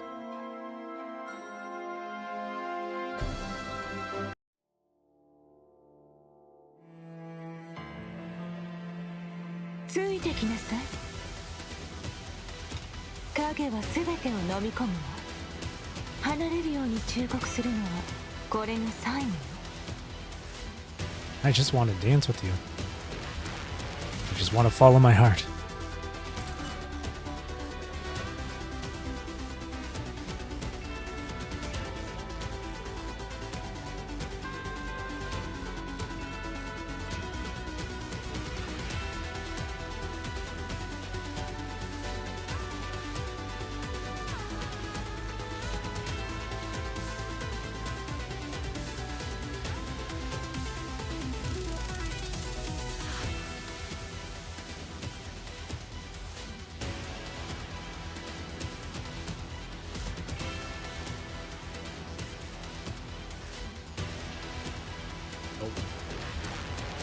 It's not left control E or anything like F. No, nothing like that at all. I gotta change my. God damn it. ここは開かずの大広間。大広間の鍵もとっくに飲まれているわ。先にそれを見つけましょう。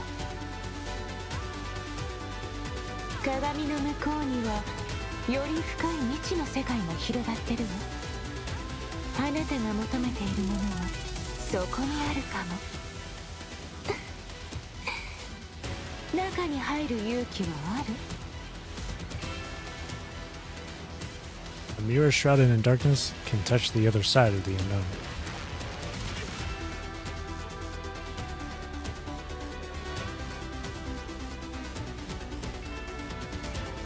Hello, wife. Oh, a diary? Where? Oh.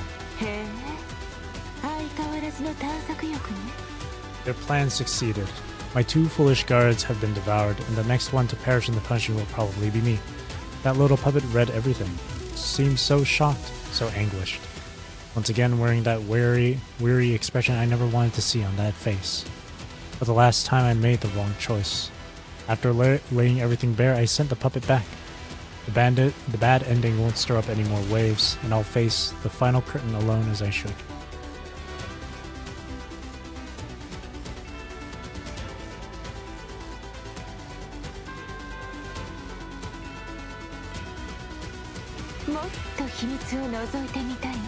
The Rose Curse.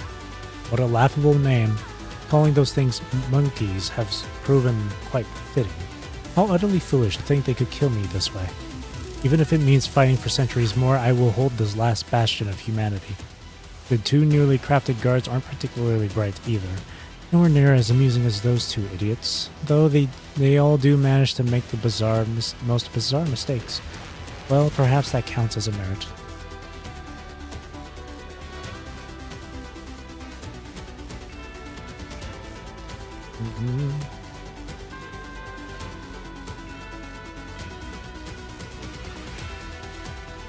Oh, I went back here.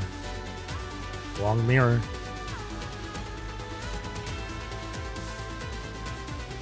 I had to guess which mirror to take. Oh. Oh. Oh.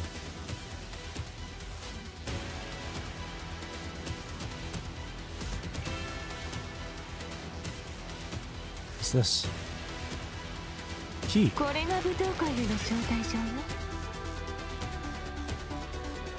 It's the way out. Is there anything more from here? Oh. Diary.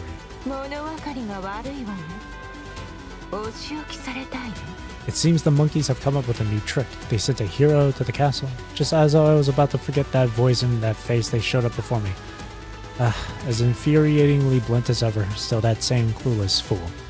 Never letting go of any chance to probe, even trapped in the dungeon and slipping away to the garden, even locked in the attic, picking roses, dredging up the past. They've done a good job. This puppet is completely identical to that human, memories replicated flawlessly. Both those worth remembering and those best forgotten. Still, and yet, I still took the rose the puppet offered. 近くにあるはずよ。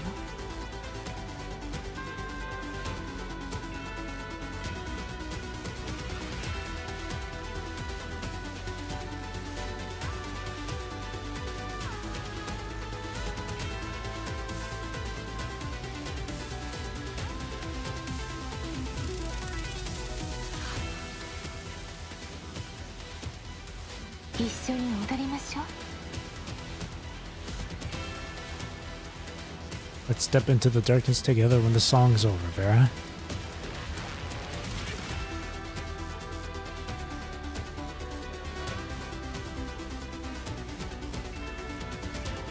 これもあなたの信念が成したこと。この城がどんな姿だったかなんてもう忘れたわ。 Oh. 一緒に歩くなんて何年ぶりかしら。 Is there anything I can explore? Or look at? No.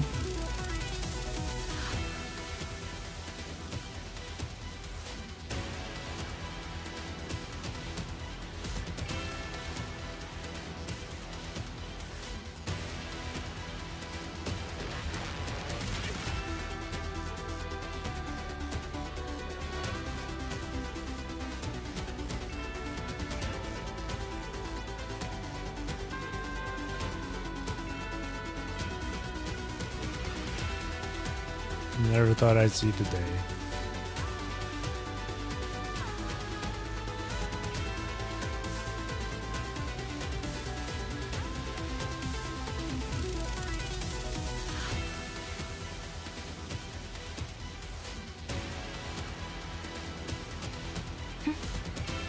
Bara no noroi ne. 懐かしく感じるわ。 The rose will bloom again and it has nothing to do with the curse. Just like that.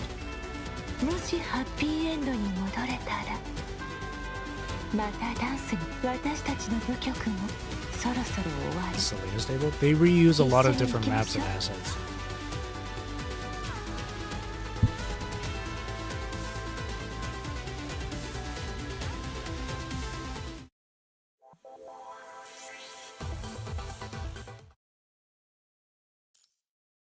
Resurrection.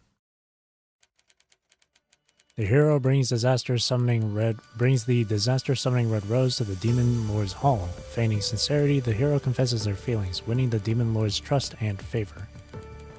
And then, without hesitation, the hero summons a curse that even the demon lord cannot break, grasping and utterly consuming the demon lord. The data stream flows smoothly, yet mysterious characters occasionally jump out, randomly recombine, then disappear back into the turbulence. The script program falls silent for a moment, then outputs a brand new sequence.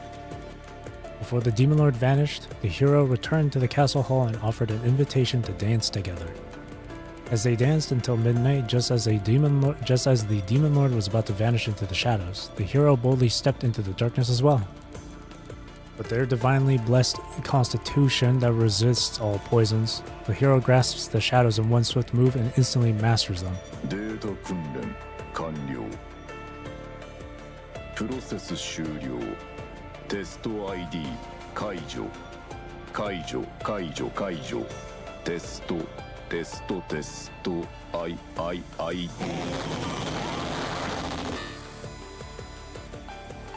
So you're the mastermind behind the system, aren't you? I've already torn through the shadows. Do you think I can't guess you'd be next? Seething with anger, the human who tore through the shadows grasps Hamlet's chaotic data stream. You won't get away with it.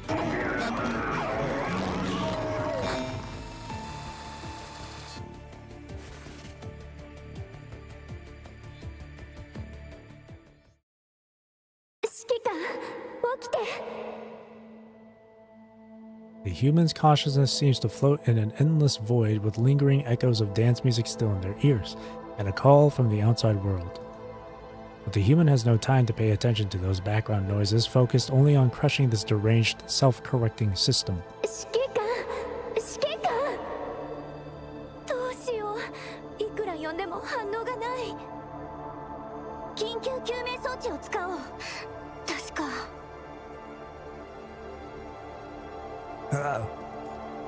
Strike a pose.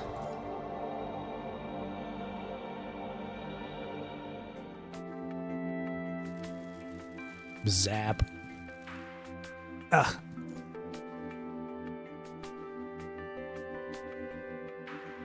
Clutching their chest, the human bolts upright from the testing pod. Upon opening your eyes, the anxious faces of Isla and Leonie hover just inches away. Why did you have to shock me? I've had enough. Did you program some taser lord in the system? さっきまですごく危険な状態だったのよ。スターオブライフの救急もまだ来てないし。だからとりあえず AED を使ったの。That wasn't necessary. 今はどう？はい、瞬きして。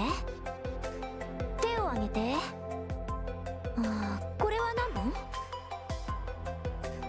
Watching Isla's gestures, the human struggles to form coherent sentences, only managing to raise a hand to indicate they are all right. Never mind, I'm fine. びっくりした。ハムレットが一時的に外部から操作されたみたいで、あなたともう一人の被験者の権限がロックされちゃったの。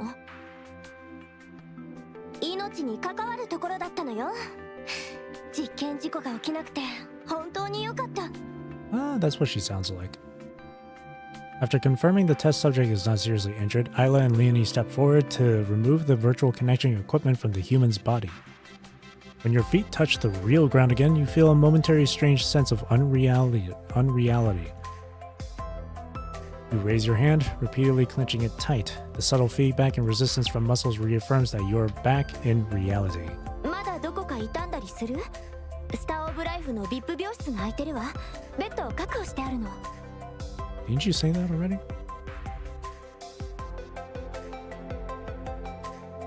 Oh, I guess it's a repeat. No need. I'm fine now. Have you got all the test data?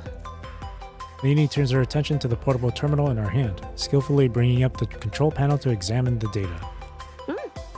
大丈夫そう。関連データは全部順調に収集できてる。でも、こんな危険な状況下でデータを収集したと思うと、ちょっと。これはテスト史上の最悪のトラブルね。ハムレットの全テストを停止して、今回のデータをフィードバックして、徹底的な調査と改善をするわ。Okay. 強烈なデータの波形がたくさん。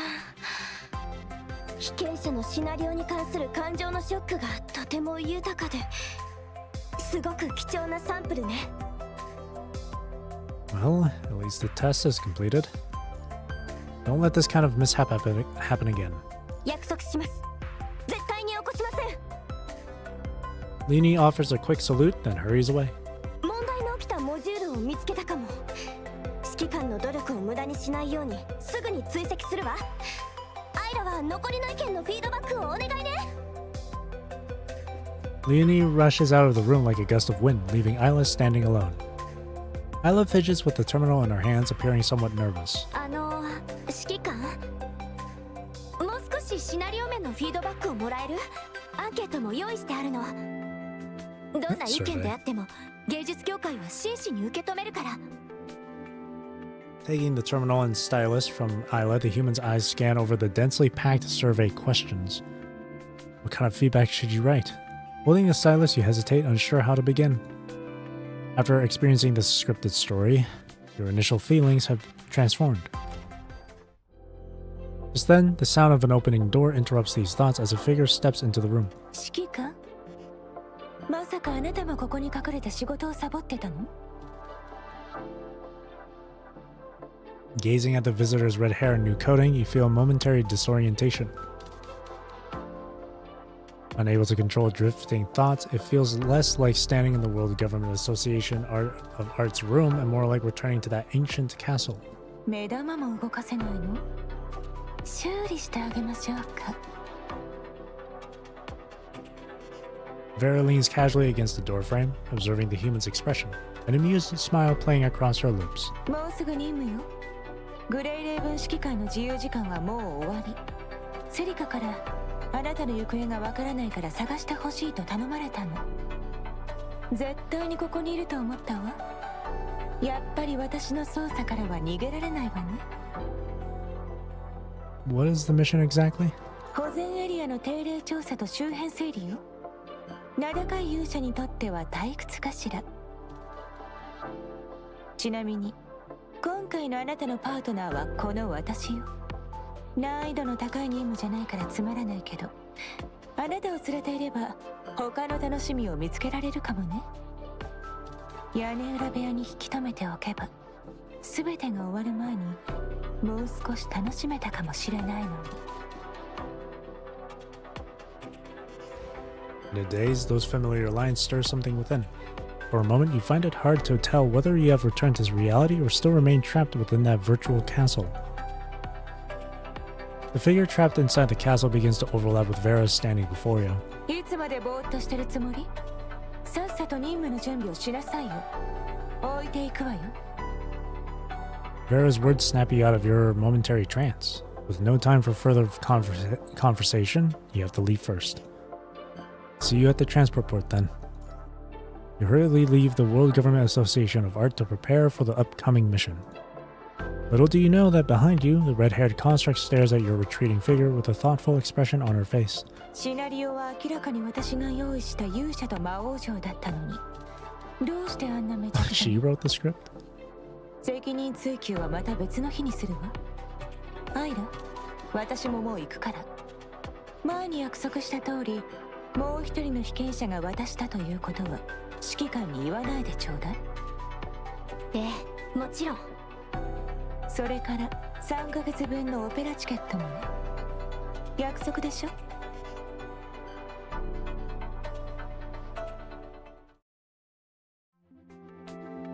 The mission with Vera on the ground has concluded smoothly.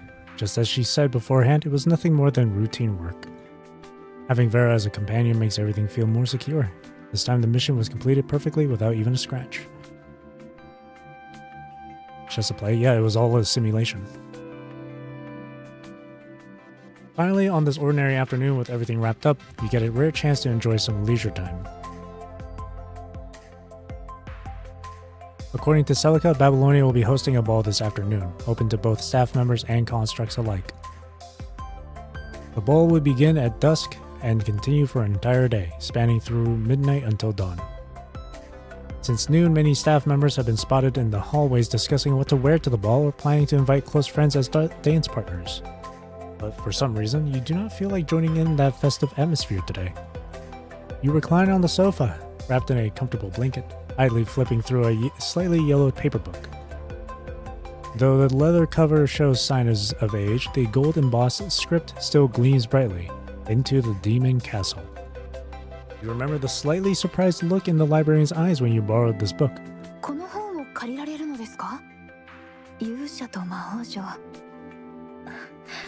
実は言うと、この本は図書館に収蔵されて以来、ほとんど借りられたことがないんです。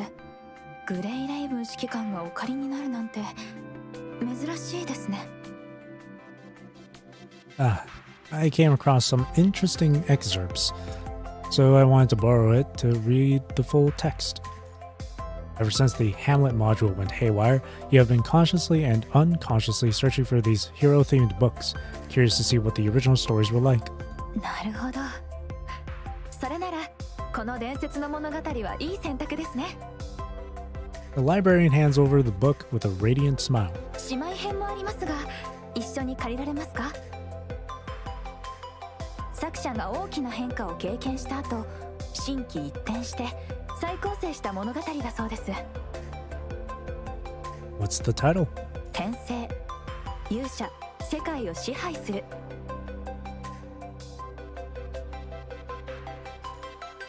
No thanks. では、勇者と魔王城だけで。あら、珍しいこともあるものですね。今週この本を借りるのはあなたで2人目です。May I know who the other borrower was? 貸し出し記録を確認しますね。もう一人は Perhaps due to mental exhaustion these past few days, you surrender to the warm drowsiness enveloping yourself while holding the slightly yellowed pages. Your body seems to continue along that small path in the Palace of Memories until arriving before the gates of the Demon Lord's castle. Swirling snow blankets the castle towers, painting everything in sight a pristine white. As you push open the ballroom doors, rose petals scattered across the floor swirl up in the breeze, lingering affectionately at your side, releasing a subtle, elusive fragrance. Soon, the rose fragrance in the air grows stronger, and the uniquely gentle touch of petals lightly brushes against your cheek. よく眠ってるわね。こんなに油断した表情、珍しいじゃない。もしかして、首に刃を当てても気づかないかしら。Something seems to touch your face, but it's not the cold edge of a blade, only a soft texture instead. The touch slides down from your cheek, gently moving to the neck, causing a slight tingling sensation. Open your eyes. Opening your eyes, you see a bright red rose and the even more vivid red hair of the person holding it. もう目が覚めたの？残念ね。何かしてあげようと思ったのに。I wasn't asleep. 寝てないよですって？自分の疲れた声を聞いてみなさいよ。明らかにぐっすり眠ってたじゃない。Why are you... You have no idea why Vera would come to your lounge at this time, but you struggle to find the right words to ask. Fortunately, Vera already perceives the human's thoughts from their expression. どうしてグレイレイブンの休憩室に来たのか聞きたそうね。私が来るのは嫌？ That's not what I mean. しばらくずっと忙しかったから、グレイレイブン指揮官の作戦パートナーとしてあなたをお見舞いしに来たのよ。でも今回は差し入れがないから温室に行ってこの花をもらってきたの。 Vera casually places the rose into a glass on the nearby table, crystal clear dewdrops still clinging to its petals. あら、何の本を読んでるの？ Curiosity piqued, Vera quickly leans in. Her silky red hair brushes against your cheek, carrying with it a cool, fresh fragrance. Before you can hide into the demon castle under the blanket, Vera's hand firmly grips your wrist and snatches the still open book anyway. 自分のことを過大評価しすぎじゃない？そんな子供騙しみたいな隠し事を私が見逃すとでも？ああ、私に隠し事をするとどうなるのか教えてほしいの？指揮官。 Her face draws even closer, her eyes gleaming with an enigmatic smile. She raises one hand, points it at your forehead, and makes a shooting gesture. 捕まえた。今、あなたは私の手の中にある戦利品よ。囚われの身として私の遊び相手になるのよ。覚悟しておいて。 She grips your chin with one hand, forcing you to look up and meet her gaze. And her other hand is into the demon castle, open to the page where you left off reading. Her grip on your chin loosens, and her fingertips gently trail across your cheek. グレイレイブン指揮官にもこんな子供っぽい一面があるのね。意外だわ。こんな幼稚な物語を読むなんて。 Just something to pass the time when I'm bored. へえ、どんな暇つぶしがあなたを眠らせるほど夢中にさせるのか知りたいわね。ほら、私に読んで聞かせて。 Vera releases her hand, or her hold, and lies down on the sofa, kicking you to the corner in the process. Though you're puzzled by Vera's sudden interest, her request touches something deep within you. Take the book. Clock hands tick silently forward as the artificial sunlight gradually sinks below the horizon. Evening approaches. Faint laughter and music drift from afar. The dance party seems to have begun. But here in this lounge, only the two of you savor the tranquility together. Sunset glow streams through the window, bathing you both in perfect light, as if the entire world is enveloped in a peaceful, luminous halo. You become acutely aware of Vera's closeness, feeling the unique warmth of a construct radiating through your clothes. You return your gaze to the page and begin reading, savoring each word. Until that day, when the hero arrived at the castle gates. You're about to turn the page to continue reading when Vera's hand stops yours. もういいわ、気が変わった。もしあなたならこの物語をどんなストーリーにする？あなたが著者なら勇者が城に入った後どうなるの？ Her pomegranate red gaze searches yours. As you look into her eyes, something stirs in your heart. In this moment, you want nothing more than to tell a story that belongs only to you and her. You set the book aside, gather your thoughts, and begin to tell your own version. The hero draws her weapon and fearlessly enters the castle. No, the hero puts down the weapon and enters the castle. The story has reached its conclusion and you have given the answer that lies in your heart. You refuse to accept a predetermined tragedy, unwilling to witness everything end and perish, unwilling to let the story rush toward a silent conclusion. As long as you follow your heart, continuing to fight and preserve, or persevere, then a good ending will always await you. 珍しいこともあるものですね。今週この本を借りるのはあなたで2人目です。貸し出し記録を確認しますね。もう一人はケルベロスのビラさんです。As your retelling of the story draws to a close, the lounge returns to its original tranquility. The rose in the water glass continues to bloom silently, while a gentle breeze carries the melody from a distant ball. Vera no longer looks at you, instead gazing quietly out the window, seemingly lost in the melody of the music. Take the rose from the glass. どうしたの？バラは嫌いだった？それとも私からのプレゼントを拒むつもり？ No, let me try this instead. You reach out and brush your fingertips through Vera's hair, the silky strands flowing like water across your fingertips. ちょっと、あなた、私の髪がそんなに好きなの？ The fire is here. 子供じみた遊びね。まだかしら？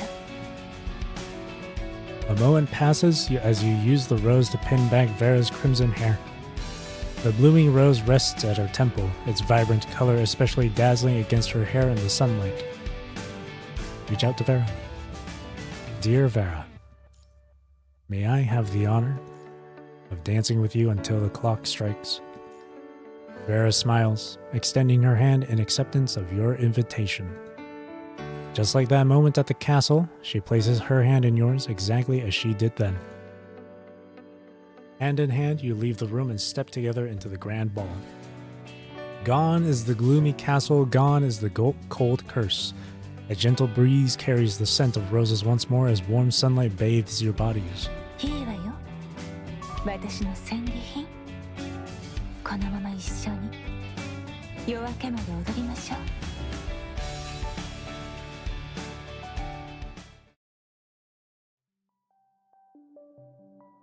Library 1 month ago. 本当にこの本を借りたいのですね。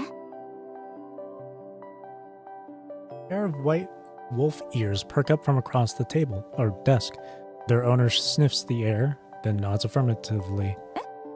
電子版を端末に転送してほしい。もちろんできますよ。少々お待ちください。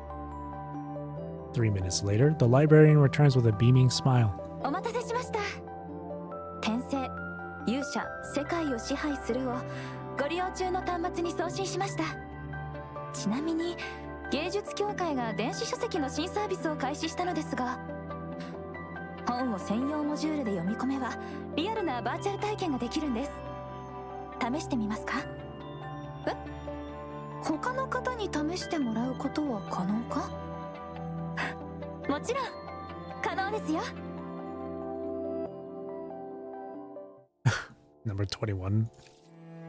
That was so cute. My love for Vera remains strong. That was lovely.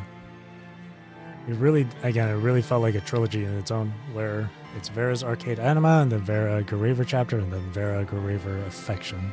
That was nice. That was lovely. That was really enjoyable. Now it makes me want to go through Rosen affection story and Garnet affection story. But I'm pretty sure for those I have to have like 100% bond. A wedding skin. Please. Please. Give me a wedding skin, please. Give me a wedding skin. Please. I'm sure there's gonna be a number of people that don't like that though. But I don't care. You think I give a damn about how other people think? No way. Give Vera a wedding skin too.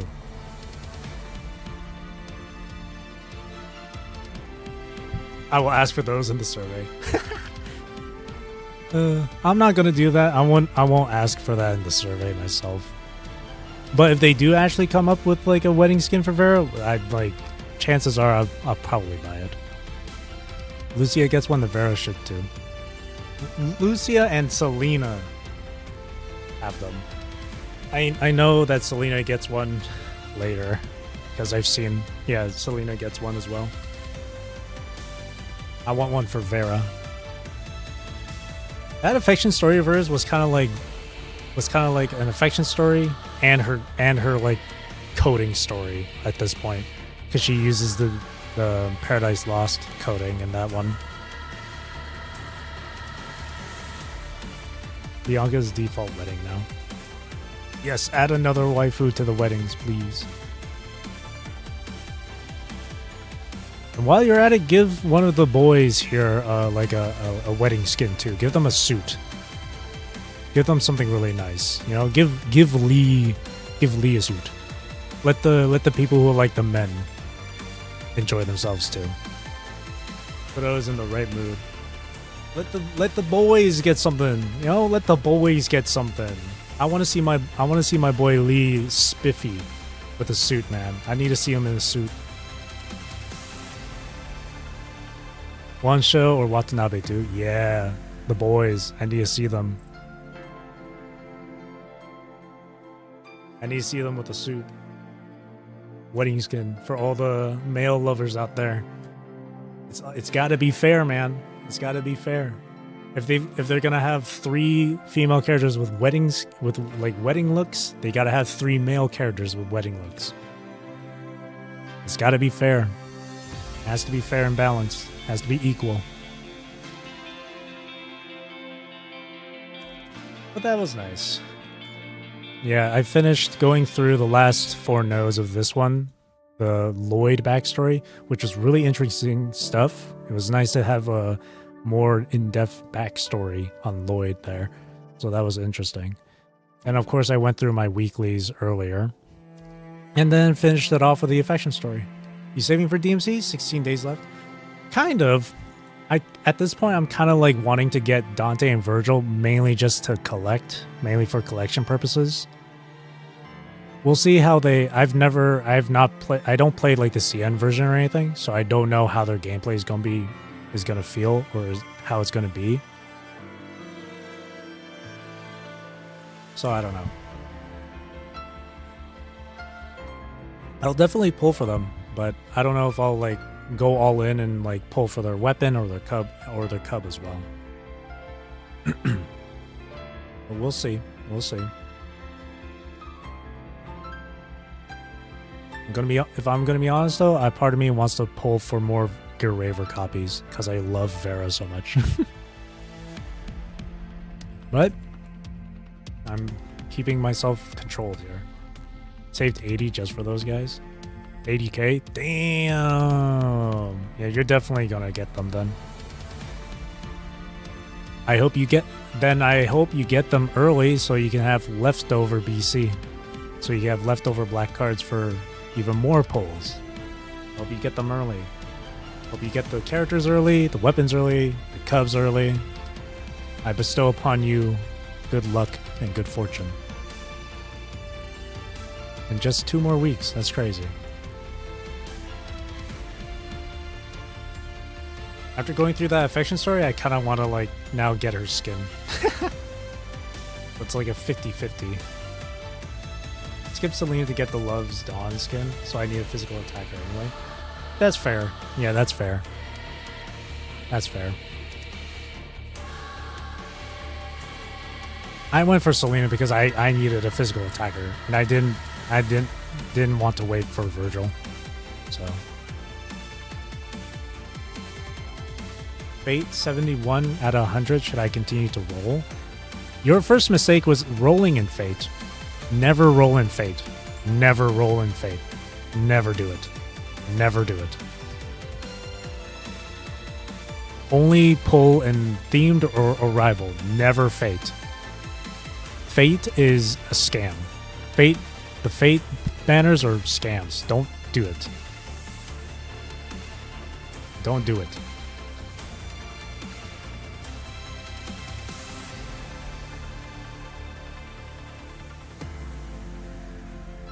But I mean, yeah, Arrival, right? Like these ones right here, Arrival and Themed are 60 pity. These ones range from 80 to 100 pity. So like the Fate ones are not that great. The 70% rate, I'm not entirely sure. Let me see. Drop details, event. 70% chance to receive the rate up. Yeah, 70% chance for the rate up. So it's way better than the Fate ones. Only Genshin players do the Fate ones. But yeah.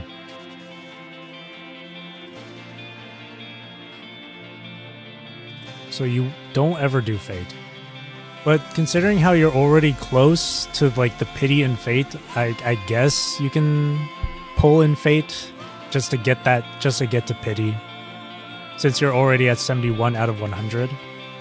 Another 10 pull, you might actually get who you need or who you want. But after that, only pull for Themed, from Themed or Arrival. Don't do Fate at all. Don't do Fate.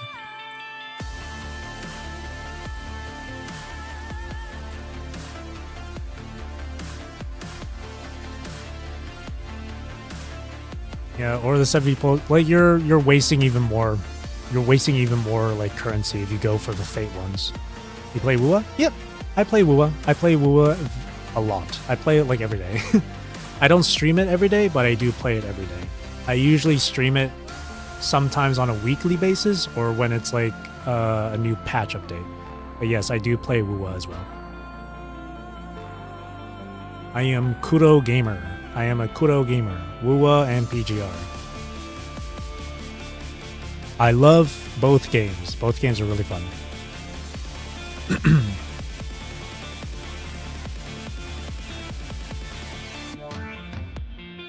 And speaking of Wua, their next update is next week, so I'm definitely going to play it next week on stream. I'm a new Wua player. Is Shorekeeper good? Yes, Shorekeeper is fantastic. She is one of the best supports in the game. Shorekeeper is absolutely fantastic. So if you want to get her, if you want a healer and someone who can buff, definitely Shorekeeper. Hang on. I will say though, Shorekeeper, if you want someone with more pure healing ability, Verena is a really good choice. She's a standard 5-star. She does better healing, I would think. Shorekeeper can buff you though. So I got that one. Yeah, that's good. Between Shorekeeper and Verena, Shorekeeper or Verena, both are really good supports. Shorekeeper can buff you, while Verena can do more healing. DMC patch. One more. Should I skip and prepare for Bianca? It depends. If you really want to... They'll do... If you really want... if you don't care too much about the DMC characters, Virgil and Dante, then you can save up and prepare for Bianca if you want. Especially if you don't have a strong dark attacker. Like if you don't have Lilith, which I don't see how you wouldn't have her. She was free to obtain for a while. But if you don't have Lilith, if you don't have Lamia, then you can try and go for Bianca. Of course, you could also try using Genevieve. I guess my 70 pulls in Voyage Banner was not wasted then. Yeah, no. When you're if you're a new WUA player, definitely go for like the beginner or the new Voyage banners. It'll definitely help you in the long run. It won't carry over. Yeah, because those are specifically for the newer players. Yeah.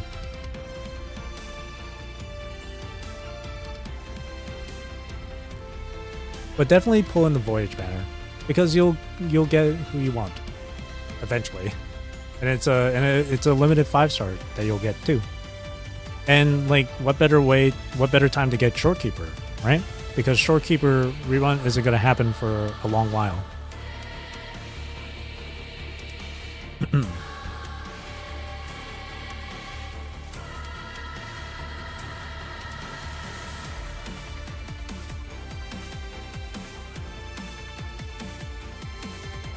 But again, if you want someone that can buff you with some heals, Shorekeeper is a good choice. But if you want someone who's just purely healing with some buffing, some damage buffing, then Verena is a good choice too. Running Shorekeeper with Ling Yang and Chisia. Well, if that's all you have going for you, then that's fine. Shorekeeper can be used in like a lot of different teams. Should I select Verena? If you want to have another support, then you could go Verena, but another good choice out of the standards would be Encore is also a good one. If you want a fusion DPS, if you want a 5-star fusion DPS.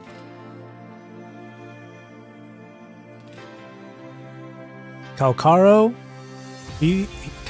is tough to play as. He's a bit tough to play. Jianxin is kind of...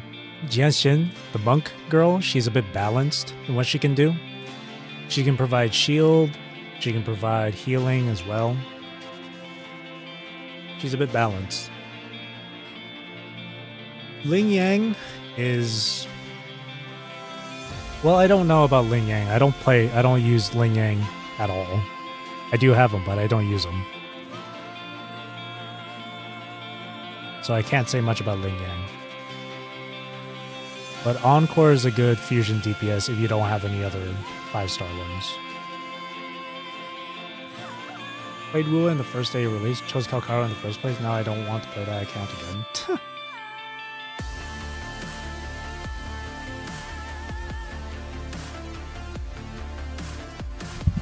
Again, Calcaro is tough to play as. He's a bit tough to play as. But you can definitely have fun. There's definitely people out there who have used Calcaro for like the high difficulty content. So got Encore, not Ling Yang.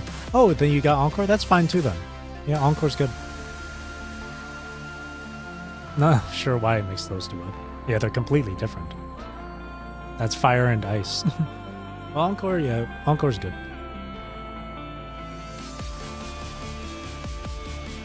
If you ever need more info or help on the characters that you want, or if you want more information, you could always look up stuff on YouTube.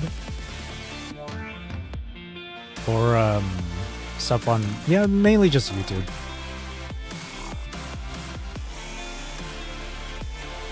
And for characters that are like newly released too, a really good person for guides and stuff for the newly released characters on WUA would be Sweetily. I don't know if you know Sweetily, but she does really good in-depth guides.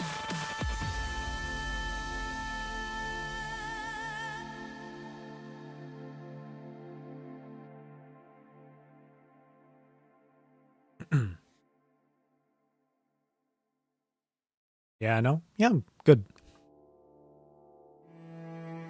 She's certified gamer.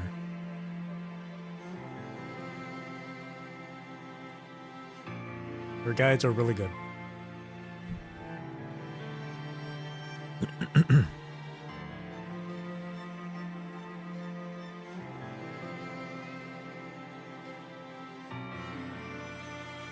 Knew Sweetly since before she was Sweetly? Really? Dang. I didn't know she had a different name before Sweetly.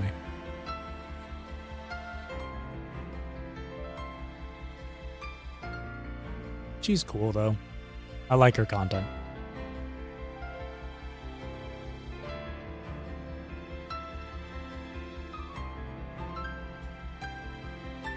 Definitely when Frolova comes out next week, I'll watch her guides.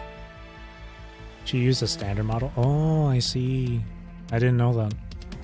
I'm not like a long time viewer of hers. Just Souls-like stuff? Really? That's cool. That's awesome. No wonder she's so good at Wuwa. Yeah, she's certified gamer. She's pro gamer. That's cool. That's really awesome. That's really, really cool.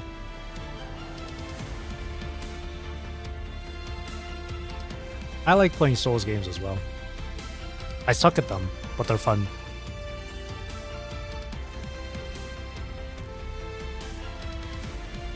It's like PGR. I suck at PGR, but it's really fun to play.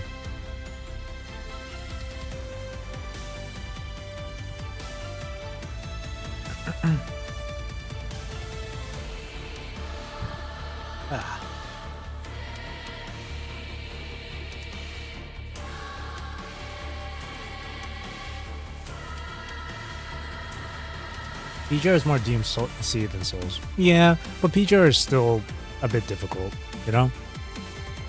I guess I'm just saying, like, in terms of difficulty.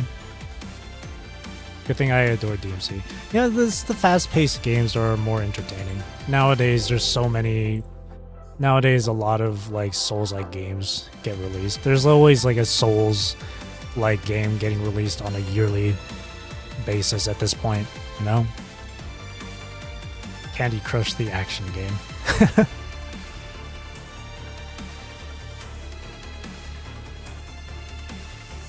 But yeah, ever since fully playing PGR and WoW myself, like if I ever try to play something like Elden Ring, it's gonna be a complete it's gonna be completely different feeling. Like it will take some time for me to adjust to slower paced gameplay.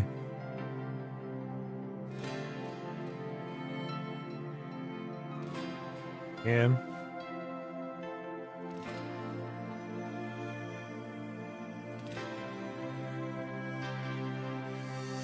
One of these days I still have not played the Elden Ring DLC, so one of these days I gotta get it and play it. On stream. I'll play it for stream. I don't know when, but definitely sometime in the future.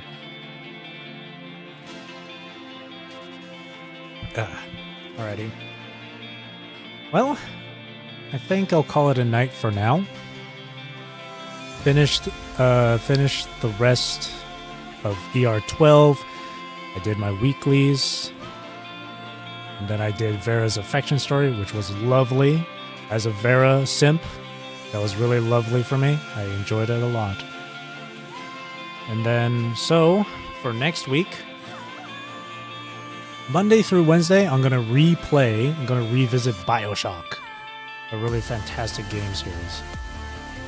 It's going to be a bit different because it's an FPS game. I've been playing a lot of third-person like action games, fighting games, but went back to FPS with BioShock. That's going to be fun. And then, of course, WUA update next week as well. So that's going to be lined up for streaming. That's the plan. But yeah, I'll finish it off here, though. So, with that being said, thank you for watching. Thank you for chilling with me. Thank you for chatting with me. I really do appreciate it. I hope you have a great rest of your day or night, wherever you are in the world. Take care, stay safe, drink plenty of water. I hope you enjoyed the stream. Keep it up, bro. From Vietnam with love. Thank you. Good day, stay well. You too. Thank you. Alright. Again, thank you for watching. And again, I hope you enjoyed the stream. See you later then. Have a great rest of your weekend. Bye-bye.